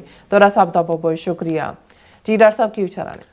ਦੇਖੋ, ਅਮਰੀਕਾ ਦੇ ਵਿੱਚ ਜਿਹੜੀ ਜੁਡੀਸ਼ਰੀ ਹੁੰਦੀ ਹੈ ਮੋਸਟਲੀ ਉਹ ਸਰਕਾਰੀ ਇਨਫਲੂਐਂਸ 'ਚ ਆਲਾ ਦੁਆਲਾ ਸਿਆਸੀ ਘਟਨਾਵਾਂ ਕੀ ਹੋ ਰਹੀਆਂ ਉਸ ਦੇ ਅਸਰ ਨੂੰ ਨਹੀਂ ਕਬੂਲਦੀ। ਉਹ ਆਪਣੀ ਪ੍ਰੋਸੈਸ ਚੱਲ ਰਹੀ ਹੁੰਦੀ ਹੈ। ਜਿਵੇਂ ਜੇ ਅਡਾਨੀ ਦੇ ਖਿਲਾਫ ਬ੍ਰਾਈਬ ਕਰਨ ਦਾ ਕੇਸ ਹੈ ਜਿਹੜਾ ਕਿ ਅਮਰੀਕਨ ਲਾਅ ਦੀ ਖਿਲਾਫ ਵਰਜ਼ੀ ਹੈ, ਸੋ ਉਹ ਫਾਈਲਾਂ ਇਨਵੈਸਟੀਗੇਸ਼ਨ ਉਹ ਬਰਾਬਰ ਚੱਲ ਰਹੀ ਹੈ। ਔਰ ਨਿਖਿਲ ਗੁਪਤਾ ਜਿਹਦਾ ਫੁੱਲ ਫਲੈਜ ਟਰਾਇਲ ਜਿਹੜਾ 3 ਨਵੰਬਰ ਤੋਂ ਸ਼ੁਰੂ ਹੋਣ ਜਾ ਰਿਹਾ ਹੈ ਔਰ ਜ਼ਾਹਰ ਹੈ ਜਿਨ੍ਹਾਂ ਨੇ ਇਸ ਦੀ ਬਰੀਫਿੰਗ ਹਰ ਇੱਕ ਨੂੰ ਪਤਾ ਹੀ ਹੈ ਕਿ ਕਿਵੇਂ ਨਿਖਿਲ ਗੁਪਤਾ ਨੂੰ ਜਿਹੜਾ ਚੈੱਕ ਰਿਪਬਲਿਕ ਦੇ ਵਿੱਚ ਅਮਰੀਕਨ ਏਜੰਸੀਆਂ ਨੇ ਜਾ ਕੇ ਦਬੋਚਿਆ ਸੀ, ਕਿਉਂਕਿ ਇਹ ਜਿਹੜਾ ਹਰਦੀਪ ਸਿੰਘ ਨਿੱਜਰ ਦੀ ਅਸੈਸੀਨੇਸ਼ਨ ਔਰ ਅਮਰੀਕਾ ਦੀ ਧਰਤੀ ਤੇ ਜਦੋਂ ਕਿ 23 ਜੂਨ 2023 ਨੂੰ ਨਰਿੰਦਰ ਮੋਦੀ ਨੇ ਜਿਹੜਾ ਹੈ ਉਹ ਮਿਲਣਾ ਸੀ ਪ੍ਰੈਜ਼ੀਡੈਂਟ ਬਾਈਡਨ ਨੂੰ ਐਨ ਉਸ ਮੌਕੇ ਜਿਹੜਾ ਕਿਉਂਕਿ 15 ਜੂਨ ਨੂੰ ਅਵਤਾਰ ਸਿੰਘ ਖੰਡੇ ਦਾ ਮਰਡਰ ਹੁੰਦਾ ਹੈ, ਉਸ ਤੋਂ ਮਹੀਨਾ ਪਹਿਲਾਂ 6 ਮਈ ਨੂੰ 2023 ਨੂੰ ਲਾਹੌਰ ਦੇ ਵਿੱਚ ਭਾਈ ਪਰਮਜੀਤ ਸਿੰਘ ਪੰਜਵਾੜ ਨੂੰ ਅਸੈਸੀਨੇਟ ਕੀਤਾ ਜਾਂਦਾ ਹੈ। 18 ਜੂਨ 2023 ਨੂੰ ਹਰਦੀਪ ਸਿੰਘ ਨਿੱਜਰ ਦੀ ਅਸੈਸੀਨੇਸ਼ਨ ਹੁੰਦੀ ਹੈ ਗੁਰਦੁਆਰਾ ਕੰਪਲੈਕਸ ਔਰ 23 ਜੂਨ ਨੂੰ ਮੋਦੀ ਨੇ ਜਿਹੜਾ ਬਾਈਡਨ ਦੇ ਨਾਲ ਮਿਲਣਾ ਸੀ ਔਰ ਉਸ ਪੀਰੀਅਡ 'ਚ ਸਾਹਮਣੇ ਆਇਆ ਔਰ ਖਾਸ ਤੌਰ ਤੇ ਗੁਰਪਤਵੰਤ ਪੰਨੂ ਮਰਡਰ ਪਲਾਟ ਜਿਸ ਥੱਲੇ ਨਿਖਿਲ ਗੁਪਤਾ ਚੈੱਕ ਰਿਪਬਲਿਕ 'ਚ ਬੈਠ ਕੇ ਜਿਸ ਨੇ ਆਪਣੇ ਵੱਲੋਂ ਅਮਰੀਕਾ ਦੇ ਵਿੱਚ ਅਸੈਸਨ ਜਿਹੜਾ ਕਾਤਲ ਹੈ ਉਹਨੂੰ ਹਾਇਰ ਕੀਤਾ, $1,00,000 ਦੀ ਡੀਲ ਬਣੀ, 15,000 ਐਡਵਾਂਸ ਵੈਨ ਦੇ ਵਿੱਚ ਜਾ ਕੇ ਦਿੱਤਾ। ਉਹ ਇਨਫੈਕਟ ਅਮਰੀਕਨ ਏਜੰਸੀਆਂ ਦਾ ਅੰਡਰ ਕਵਰ ਏਜੰਟ ਸੀ। ਉਸ ਤੋਂ ਬਾਅਦ ਉਹਨਾਂ ਸਬੂਤਾਂ ਔਰ ਇਹ ਉਦੋਂ ਹੋ ਰਿਹਾ ਸੀ ਜਦੋਂ ਕਿ ਮੋਦੀ ਅਮਰੀਕਾ ਦੀ ਧਰਤੀ ਤੇ ਆ ਗਿਆ ਸੀ ਔਰ ਉਹਨਾਂ ਨੇ ਜੂਨ ਮਹੀਨੇ ਦੇ ਵਿੱਚ ਹੀ, ਕਿਉਂਕਿ ਅਮਰੀਕਾ ਦੇ ਵਿੱਚ ਵੀ 6 ਤੋਂ ਜ਼ਿਆਦਾ ਐਕਟਿਵਿਸਟ ਜਿਨ੍ਹਾਂ 'ਚ ਖਾਕਸਾਰ ਵੀ ਸ਼ਾਮਲ ਹੈ। ਉਹਨਾਂ ਦੀ ਡਿਊਟੀ ਟੂ ਵਾਰ ਨੋਟਿਸ ਜਿਹੜਾ ਸਾਨੂੰ 23 ਜੂਨ ਨੂੰ ਹੀ ਦਿੱਤਾ ਗਿਆ, ਜਦੋਂ ਕਿ ਸਾਡੀ ਟੀਮ ਜਿਹੜੀ ਹੈ ਵਾਸ਼ਿੰਗਟਨ DC ਤੋਂ ਕਵਰ ਕਰਕੇ ਉਸ ਇਵੈਂਟ ਨੂੰ ਵਾਪਸ ਆ ਰਹੀ ਸੀ। ਔਰ ਮੈਨੂੰ ਈਵਨ 2 ਦਿਨ ਪਹਿਲਾਂ ਨਿਊਯਾਰਕ ਮੈਗਜ਼ੀਨ ਉਹਨਾਂ ਦੇ ਫੀਚਰ ਰਾਈਟਰ ਨੇ ਵੀ ਇਸ ਮੁੱਦੇ ਦੇ ਉੱਤੇ ਇੰਟਰਵਿਊ ਕੀਤਾ, ਔਰ ਆਲਰੇਡੀ ਗਾਰਡੀਅਨ ਔਰ ਦੂਸਰੇ ਵਾਸ਼ਿੰਗਟਨ ਪੋਸਟ ਉਹਨਾਂ ਸਾਰਿਆਂ 'ਚ ਵੀ ਇਹ ਸਟੋਰੀ ਰਹੀ ਹੈ। ਲੇਕਿਨ ਕਿਉਂਕਿ ਪ੍ਰੋਮੀਨੈਂਟਲੀ ਜਿਹੜਾ ਐਗਜ਼ੀਕਿਊਟ ਹੋਇਆ ਹਰਦੀਪ ਸਿੰਘ ਨਿੱਜਰ ਦੇ ਮਾਮਲੇ 'ਚ ਵੀ ਨਿਖਿਲ ਗੁਪਤਾ ਨੇ ਉਸ ਅੰਡਰ ਕਵਰ ਨੂੰ ਕਿਹਾ ਵੀ ਉਹਦਾ ਅਸੀਂ ਕੰਮ ਕਰ ਦਿੱਤਾ ਹੈ ਔਰ ਤੈਨੂੰ ਹੋਰ ਵੀ ਅਸੀਂ ਟਾਸਕ ਦੇਣੀ ਹੈ, ਤੂੰ ਬੇਫਿਕਰ ਰਹਿ ਔਰ ਅੱਗੇ ਕੰਮ ਤੋਰ। ਔਰ ਕਿਉਂਕਿ ਗੁਰਪਤਵੰਤ ਪੰਨੂ ਦੇ ਦਫ਼ਤਰ ਦੇ ਐਡਰੈਸ ਤੋਂ ਲੈ ਕੇ ਉਹਦੀ ਅਸੈਸੀਨੇਸ਼ਨ ਔਰ ਈਵਨ ਜਿਹੜੀ ਕਨਵਰਸੇਸ਼ਨ ਹੁੰਦੀ ਹੈ ਕਿ ਵੀ ਜੇ ਦਫ਼ਤਰ 'ਚ ਹੋਰ ਵੀ 2-4 ਬੈਠੇ ਹੁੰਦੇ ਨੇ, ਕਹਿੰਦੇ ਕਿ ਬ੍ਰਿੰਗ ਐਵਰੀਬਡੀ ਡਾਊਨ, ਕਿ ਵੀ ਸਾਰੇ ਮਾਰ ਦਿਓ। ਔਰ ਇਹ ਹੁਣ ਔਰ ਨਿਖਿਲ ਗੁਪਤੇ ਨੂੰ ਪਹਿਲਾਂ ਤਾਂ ਇੰਡੀਆ ਨੇ ਬਿਲਕੁਲ ਲਾਤਾਲੁਕੀ ਦਾ ਇਜ਼ਹਾਰ ਕੀਤਾ, ਫਿਰ ਹੌਲੀ ਜਦੋਂ ਕਿ ਕੇਸ ਬਿਲਟ ਹੋਇਆ ਔਰ ਲਗਭਗ 1 ਸਾਲ ਬਾਅਦ ਨਿਖਿਲ ਗੁਪਤੇ ਨੂੰ ਐਕਸਟ੍ਰਾਡਾਈਟ ਕਰਕੇ ਜਿਹੜਾ ਇੱਥੇ ਲਿਆਏ। ਫਿਰ ਨਿਖਿਲ ਗੁਪਤੇ ਨੇ ਕਦੇ ਮੈਨੂੰ ਅੰਗਰੇਜ਼ੀ ਨਹੀਂ ਆਉਂਦੀ, ਕਦੇ ਇਹ ਨਹੀਂ, ਕਦੇ ਉਹ ਨਹੀਂ, ਟਰਾਇਲ ਨੂੰ ਡਿਲੇ ਕਰਦਾ ਚਲਾ ਗਿਆ। ਔਰ ਇਵੈਂਚੁਅਲੀ ਅਮਰੀਕਾ ਨੇ ਇਸ ਦੀ ਜਿਹੜੀ ਤਹਿ ਤੱਕ ਜਾਂਦਿਆਂ ਭਾਰਤ ਨੂੰ ਇਹ ਮੰਨਣਾ ਪਿਆ ਕਿ ਇੱਕ ਰਾਹ ਅਫੀਸ਼ੀਅਲ ਵਿਕਾਸ ਯਾਦਵ ਨਾਂ ਦਾ ਜਿਹੜਾ ਇਹਨੂੰ ਹਦਾਇਤਾਂ ਕਰ ਰਿਹਾ ਸੀ ਔਰ ਉਹ ਅਫੀਸ਼ੀਏਟਿੰਗ ਸੀ। ਇੰਡੀਆ ਨੇ ਉਸ ਨੂੰ ਰੋਗ ਐਲੀਮੈਂਟ ਵਿਦਨ ਕਹਿ ਕੇ ਕਿ ਜੀ ਵਿਕਾਸ ਯਾਦਵ ਨੂੰ ਅਸੀਂ ਉਹ ਇੱਕ ਹੋਰ ਕੇਸ 'ਚ ਵੀ ਹੈ, ਉਹਨੂੰ ਅਸੀਂ ਅਰੈਸਟ ਕਰ ਲਿਆ ਜਾਂ ਉਸ ਨੂੰ ਕੱਢ ਦਿੱਤਾ ਜਾਂ ਦੂਜਾ ਤੀਜਾ। ਲੇਕਿਨ ਅਮਰੀਕਨ ਸਿਸਟਮ ਇਵੇਂ ਵਰਕ ਨਹੀਂ ਕਰਦਾ। ਇਹਨਾਂ ਨੇ ਉਹ ਤਹਿ ਤੱਕ ਜਾ ਕੇ ਹੁਣ ਜਦੋਂ ਟਰਾਇਲ ਚੱਲਣਾ ਹੈ ਔਰ ਇਸ ਦੇ ਵਿੱਚ ਇੱਕ ਪਾਰਟ ਵੀ ਇਹ ਰਹੇ ਕਿ ਬਹੁਤ ਹੈ ਕਿ ਜਿਸ ਕੇਸ ਥੱਲੇ ਤੁਹਾਨੂੰ ਐਕਸਟ੍ਰਾਡਾਈਟ ਕਰਕੇ ਲਿਜਾ ਰਹੇ ਨੇ ਸਿਰਫ ਉਸੇ ਦਾ ਹੀ ਟਰਾਇਲ ਚੱਲ ਸਕਦਾ। ਪਰ ਕਿਉਂਕਿ ਇਸ ਕੇਸ 'ਚ ਨਿਖਿਲ ਗੁਪਤਾ ਦੇ ਬਿਹਾਈਂਡ ਔਰ ਜਿਹੜੀ ਇਹਨਾਂ ਦੀ ਸਾਰੀ ਇਹ ਸਿੱਖ ਅਸੈਸੀਨੇਸ਼ਨ ਪਲੈਨਿੰਗ ਸੀ, ਇਹ ਬਹੁਤ ਵੱਡਾ ਇਹਨਾਂ ਦਾ ਪਲਾਟ ਸੀ। ਸੋ ਇਸ ਲਈ ਈਵਨ ਅਮਰੀਕਨ ਏਜੰਸੀਆਂ ਨੇ ਇਹ ਵੀ ਐਗਜ਼ੈਂਪਸ਼ਨ ਲੈ ਲਈ ਕਿ ਵੀ ਸਿਰਫ ਨਿਖਿਲ ਗੁਪਤਾ ਦੇ ਉੱਤੇ ਇਹੀ ਨਹੀਂ, ਬਾਕੀ ਵੀ ਜੋ ਉਹਨਾਂ ਦੇ ਕੋਲ ਸਬੂਤ ਆਣਗੇ ਉਹ ਉਹਨਾਂ ਦੇ ਤਹਿਤ ਜਿਹੜੇ ਬਾਕੀ ਕੇਸ ਨੇ ਉਹਦੇ 'ਚ ਵੀ ਇਸ ਦੇ ਉੱਤੇ ਟਰਾਇਲ ਹੋਏ ਨੇ। ਹੁਣ ਕਿਉਂਕਿ ਇਹ ਸਾਰੇ ਦੇ ਚੱਲਦਿਆਂ ਕੁਛ ਨਾ ਕੁਛ ਫਾਈਲ ਹੁੰਦਾ ਕੋਰਟ 'ਚ, ਕੋਈ ਡਿਫੈਂਸ ਸਾਈਡ ਮੰਗਦੀ ਹੈ। ਔਰ ਅੱਜ ਇਹ ਖਬਰ ਸਵੇਰ ਦੀ ਸਾਰੇ ਪਾਸੇ ਸੀ। ਸਾਡੇ ਰਿਸਰਚਰ ਯੰਗ ਮੈਨ ਨੇ ਵੀ ਮੈਨੂੰ ਉਹ ਪੂਰੇ 65 ਪੇਜਿਸ ਦਾ ਪੂਰਾ ਪਲੰਦਾ ਭੇਜਿਆ, ਜਿਹਦੇ ਥੱਲੇ ਜਿਹੜੀ ਨਵੀਂ ਇਨਫੋਰਮੇਸ਼ਨ ਫਾਈਲ ਕੀਤੀ ਗਈ ਹੈ ਨਿਊਯਾਰਕ ਸਾਊਦਰਨ ਡਿਸਟ੍ਰਿਕਟ ਕੋਰਟ ਦੇ ਵਿੱਚ। ਉਹਦੇ 'ਚ ਸਾਹਮਣੇ ਆਉਂਦਾ ਵੀ ਇਹ ਇੰਟਰਨੈਸ਼ਨਲ ਪਲੈਨਿੰਗ ਦਾ ਹੀ ਹਿੱਸਾ ਸੀ, ਜਿਹਦੇ 'ਚ ਸਿੱਖ ਐਕਟਿਵਿਸਟ ਨੂੰ ਟਾਰਗੇਟ ਕੀਤਾ ਜਾ ਰਿਹਾ ਸੀ। ਉਹ ਲੰਬਾ ਚੌੜਾ ਹੈ। ਮੈਂ ਉਸ ਨੂੰ ਜਦੋਂ ਤੱਕ ਕਿਸੇ ਇਸ਼ੂ ਦੀ ਤਹਿ ਤੱਕ ਮੈਨੂੰ ਉਸ ਦੀ ਗਹਿਰਾਈ ਤੱਕ ਜਾ ਕੇ ਮੈਂ ਨਾ ਸਮਝਾਂ, ਮੈਂ ਇਸ ਲਈ ਉਹਨੂੰ ਹਾਲ ਦੀ ਘੜੀ ਪਾਸੇ ਰੱਖ ਲਿਆ। ਪਰ ਉਹਦੇ ਜਿਹੜੇ ਸੇਲੈਂਟ ਪੁਆਇੰਟ ਨੇ ਜਿਨ੍ਹਾਂ 'ਚੋਂ 2-3 ਚੀਜ਼ਾਂ ਜ਼ਾਹਰ ਹੁੰਦੀਆਂ ਨੇ, ਉਹਦੇ 'ਚ ਸੇਲੈਂਟ ਪੁਆਇੰਟ ਦੇ ਵਿੱਚ ਇਹ ਹੈ ਕਿ ਵੀ ਇਹ ਜਿਹੜੇ ਐਗਜ਼ੀਬਿਟ ਦੇ ਤੌਰ ਦੇ ਉੱਤੇ ਸਪਟੈਂਬਰ 22 ਨੂੰ ਜਿਹੜੇ ਐਗਜ਼ੀਬਿਟ ਆਏ ਨੇ, ਉਹਦੇ 'ਚ ਜਿਹੜਾ ਐਵੀਡੈਂਸ ਹੈ ਉਹ ਵਿਕਾਸ ਯਾਦਵ ਦੇ ਗੂਗਲ ਅਕਾਊਂਟ ਤੋਂ, ਤਾਂ ਕਿ ਜਿਹੜਾ ਔਰ ਉਹਨੂੰ ਉਹਨਾਂ ਨੇ ਕੈਟਾਗਰੀਜ਼ ਦੇ ਵਿੱਚ ਕੀਤਾ। ਫਸਟ ਕੈਟਾਗਰੀ ਹੈ consist of Google subscriber records documenting the names, phone numbers and IP addresses tied to the 2 Google accounts. ਇਹ ਉਹਨਾਂ ਨੇ ਫਾਈਲ ਕੀਤਾ ਕਿ ਭਾਈ ਵਿਕਾਸ ਯਾਦਵ ਦਾ ਇਹ। Second category consist of photographs of Yadav's person and ID, ਕਿ ਜਿਹੜਾ ਵਿਕਾਸ ਯਾਦਵ ਜਿਹੜਾ ਹੈਂਡਲਰ ਹੈ ਇਹਦਾ ਨਿਖਿਲ ਗੁਪਤਾ ਦਾ। ਔਰ ਨਿਖਿਲ ਗੁਪਤਾ ਬਾਰੇ ਇਹ ਵੀ ਪਿਛਲੀਆਂ ਐਗਜ਼ੀਬਿਟ ਸਾਹਮਣੇ ਆਇਆ ਸੀ ਕਿ ਪਾਕਿਸਤਾਨ ਦਾ ਵੀ ਉਹਦੇ ਕੋਲ ਪਾਸਪੋਰਟ ਹੈ, ਉੱਥੇ ਉਹਨੇ ਵਿਆਹ ਵੀ ਕੀਤਾ ਹੋਇਆ। ਫਿਰ ਇਹ ਵੀ ਸਾਹਮਣੇ ਆਇਆ ਕਿ ਭਾਈ ਇਹਦੇ ਖਿਲਾਫ ਜਿਹੜੇ ਡਰੱਗ ਕੇਸ ਜਾਂ ਜਿਹੜੀ ਵੈਪਨਰੀ ਇਹਨੂੰ ਪ੍ਰੋਵਾਈਡ ਕੀਤੀ ਗਈ, ਉਹਦੇ ਜਵਾਬ ਦੇ ਵਿੱਚ ਕੋਕੇਨ ਔਰ ਈਵਨ ਇਹ ਕਿਊਬਾ ਤੱਕ ਵੀ ਟਰੈਵਲ ਕਰਦਾ ਰਿਹਾ ਜਿੱਥੋਂ ਪੇਮੈਂਟਸ ਹੋਈਆਂ। ਸੋ ਜ਼ਾਹਰ ਹੈ ਵੀ ਇਹ ਰਾਹ ਦਾ ਵੱਡੇ ਪੈਮਾਨੇ ਦਾ ਆਪਰੇਸ਼ਨ। ਔਰ ਥਰਡ ਕੈਟਾਗਰੀ ਦੇ ਵਿੱਚ ਹੈ email from only but 095@gmail.com with subject line photo from Amanat, ਕਿਉਂਕਿ ਯਾਦਵ ਦਾ ਜਿਹੜਾ ਨਿਕ ਨੇਮ ਜਾਂ ਕੋਡ ਨੇਮ ਰੱਖਿਆ ਹੋਇਆ ਵਿਕਾਸ ਯਾਦਵ ਦਾ, ਜਿਹੜਾ ਰਾਜ ਦਾ ਉੱਚ ਅਧਿਕਾਰੀ IPS ਕਾਡਰ ਦਾ, ਹਰਿਆਣੇ ਦਾ ਰਹਿਣ ਵਾਲਾ, ਉਹਦਾ ਕੋਡ ਨੇਮ ਅਮਾਨਤ ਇਸਤੇਮਾਲ ਹੁੰਦਾ ਹੈ। ਔਰ 4th ਕੈਟਾਗਰੀ ਈਮੇਲ ਦੀ ਹੈ vikas@dev@gmail.com attaching an invitation to apply to join ਰਾਅ। ਇਹ ਡਾਕੂਮੈਂਟ ਐਗਜ਼ੀਬਿਟ ਦੇ ਤੌਰ ਤੇ ਨਿਊਯਾਰਕ ਕੋਰਟ 'ਚ ਅਮਰੀਕਨ ਏਜੰਸੀਆਂ ਨੇ ਸ਼ਾਮਲ ਕੀਤੇ ਨੇ।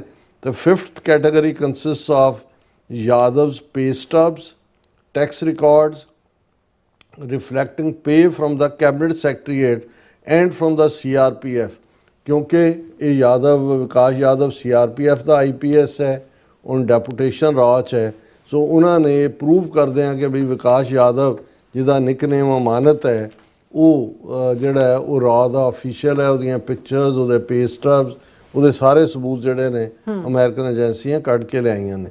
और इस दे उत्ते ही जिहड़ी होर भी पार्ट ये आंदा है कि ये जिहड़ा उहदे साबित हुंदा है कि ये इंडिया दी कैबिनेट सैकटरीएट दे विच राह दे ऑफिस काम करदा सी और उसने एक कंस्पीरेसी कीती US सिटीजन पन्नू नूं मारन दी।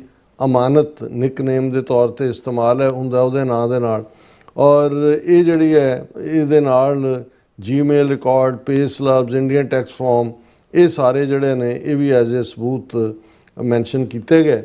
और इस दे उत्ते जिहड़ा मुख्य तौर दे उत्ते जदों असीं देखते हैं कि south district New York court filing दे विच ये सामने आ जाता है कि इंडिया दा global Sikh assassination programme Pakistan चों शुरू किया, इंग्लैंड दे विच एक नेपाल दी किलिंग दा भी जिक्र है, वो अजे तक इस जिहड़ा हुण एग्जीबिट है उहदे च आया, वो कौन है की है पता नहीं। लेकिन सानू हालांकि जदों मेरा ख्याल है भी हर चीज़ पब्लिक नहीं करनगे, कुछ चीज़ क्लासीफाइड होएगी, पर इस तो ये भी लगता है भी कुछ इस किस्म दियां भी किलिंग्स हो सकदियां ने जिहड़ियां सानू भी पता नहीं है, जिहड़ियां किते एक्सीडेंट होया जां किते दूजा करके दिखाया गया। और इस दे विच जिवें उसनूं ये कहंदा है विकास यादव राही ये जिहड़ा निखिल गुप्ता है जिहड़ा हायर्ड असैसन अंडर कवर सी कि सो मैनी टारगेट्स कि भी बहुत निशाने ने, अजे तू बेफिक्र हो पहला ये काम कर। और ये जड़ा पुट एवरी वन डाउन जिवें असीं जिक्र ही कीता है। और $1 लाख का सौदा गुरपतवंत पन्नू के मर्डर का हुंदा है, $15,000 कैश एडवांस जिहड़ा मैनहट्टन च डिलीवर भी किया जाता है। और इस तो इलावा मनी लॉन्ड्रिंग और क्रेडिट कार्ड समगलिंग ये सारे भी निखिल गुप्ते दे उत्ते ने। सो ये दिलचस्प होएगा। असीं होप करते हैं कि भी जदों ये trial they which case detail च जाएगा बहुत सारी इन्फॉर्मेशन जिहड़ी है वो बाहर आनी चाहिए है। और असीं होप करते हैं कि भी ये जिहड़ा इंडिया दा एज ए ट्रांसनैशनल रिप्रैशन वैपन है ये जिहड़ा पूरी तरह एक्सपोज होएगा। बिल्कुल डॉक्टर साहब, तुहाडा बहुत बहुत धन्नवाद। सो थले ने ब्रेक व्यूअर्स तुसीं किते नहीं जाना, मिलदे after this short break.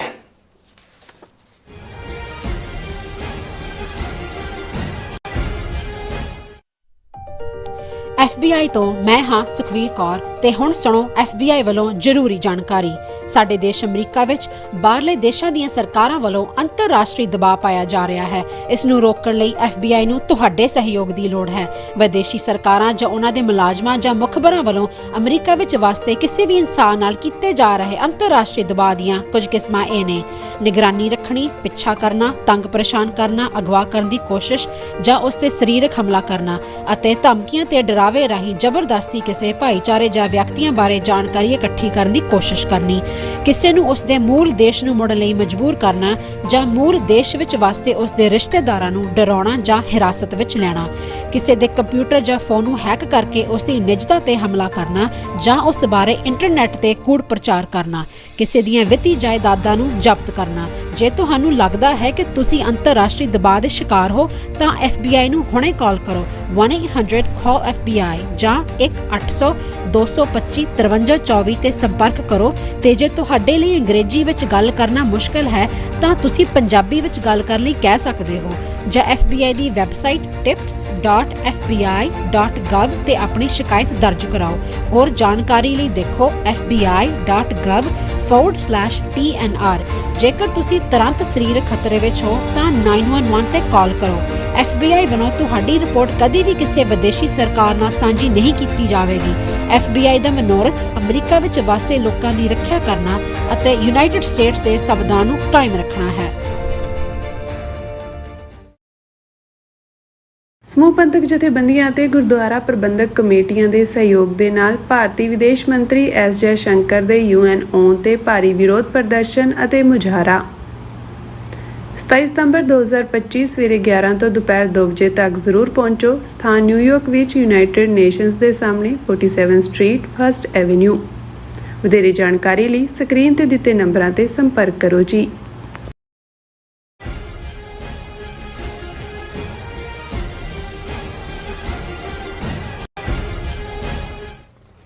Viewers welcome back to programme. So viewers ਗੱਲਬਾਤ ਕਰਨ ਜਾ ਰਹੇ ਹਾਂ ਇਨਵੈਸਟ ਸੈਕਸ਼ਨ 'ਚ ਕਿ ਦਰਾਵੜ ਮੂਲ ਦੇ ਭਾਰਤੀ ਸੁਪਰੀਮ ਕੋਰਟ ਦੇ ਵਕੀਲ ਸਰਦਾਰ ਜੀਵਨ ਸਿੰਘ ਨੂੰ ਏਅਰਪੋਰਟ ਸਟਾਫ ਵੱਲੋਂ ਕਿਵੇਂ ਬੇਇੱਜ਼ਤ ਕੀਤਾ ਗਿਆ, ਇਸ ਦਾ ਬਿਆਨੀਆ ਉਹਨਾਂ ਨੇ ਖੁਦ ਹੀ ਕੀਤਾ। ਔਰ ਦੂਸਰੇ ਪਾਸੇ RSS ਦੇ ਹੱਥ ਟੋਕੇ ਮੋਦੀ ਦੇ ਵਜ਼ੀਰ ਹਰਦੀਪ ਸਿੰਘ ਪੁਰੀ ਵੱਲੋਂ 10ਵੇਂ ਪਾਤਸ਼ਾਹ ਅਤੇ ਮਾਤਾ ਸਾਹਿਬ ਕੌਰ ਦੇ ਜੋੜੇ ਉਹਨਾਂ ਕੋਲ ਹੋਣ ਦੀ ਜਿਹੜੀ ਇਹਨਾਂ ਟੰਕੀ ਜਿਹੜੀ ਉਹ ਕੀਤੀ ਜਾ ਰਹੀ ਹੈ। ਸੋ ਇਸ ਬਾਰੇ ਆਪਾਂ ਗੱਲਬਾਤ ਕਰਨ ਜਾ ਰਹੇ ਹਾਂ ਔਰ ਨਾਲ ਜਿਹੜੇ ਤੁਹਾਡੇ ਲਾਈਵ ਮੈਸੇਜ ਨੇ ਉਹ ਵੀ ਆਪਾਂ ਸ਼ੇਅਰ ਕਰਾਂਗੇ। ਸੋ ਅਸੀਂ ਚਾਹਾਂਗੇ ਕਿ ਤੁਸੀਂ ਇਸੇ ਤਰ੍ਹਾਂ ਬਣੇ ਰਹਿਣਾ ਦੇਖਣ ਸੁਣ ਲਈ ਜਾਂ ਲਿਖਣ ਲਈ। ਤੁਹਾਡਾ ਸਭ ਦਾ ਬਹੁਤ ਬਹੁਤ ਸ਼ੁਕਰੀਆ ਜੀ। ਡਾਕਟਰ ਸਾਹਿਬ ਕੀ ਕਹਿਣਾ ਚਾਹੋਗੇ? ਦੇਖੋ, ਪਿਛਲੇ ਕਾਫੀ ਸਮੇਂ ਤੋਂ ਇੱਕ ਸਿੱਖ ਵਕੀਲ ਸਰਦਾਰ ਜੀਵਨ ਸਿੰਘ, ਜਿਨ੍ਹਾਂ ਦਾ ਪਹਿਲਾ ਨਾਂ ਜੀਵਨ ਕੁਮਾਰ ਸੀ, ਇਹ ਤਮਿਲਨਾਡੂ ਨਾਲ ਇਹਨਾਂ ਦਾ ਸੰਬੰਧ ਹੈ, ਦਰਾਵੜ ਮੂਲ ਦੇ ਨੇ, ਸੁਪਰੀਮ ਕੋਰਟ ਦੇ ਵਕੀਲ ਨੇ ਔਰ ਨੈਸ਼ਨਲ ਪ੍ਰੈਜ਼ੀਡੈਂਟ ਨੇ ਬਹੁਜਨ ਦਰਾਵੜ ਪਾਰਟੀ ਦੇ। ਔਰ ਪੰਜਾਬ ਦੇ ਵਿੱਚ ਵੀ ਇਹਨਾਂ ਨੇ, ਜੇ ਮੈਂ ਗਲਤ ਨਾ ਹੋਵਾਂ ਤਾਂ ਕਿਸੇ ਹਲਕੇ ਤੋਂ ਚੋਣ ਵੀ ਲੜੀ, ਕਿਉਂਕਿ ਇਹ ਇੱਕ ਵੱਡੀ ਮੂਵਮੈਂਟ ਜਿਹੜੀ ਕਿ ਤਮਿਲਨਾਡੂ ਦੇ ਵਿੱਚ ਇਹ ਚਲਾ ਰਹੇ ਨੇ। ਔਰ ਦਰਾਵੜ ਮੂਲ ਦੇ ਜਿਨ੍ਹਾਂ ਨੂੰ ਇੰਡੀਅਨ ਸੁਸਾਇਟੀ ਨੇ ਉੱਥੇ ਵੀ ਸ਼ੂਦਰ ਬਣਾਇਆ ਹੋਇਆ, ਨਾਰਥ ਨਾਲੋਂ ਵੀ ਬਦਤਰ ਹੈ ਜਿਹੜਾ ਕਾਸਟ ਸਿਸਟਮ ਸਾਊਥ 'ਚ ਹੈ। ਔਰ ਇਹ ਜਿਨ੍ਹਾਂ ਨੂੰ ਫਖਰ ਹੈ ਆਪਣੇ ਸਿੱਖ ਧਰਮ ਦੇ ਉੱਤੇ, ਔਰ ਪੂਰੇ ਜਿਵੇਂ ਮਨੋਜ ਸਿੰਘ ਦੂਹਨ ਜਾਟ ਭਾਈਚਾਰੇ ਦੇ ਵਿੱਚ ਸਿੱਖੀ ਪ੍ਰਤੀ ਅਵੇਅਰਨੈਸ ਫੈਲਾ ਰਹੇ ਨੇ, ਇਸ ਤਰ੍ਹਾਂ ਸਰ ਜੀਵਨ ਸਿੰਘ ਤਮਿਲਨਾਡੂ ਦੇ ਵਿੱਚ ਦਰਾਵੜ ਜਿਹੜੇ ਮੂਲ ਦੇ ਔਰ ਖ਼ਾਸ ਤੌਰ 'ਤੇ ਜਿਹੜੇ ਜਿਨ੍ਹਾਂ ਨੂੰ ਦਲਿਤ ਬਣਾਇਆ ਹੋਇਆ, ਉਹਨਾਂ ਦੇ ਵਿੱਚ ਉਹਨਾਂ ਨੇ ਸਿੱਖੀ ਲਹਿਰ ਕਾਫੀ ਪ੍ਰਚੰਡ ਕੀਤੀ ਹੋਈ ਹੈ। ਮੇਰੇ WhatsApp ਗਰੁੱਪ ਦੇ ਵਿੱਚ ਵੀ ਨੇ, ਅਕਸਰ ਉਹਨਾਂ ਦਾ ਕੁਛ ਨਾ ਕੁਛ ਮੈਸੇਜ ਵੀ ਹੁੰਦਾ ਹੈ। ਅੱਜ ਉਹਨਾਂ ਦੀ ਇੱਕ ਲੈਟਰ ਜਿਹੜੀ ਸ਼ਾਇਦ ਬਾਕੀ ਵੀ ਸਾਰੇ ਗਰੁੱਪਾਂ 'ਚ ਹੋਏਗੀ ਔਰ ਉਹਦੇ 'ਚ ਉਹਨਾਂ ਨੇ ਆਪਣੀ ਕਹਾਣੀ ਇਹ ਦਿੱਤੀ ਹੈ। ਮੈਂ ਉਸ ਨੂੰ ਅੰਗਰੇਜ਼ੀ ਨਹੀਂ ਪੜ੍ਹਾਂਗਾ, ਉਸ ਦਾ ਹੀ ਪੰਜਾਬੀ ਦੇ ਵਿੱਚ ਹੀ ਜਿਹੜਾ ਹੈ ਅਨੁਵਾਦ ਕਰਾਂਗਾ। ਉਹਨਾਂ ਨੇ ਕਿਹਾ ਵੀ ਅੱਜ ਨਵੀਂ ਦਿੱਲੀ ਏਅਰਪੋਰਟ 'ਤੇ 24 ਤਰੀਕ ਨੂੰ 7:45 ਤੋਂ 8:30 ਦੇ ਵਿਚਾਲੇ ਮੇਰੇ ਨਾਲ ਬਹੁਤ ਹਿਊਮਿਲੇਟਿੰਗ ਵਰਤਾਰਾ ਕੀਤਾ ਗਿਆ air India international counter number 5 ਦੇ ਉੱਤੇ, ਜਦੋਂ ਕਿ ਮੈਂ ਸਿੰਗਾਪੁਰ ਜਾਣ ਦੇ ਲਈ ਆਪਣੀ ਫਲਾਈਟ ਦਾ ਲੈਣੀ ਸੀ। ਮੈਂ ਆਪਣਾ ਪਾਸਪੋਰਟ ਜਿਹੜੇ ਗਰਾਊਂਡ ਸਟਾਫ ਮੈਂਬਰ ਮਿਸਿਸ ਸਤੂਤੀ, ਜਿਹਨੇ ਆਪਣਾ ID ਕਾਰਡ ਨਹੀਂ ਸੀ ਪਹਿਨਿਆ ਹੋਇਆ, ਉਹਨੂੰ ਦਿੱਤਾ ਅਤੇ ਉਸ ਨੇ ਬੜੇ ਔਫੈਂਸਿਵ ਜਿਹੜੇ ਭੜਕਾਊ ਕਿਸਮ ਦੇ ਕਾਮੈਂਟ ਕੀਤੇ ਔਰ ਸਵਾਲ ਪੁੱਛੇ। ਉਹਨਾਂ ਨੇ ਇਹ ਕਿਹਾ ਕਿ ਵੀ ਕੀ ਮੇਰਾ ਜਿਹੜਾ ਪਾਸਪੋਰਟ ਦੇ ਉੱਤੇ ਫੇਸ ਹੈ ਉਹ ਮਿਲਦਾ ਨਹੀਂ ਹੈ ਮੇਰੇ ਨਾਲ। ਫਿਰ ਉਹਨਾਂ ਨੇ ਕਿਹਾ ਕਿ ਵੀ ਤੁਹਾਡਾ ਐਡਰੈਸ ਤਮਿਲਨਾਡੂ ਦਾ ਹੈ ਪਰ ਤੁਸੀਂ ਸਿੱਖ ਪੱਗ ਕਿਉਂ ਬੰਨੀ ਹੋਈ ਹੈ। ਉਹਦੇ 'ਤੇ ਉਹਨਾਂ ਨੇ ਆਪਣੀ ਇਲੈਕਸ਼ਨ ID ਕਾਰਡ ਦਿੱਤਾ ਐਡੀਸ਼ਨਲ ਇਨਫੋਰਮੇਸ਼ਨ ਦੇ ਲਈ। ਔਰ ਇੰਸਟੈਡ ਕਿ ਵੀ ਉਹ ਮੈਟਰ ਨੂੰ ਰਿਜ਼ੋਲਵ ਕਰਦੀ, ਉਹਨੇ ਫਰਦਰ ਇਸ ਨੂੰ ਹੋਰ ਸ਼ੱਕ ਦੀ ਨਿਗਾਹ ਨਾਲ ਦੇਖਿਆ। ਫਿਰ ਉਸ ਤੋਂ ਫੌਰਨ ਬਾਅਦ ਇੱਕ ਹੋਰ ਏਅਰ ਇੰਡੀਆ ਦਾ ਆਫਿਸ ਇੰਚਾਰਜ ਮਿਸਟਰ ਮੁਕੇਸ਼ ਵੀ ਆ ਗਿਆ ਔਰ ਸਾਰੇ ਪੈਸੇਂਜਰਸ ਦੇ ਸਾਹਮਣੇ ਜਿਹੜੇ 100 ਦੇ ਕਰੀਬ ਉੱਥੇ ਹੋਰ ਮੁਸਾਫਰ ਸਨ, ਉਹਨਾਂ ਨੇ ਮੈਨੂੰ ਬਹੁਤ ਸਾਰੇ ਹਿਊਮਿਲੇਟਿੰਗ ਔਰ ਡਿਸਕ੍ਰਿਮਨੇਟਰੀ ਸਵਾਲ ਪੁੱਛਣੇ ਸ਼ੁਰੂ ਕੀਤੇ ਕਿ ਭਈ ਤੂੰ ਸਿੰਗਾਪੁਰ ਕਿਉਂ ਜਾ ਰਿਹਾ, ਤੇਰੇ ਕੋਲ ਕਿੰਨੇ ਪੈਸੇ ਨੇ ਇਨ ਹੈਂਡ, ਆਪਣੇ ਬੈਂਕ ਅਕਾਊਂਟ ਦੀਆਂ ਡਿਟੇਲ ਦਿਖਾ, ਤੂੰ ਪੱਗ ਕਿਉਂ ਬੰਨੀ ਹੋਈ ਹੈ, ਤੂੰ ਕਾਲਾ ਕਿਉਂ ਹੈ, ਔਰ from which caste did you become a Sikh, ਕਿ ਵੀ ਕਿਹੜੀ ਜ਼ਾਤ ਤੋਂ ਤੂੰ ਸਿੱਖ ਬਣਿਆ। ਉਹਨਾਂ ਨੇ ਕਿਹਾ ਵੀ ਮੈਂ ਬੜੇ ਕਾਮਲੀ ਸ਼ਾਂਤ ਰਹਿ ਕੇ ਔਰ ਬੜੀ ਪੇਸ਼ੈਂਟਲੀ ਉਹਨਾਂ ਦੇ ਹਰ ਸਵਾਲ ਦਾ ਜਵਾਬ ਦਿੱਤਾ। ਇਹਦੇ ਬਾਵਜੂਦ ਕਿ ਉਹ ਬੜੇ ਅਫੈਂਸਿਵ ਢੰਗ ਨਾਲ ਪੁੱਛ ਰਹੇ ਸੀ, ਪਰ ਇਹਦੇ ਬਾਵਜੂਦ ਕਿ ਉਹ ਆਪਣਾ ਬਿਹੇਵ ਸੁਧਾਰਦੇ, ਉਸਨੇ ਸਟਾਫ ਨੇ ਇਹ ਕਿਹਾ ਕਿ ਉਹ ਮੈਨੂੰ ਬੋਰਡਿੰਗ ਪਾਸ ਇਸ਼ੂ ਨਹੀਂ ਕਰਨਗੇ। ਉਹਨਾਂ ਨੇ ਕਿਹਾ ਕਿ ਫਿਰ ਮੈਂ ਉਹਨਾਂ ਨੂੰ ਇਹ ਰਿਮਾਈਂਡ ਕਰਵਾਇਆ ਕਿ ਮੈਂ ਸੁਪਰੀਮ ਕੋਰਟ ਦਾ ਪ੍ਰੈਕਟਿਸਿੰਗ ਵਕੀਲ ਹੈ, ਮੈਂ ਪੂਰੀ ਤਰ੍ਹਾਂ ਅਵੇਅਰ ਹਾਂ ਕਿ ਮੇਰੇ ਹੱਕ ਕੀ ਨੇ। ਕੋਈ ਏਅਰਲਾਈਨ ਦਾ ਗਰਾਊਂਡ ਸਟਾਫ ਦੇ ਕੋਲ ਲੀਗਲ ਅਥਾਰਟੀ ਨਹੀਂ ਹੈ ਕਿ ਉਹ ਮੇਰੇ ਧਰਮ, ਮੇਰੀ ਜ਼ਾਤ ਜਾਂ ਮੇਰੀ ਪਛਾਣ ਜਾਂ ਮੇਰੇ ਫਾਈਨੈਂਸ਼ੀਅਲ ਸਟੇਟਸ ਬਾਰੇ ਮੈਨੂੰ ਸਵਾਲ ਕਰੇ।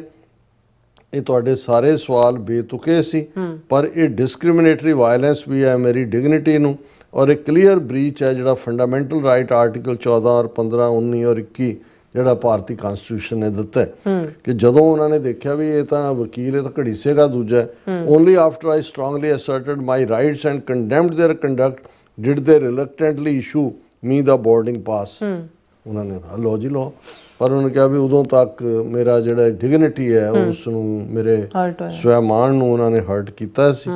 ਔਰ ਇਹ ਸਿਰਫ ਇੰਡੀਵਿਜੂਅਲ ਮਿਸਕੰਡਕਟ ਦੀ ਨਹੀਂ ਹੈ, ਪਰ ਇਹ ਸਿਸਟਮੈਟਿਕ ਫੇਲਿਅਰ ਹੈ ਏਅਰ ਇੰਡੀਆ 'ਚ ਕਿ ਉਹਨਾਂ ਨੇ ਆਪਣੇ ਸਟਾਫ ਨੂੰ ਇਹ ਟ੍ਰੇਨਡ ਹੀ ਨਹੀਂ ਕੀਤਾ ਹੋਇਆ ਕਿ ਉਹਨਾਂ ਨੇ ਪੈਸੇਂਜਰਸ ਦੇ ਹੱਕ ਕਿਵੇਂ ਉਹਨਾਂ ਨੂੰ ਦੇਣੇ ਨੇ, ਉਹਨਾਂ ਨੂੰ ਕਿਵੇਂ ਟਰੀਟ ਕਰਨਾ। ਜਦੋਂ ਮੈਂ ਭਾਰਤ ਵਾਪਸ ਆਇਆ, ਜਦੋਂ ਮੈਂ after I return to India, ਅਜੇ ਉਹ ਸਿੰਗਾਪੁਰ 'ਚ ਵੀ ਸ਼ਾਇਦ ਉਹਨਾਂ ਨੇ ਲਿਖਿਆ, ਉਹਨੇ ਕਿਹਾ ਵੀ ਮੈਂ ਸਟ੍ਰਿਕਟ ਲੀਗਲ ਪ੍ਰੋਸੀਡਿੰਗ ਜਿਹੜੀਆਂ ਨੇ ਏਅਰ ਇੰਡੀਆ ਦੇ ਖਿਲਾਫ ਔਰ ਉਹਨਾਂ ਦੇ ਅਧਿਕਾਰੀਆਂ ਦੇ ਖਿਲਾਫ ਜਿਨ੍ਹਾਂ ਨੇ ਇਹ ਕੀਤਾ, ਉਹਨਾਂ ਨੂੰ ਮੈਂ ਕ੍ਰਿਮੀਨਲ ਲਾਅ ਦੇ ਥੱਲੇ ਘੜੀਸਾਂਗਾ।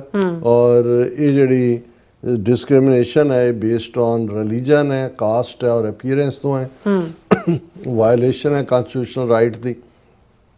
ਔਰ ਮੈਂ ਸਿੱਖ ਵਕੀਲਾਂ ਦੇ ਔਰ ਬਹੁਜਨ ਲਾਇਰਜ਼ ਐਸੋਸੀਏਸ਼ਨ ਰਾਹੀਂ ਇਸ ਕੇਸ ਨੂੰ ਅੱਗੇ ਤੋਰਾਂਗਾ, ਕਿਉਂਕਿ ਇਹ ਸਿਰਫ ਮੇਰਾ ਸਵਾਲ ਨਹੀਂ ਹੈ, ਇਹ ਪੂਰੀ ਸਿੱਖ ਕੌਮ ਦੀ ਹਿਊਮਿਲੇਸ਼ਨ ਕਰਨ ਦੀ ਕੋਸ਼ਿਸ਼ ਕੀਤੀ ਗਈ ਹੈ। ਇਹ ਸਵਾਲ ਜਸਟ ਮੇਰੀ ਪਰਸਨਲ ਗ੍ਰੀਵੈਂਸ ਦਾ ਨਹੀਂ ਹੈ, it is fight for dignity, equality and justice.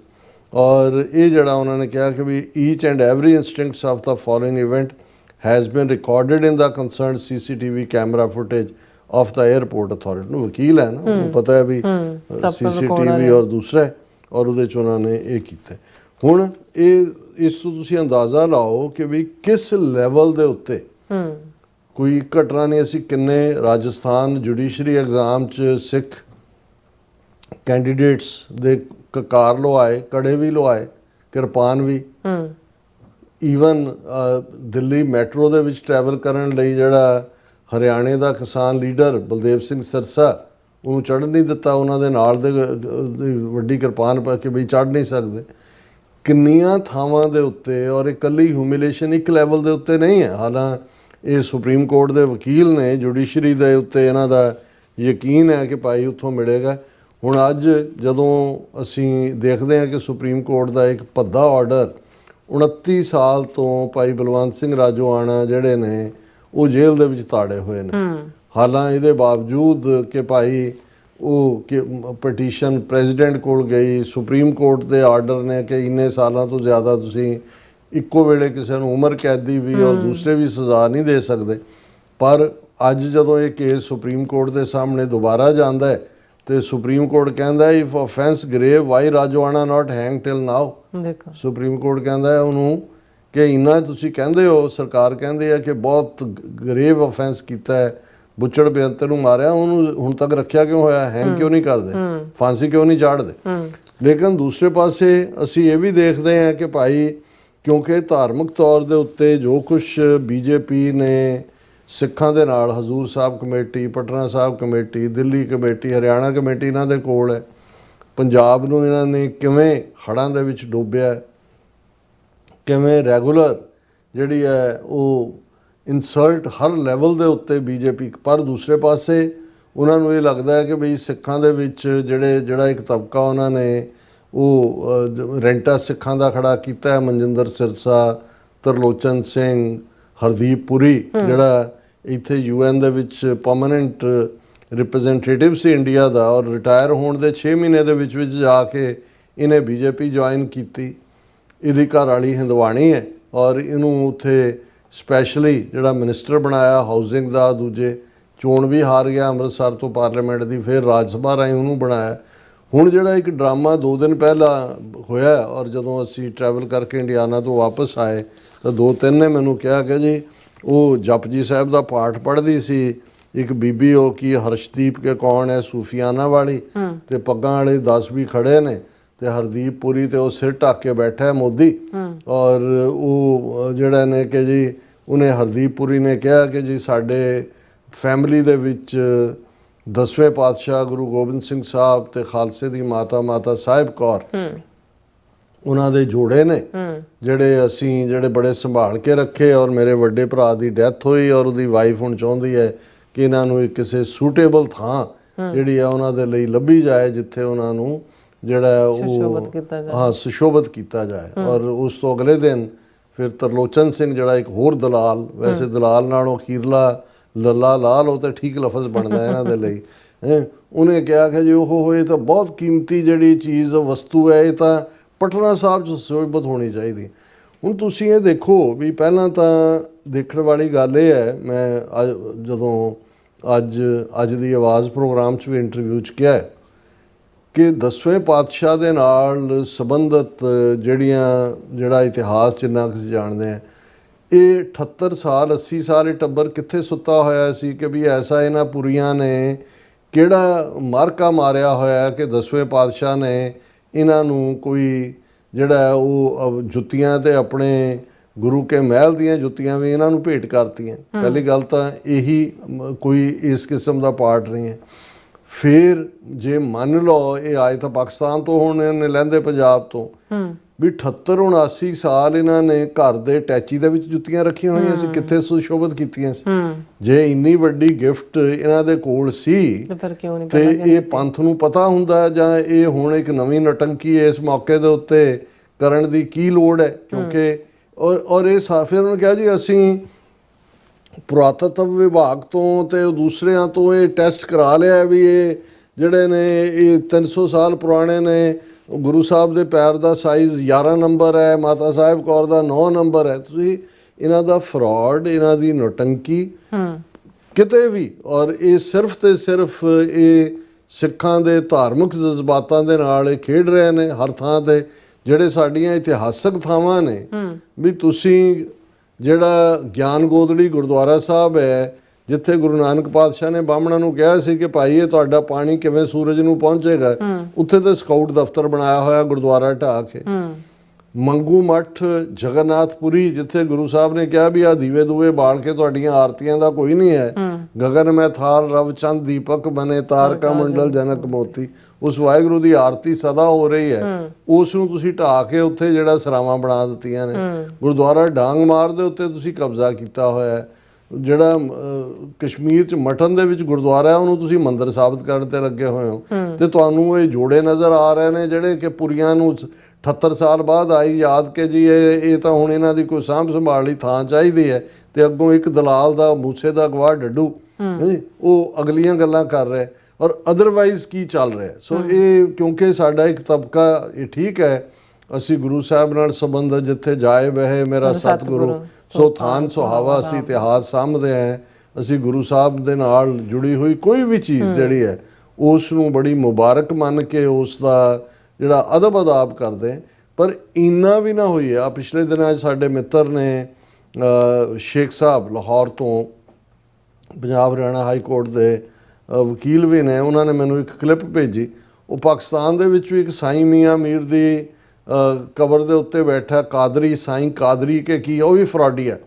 ਉਹ ਇੱਥੇ ਫਰੈਜ਼ਨੋ ਕੇ ਕਿਸੇ ਨਾਨਕਸਰੀਆਂ ਦਾ ਗੁਰਦੁਆਰਾ ਹੈ, ਉੱਥੇ ਅਖੰਡ ਪਾਠ ਕਰਾਇਆ ਜਾਣਾ, ਸਾਈਂ ਉਹ ਤੇ ਕਾਦਰੀ ਉੱਥੇ ਆ ਰਿਹਾ। ਹੁਣ ਇਹ ਵੀ ਇੱਕ ਵੱਡਾ ਫਰਾਡੀ ਹੈ, ਸਾਨੂੰ ਕਾਫੀ ਦੇਰ ਤੋਂ ਪਤਾ ਹੈ। ਕਿਤੇ ਕਹੇਗਾ ਜੀ ਇਹ ਮਾਲਾ ਮਾਤਾ ਗੰਗਾ ਜੀ ਦੀ ਹੈ ਜਿਹੜੀ ਕਿ ਉਹਨਾਂ ਨੇ ਸਾਈਂ ਮੀਆਂ ਮੀਰ ਹੋਰਾਂ ਨੂੰ ਭੇਟ ਕੀਤੀ। ਇਹ ਗੁਰੂ ਅਰਜਨ ਸਾਹਿਬ ਦੀ ਥਾਲੀ ਹੈ, ਇਹ ਉਹਨਾਂ ਦੀ ਬਾਲਟੀ ਹੈ ਜਿਹੜੀ ਉਹਨਾਂ ਨੇ ਇਸਤੇਮਾਲ ਕੀਤੀ ਜਦੋਂ ਲਾਹੌਰ ਹੈ। ਮਤਲਬ ਜਦੋਂ ਤੁਸੀਂ ਇਸ ਕਿਸਮ ਦਾ ਫਰਾਡ ਕਰਦੇ ਹੋ, ਉਹਨਾਂ ਨੇ ਮੈਨੂੰ ਅਜ਼ਹਰ ਸ਼ੇਖ ਸਾਹਿਬ ਨੇ ਕਿਹਾ ਵੀ ਇੱਦਾਂ ਦੇ ਫਰਾਡੀਆਂ ਤੋਂ ਬਚਾ ਲਓ ਆਪਣੇ ਸਿੱਖੀ ਨੂੰ। ਔਰ ਹੁਣ ਕਿਉਂਕਿ ਇਸ ਵੇਲੇ ਇੱਕ ਗੁੱਡਵਿਲ ਹੈ ਸਿੱਖਾਂ ਮੁਸਲਮਾਨਾਂ ਦੀ, ਹਰ ਇੱਦਾਂ ਦੇ ਫਰਾਡੀਆਂ ਵੀ ਨਿਕਲ ਆਏ ਵੀ ਤੁਸੀਂ ਆਪਣਾ ਮਾਲ, ਉਹਨਾਂ ਨੂੰ ਪਤਾ ਵੀ ਸਿੱਖ ਜਿਹੜੇ ਨੇ ਐਮੋਸ਼ਨਲੀ ਵਲਨਰੇਬਲ ਨੇ, ਜਦੋਂ ਗੁਰੂਆਂ ਦਾ ਨਾਮ ਕੋਈ ਲੈਂਦਾ ਜਾਂ ਦੂਜਾ ਤੇ ਉਸ ਦੇ ਨਾਲ ਕਈ ਕੁਛ ਜਿਹੜਾ ਉਹ ਜੁੜਿਆ ਹੁੰਦਾ। ਸੋ ਅਸੀਂ ਇਹ ਖਬਰਦਾਰ ਕਰਨਾ ਚਾਹੁੰਦੇ ਹਾਂ ਵੀ ਇਹ ਸਾਰੇ ਫਰਾਡੀਆਂ ਨੇ। ਸਾਡੇ ਲਈ ਸਭ ਸਿੱਖਣ ਕੋ ਹੁਕਮ ਹੈ ਗੁਰੂ ਮਾਨਿਓ ਗ੍ਰੰਥ। ਜਿਹੜੀਆਂ ਬਾਕੀ ਕੋਈ ਵੀ ਇਤਿਹਾਸਕ ਜਾਂ ਦੂਸਰੀਆਂ ਅਦਬ ਅਦਾਬ ਵਾਲੀਆਂ ਉਹ ਆਰਕਾਈਵਜ਼ ਨੇ, ਮਿਊਜ਼ੀਅਮਸ ਨੇ, ਸੈਂਟਰ ਸਿੱਖ ਮਿਊਜ਼ੀਅਮ ਹੈ ਅੰਮ੍ਰਿਤਸਰ, ਸਾਡੇ ਤਖਤ ਸਾਹਿਬਾਨ ਨੇ, ਉਹ ਉਹਨਾਂ ਨੂੰ ਨਿਰਣਾ ਕਰਨ ਦੀ ਹੈ, ਮਤ ਇਹਨਾਂ ਦੇ ਇਹਨਾਂ ਫਰਾਡਾਂ ਦੇ ਵਿੱਚ ਫਸੀ ਹੈ। ਜੀ ਡਾਕਟਰ ਸਾਹਿਬ ਤੁਹਾਡਾ ਬਹੁਤ ਬਹੁਤ ਸ਼ੁਕਰੀਆ। ਹੁਣ ਆਪਾਂ ਜਿਹੜੇ ਵਿਊਅਰਸ ਦੇ ਮੈਸੇਜ ਨੇ ਉਹ ਲੈਣ ਜਾ ਰਹੇ ਹਾਂ। ਸੋਨਮਾਲ ਜੀ ਸਾਡੇ ਪਹਿਲੇ ਵਿਊਅਰ ਨੇ, ਸਾਨੂੰ ਫਤਿਹ ਬੁਲਾਉਂਦੇ ਨੇ। ਵਾਹਿਗੁਰੂ ਜੀ ਕਾ ਖਾਲਸਾ, ਵਾਹਿਗੁਰੂ ਜੀ ਕੀ ਫਤਿਹ। ਇੰਦਰਜੀਤ ਸਿੰਘ ਸੰਧੂ, ਬਲਜੀਤ ਬਰਾੜ ਜੀ, ਧਰਮ ਸਿੰਘ ਜੀ ਬਸਰਾ ਜੀ, ਫਿਰ ਜਤਿੰਦਰ ਸਿੰਘ ਜੀ, ਰਾਜਵਿੰਦਰ ਕੌਰ ਜੀ, ਅਮਰਜੀਤ ਸਿੰਘ ਸੈਣੀ ਜੀ, ਮੁਹੰਮਦ ਯਾਕੂਬ ਜੀ ਵੀ ਨੇ। ਇਹ ਬੋਲੇ ਸੋਨੇਹਾਲ, ਸਤਿ ਸ਼੍ਰੀ ਅਕਾਲ, ਤਖਤ ਅਕਾਲ ਤੂੰ ਆਈ ਬਾਜ਼। ਖਾਲਿਸਤਾਨ ਖਾਲਿਸਤਾਨ ਦੇਗ ਤੇਗ ਫਤਿਹ ਕਹਿੰਦੇ ਨੇ। ਔਰ ਪੰਥ ਕੀ ਜੀਤ, ਧੋਤੀ ਟੋਪੀ ਜਿਹੜੀ ਕਹਿੰਦੇ ਜਮਨਾ ਪਾਰ। ਔਰ ਦਰਿਆਏ ਜਮਨਾ ਤੋਂ ਵਾਘਾ ਤੱਕ ਅਸੀਂ ਆਲਰੇਡੀ ਟੈਰੀਟਰੀ ਜਿਹੜੀ ਆ ਉਹ ਬਿਆਨਦੇ ਹੀ ਆ, ਜਮਨਾ ਪਾਰ ਹੀ ਜਾਣਗੇ ਧੋਤੀ ਟੋਪੀ ਵਾਲੇ। ਪੁੱਛਦੇ ਨੇ ਤੁਹਾਡੇ ਕੋਲੋਂ ਕਿ ਡਾਕਟਰ ਸਾਹਿਬ ਹਿੰਦੂ ਕਿਉਂ ਆਪਣੇ ਨਾਮ ਨਾਲ ਜਿਹੜੇ ਆ ਸਿੰਘ ਲਗਾਉਂਦੇ ਆ? ਹਿੰਦੂਆਂ ਦੇ ਵਿੱਚ ਜਿਹੜਾ ਕਸ਼ਤਰੀ ਕਲੈਨ ਸੀ, ਰਾਜਪੂਤਾਨੇ ਦਾ, ਰਾਜਪੂਤਾਂ ਦਾ, ਈਵਨ ਤੁਹਾਨੂੰ ਗੋਰਖਿਆਂ 'ਚ ਵੀ ਨਜ਼ਰ ਆਏਗਾ, ਬਹਾਦਰ ਸਿੰਘ ਥਾਪਾ ਔਰ ਦੂਸਰੇ, ਇਹ ਸਿੰਘ ਦੇ ਤੌਰ ਦੇ ਉੱਤੇ ਇਹਨਾਂ ਦੇ ਕਸ਼ਤਰੀਆਂ ਦੇ ਔਰ ਖਾਸ ਤੌਰ ਤੇ ਰਾਜਪੂਤਾਂ ਦੇ ਕਲੈਨ ਦੇ ਵਿੱਚ ਇਹ ਕਾਮਨ ਸੀ। ਕਹਿੰਦੇ get out India from Khalistan, Balwinder Singh, Aman Singh Khalsa और बलवंत सिंह, फिर इसी तरह जी गुरचंद सिंह खंग जी, और फिर इसी तरह इफ्तार कांगो जी कहते Israel is in the process of expansions. What the Brahman did long ago in Bharat whole rightfully can claim only northernmost India of today. और फिर कहते हैं कि if Israel was stopped it would be a unprocessing of the party identity too. ਬਿਲਕੁਲ ਠੀਕ ਹੈ ਵੀ ਇਹਨਾਂ ਦੀ original Bharat ਤਾਂ ਉਹੀ ਗੰਗਾ ਜਮਨੀ ਤਹਿਜ਼ੀਬ, 4 ਜਿਹੜੀਆਂ ਸਟੇਟਾਂ ਨੇ। ਬਾਕੀ ਇਹਨਾਂ ਨੇ ਇਹ ਕਦੇ ਵੀ ਹਿਸਟਰੀ ਦੇ ਵਿੱਚ ਸੋ ਕਾਲਡ ਅਖੰਡ ਭਾਰਤ ਨਹੀਂ ਰਿਹਾ। ਈਵਨ ਜਦੋਂ ਬੁੱਧ ਪੈਦਾ ਹੁੰਦੇ ਨੇ 2500 ਸਾਲ ਪਹਿਲਾਂ, 570 ਦੇ ਕਰੀਬ ਆਟੋਨਮਸ ਕਿੰਗਡਮ ਸਨ ਭਾਰਤ ਦੇ ਵਿੱਚ। ਇਹ ਇਹਨਾਂ ਦੇ ਆਪਣੇ ਰਿਸਰਚਰ ਹੀ ਪੁਆਇੰਟ ਆਊਟ ਕਰਦੇ ਨੇ। ਸੋ ਗੰਗਾ ਜਮਨੀ ਤਹਿਜ਼ੀਬ 19 ਤੱਕ ਹੀ ਮਹਿਦੂਦ ਹੈ। ਸੁਰਿੰਦਰ ਸਿੰਘ, ਫਿਰ ਇਸੇ ਤਰ੍ਹਾਂ ਹਾਂਜੀ ਕੁਲਦੀਪ ਕੌਰ ਔਰ ਇਨਵਾਇਰਨਮੈਂਟ ਗੁੱਡ ਵਰਕ ਕਹਿੰਦੇ ਨੇ। ਔਰ ਕਹਿੰਦੇ you are a great person doctor sahib, love from Pakistan, Punjab, Jhelum. ਬਹੁਤ ਸ਼ੁਕਰੀਆ ਜੇਲਮ ਦੀ ਧਰਤੀ ਦੇ ਵਾਸੀ ਵੀਰ ਭੈਣ ਜੀ, ਬਹੁਤ ਮਿਹਰਬਾਨੀ। ਧਰਮ ਸਿੰਘ ਜੀ ਚੜ੍ਹਦੀ ਕਲਾ ਕਹਿੰਦੇ ਨੇ, ਸੱਚੋ ਸੱਚ ਪ੍ਰੋਗਰਾਮ, ਖਾਲਸਾ ਜ਼ਿੰਦਾਬਾਦ ਕਹਿੰਦੇ ਨਿਹੰਗ ਸਿੰਘ ਜੀ ਵੀ। ਔਰ ਫਿਰ ਇਸੇ ਤਰ੍ਹਾਂ ਰਾਜਵਿੰਦਰ ਕੌਰ ਔਰ ਨਾਸਰ ਚੌਧਰੀ ਕਹਿੰਦੇ ਰੱਬ ਦੀ ਕਿਰਪਾ ਨਾਲ ਪਾਕਿਸਤਾਨ ਅਤੇ ਖਾਲਿਸਤਾਨ ਦਾ ਵੀ ਉਹੀ ਰੱਖਿਆ ਸਮਝੌਤਾ ਹੋਏਗਾ ਜੋ ਪਾਕਿਸਤਾਨ ਤੇ ਸਾਊਦੀ ਅਰੇਬੀਆ ਦਾ ਹੋਇਆ। ਤੁਸੀਂ ਵੀ ਨਾਨਕਸ਼ਾਹੀ ਹੋ, ਅਸੀਂ ਵੀ ਨਾਨਕਸ਼ਾਹੀ, ਬਾਬਾ ਸਾਡਾ ਸਾਂਝਾ ਭਾਜੀ। ਵਾਹ ਵਾਹ ਵਾਹ, ਆਲ ਅਬਾਊਟ ਸਿੱਖੀਜ਼ਮ। ਐਂਡ ਫਿਰ ਇਸੇ ਤਰ੍ਹਾਂ ਗੁਰਮੀਤ ਸਿੰਘ ਬਾਜਵਾ ਜੀ ਔਰ ਦਰਦ ਪੰਜਾਬ ਦਾ ਸਤਨਾਮ ਸਿੰਘ, ਬਿਲਾਲ ਅਹਿਮਦ ਜੀ ਵੀ ਸਾਨੂੰ ਹਲੋ ਕਹਿੰਦੇ ਨੇ। ਕਹਿੰਦੇ ਇੱਥੇ ਸ਼ਾਈਨਿੰਗ ਮਾਰਨਿੰਗ ਹੈਗੀ ਲਾਹੌਰ ਦੇ ਵਿੱਚ। ਗੁਰਪ੍ਰਕਾਸ਼ ਸਿੰਘ, ਧੁੱਪ ਦਾ ਆਨੰਦ ਮਾਣੋ ਲਾਹੌਰ ਦਾ। ਗੁਰਵਿੰਦਰ ਮਾਨ ਜੀ ਵੀ ਔਰ ਬਲਵਿੰਦਰ ਸਿੰਘ ਜੀ ਵੀ ਔਰ ਪਖੰਡੀ ਲੋਕ ਜੀ। ਫਿਰ ਇਸੇ ਤਰ੍ਹਾਂ ਅਜੀਤ ਸਿੰਘ ਜੀ ਵੀ ਔਰ ਬਿਲਾਲ ਜੀ ਕਹਿੰਦੇ ਨੇ कि एयर इंडिया का हाल तो पाकिस्तान ने बुरा किया हुआ है, रोज़ का कहते 5 लाख का नुकसान हो रहा है। और पाकिस्तान का एयर स्पेस बंद होने की वजह से 10 मई आज तक कहते 500 मिलियन डॉलर का जोड़ा कहते नुकसान हो चुका है। बिल्कुल ठीक है। जावेद बब्बर जी भी फिर कहते हैं कि बिलाल अहमद जी कहते हैं कि डॉक्टर साहब अगर पाकिस्तान ना होता तो इंडियन ब्राह्मण क्लास है भूखे भुखे मरदे।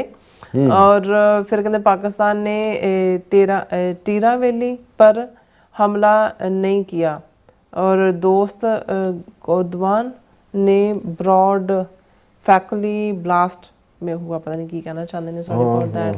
बिल्कुल हाँ जी। सो इस दिन अपने व्यूज़ को लेने इजाजत। व्यूअर्स सारे प्रोग्राम का समा इत्थे मुकदा। तुसीं अपनी राय ते सुझाव सानूं भेजना ना भुलना। साडे इस पते ते SOS@tvrefor.tv ते असीं अपना प्रोग्राम लैके फिर दोबारा तुहाडे साल मुख होवांगे। तद तक ले मैनूं ते अपना सुना गया दो देखते रहो। TV रिफो बुला दिओ फतेह। वाहिगुरू जी का खालसा, वाहिगुरू जी की फतेह। रब राखा।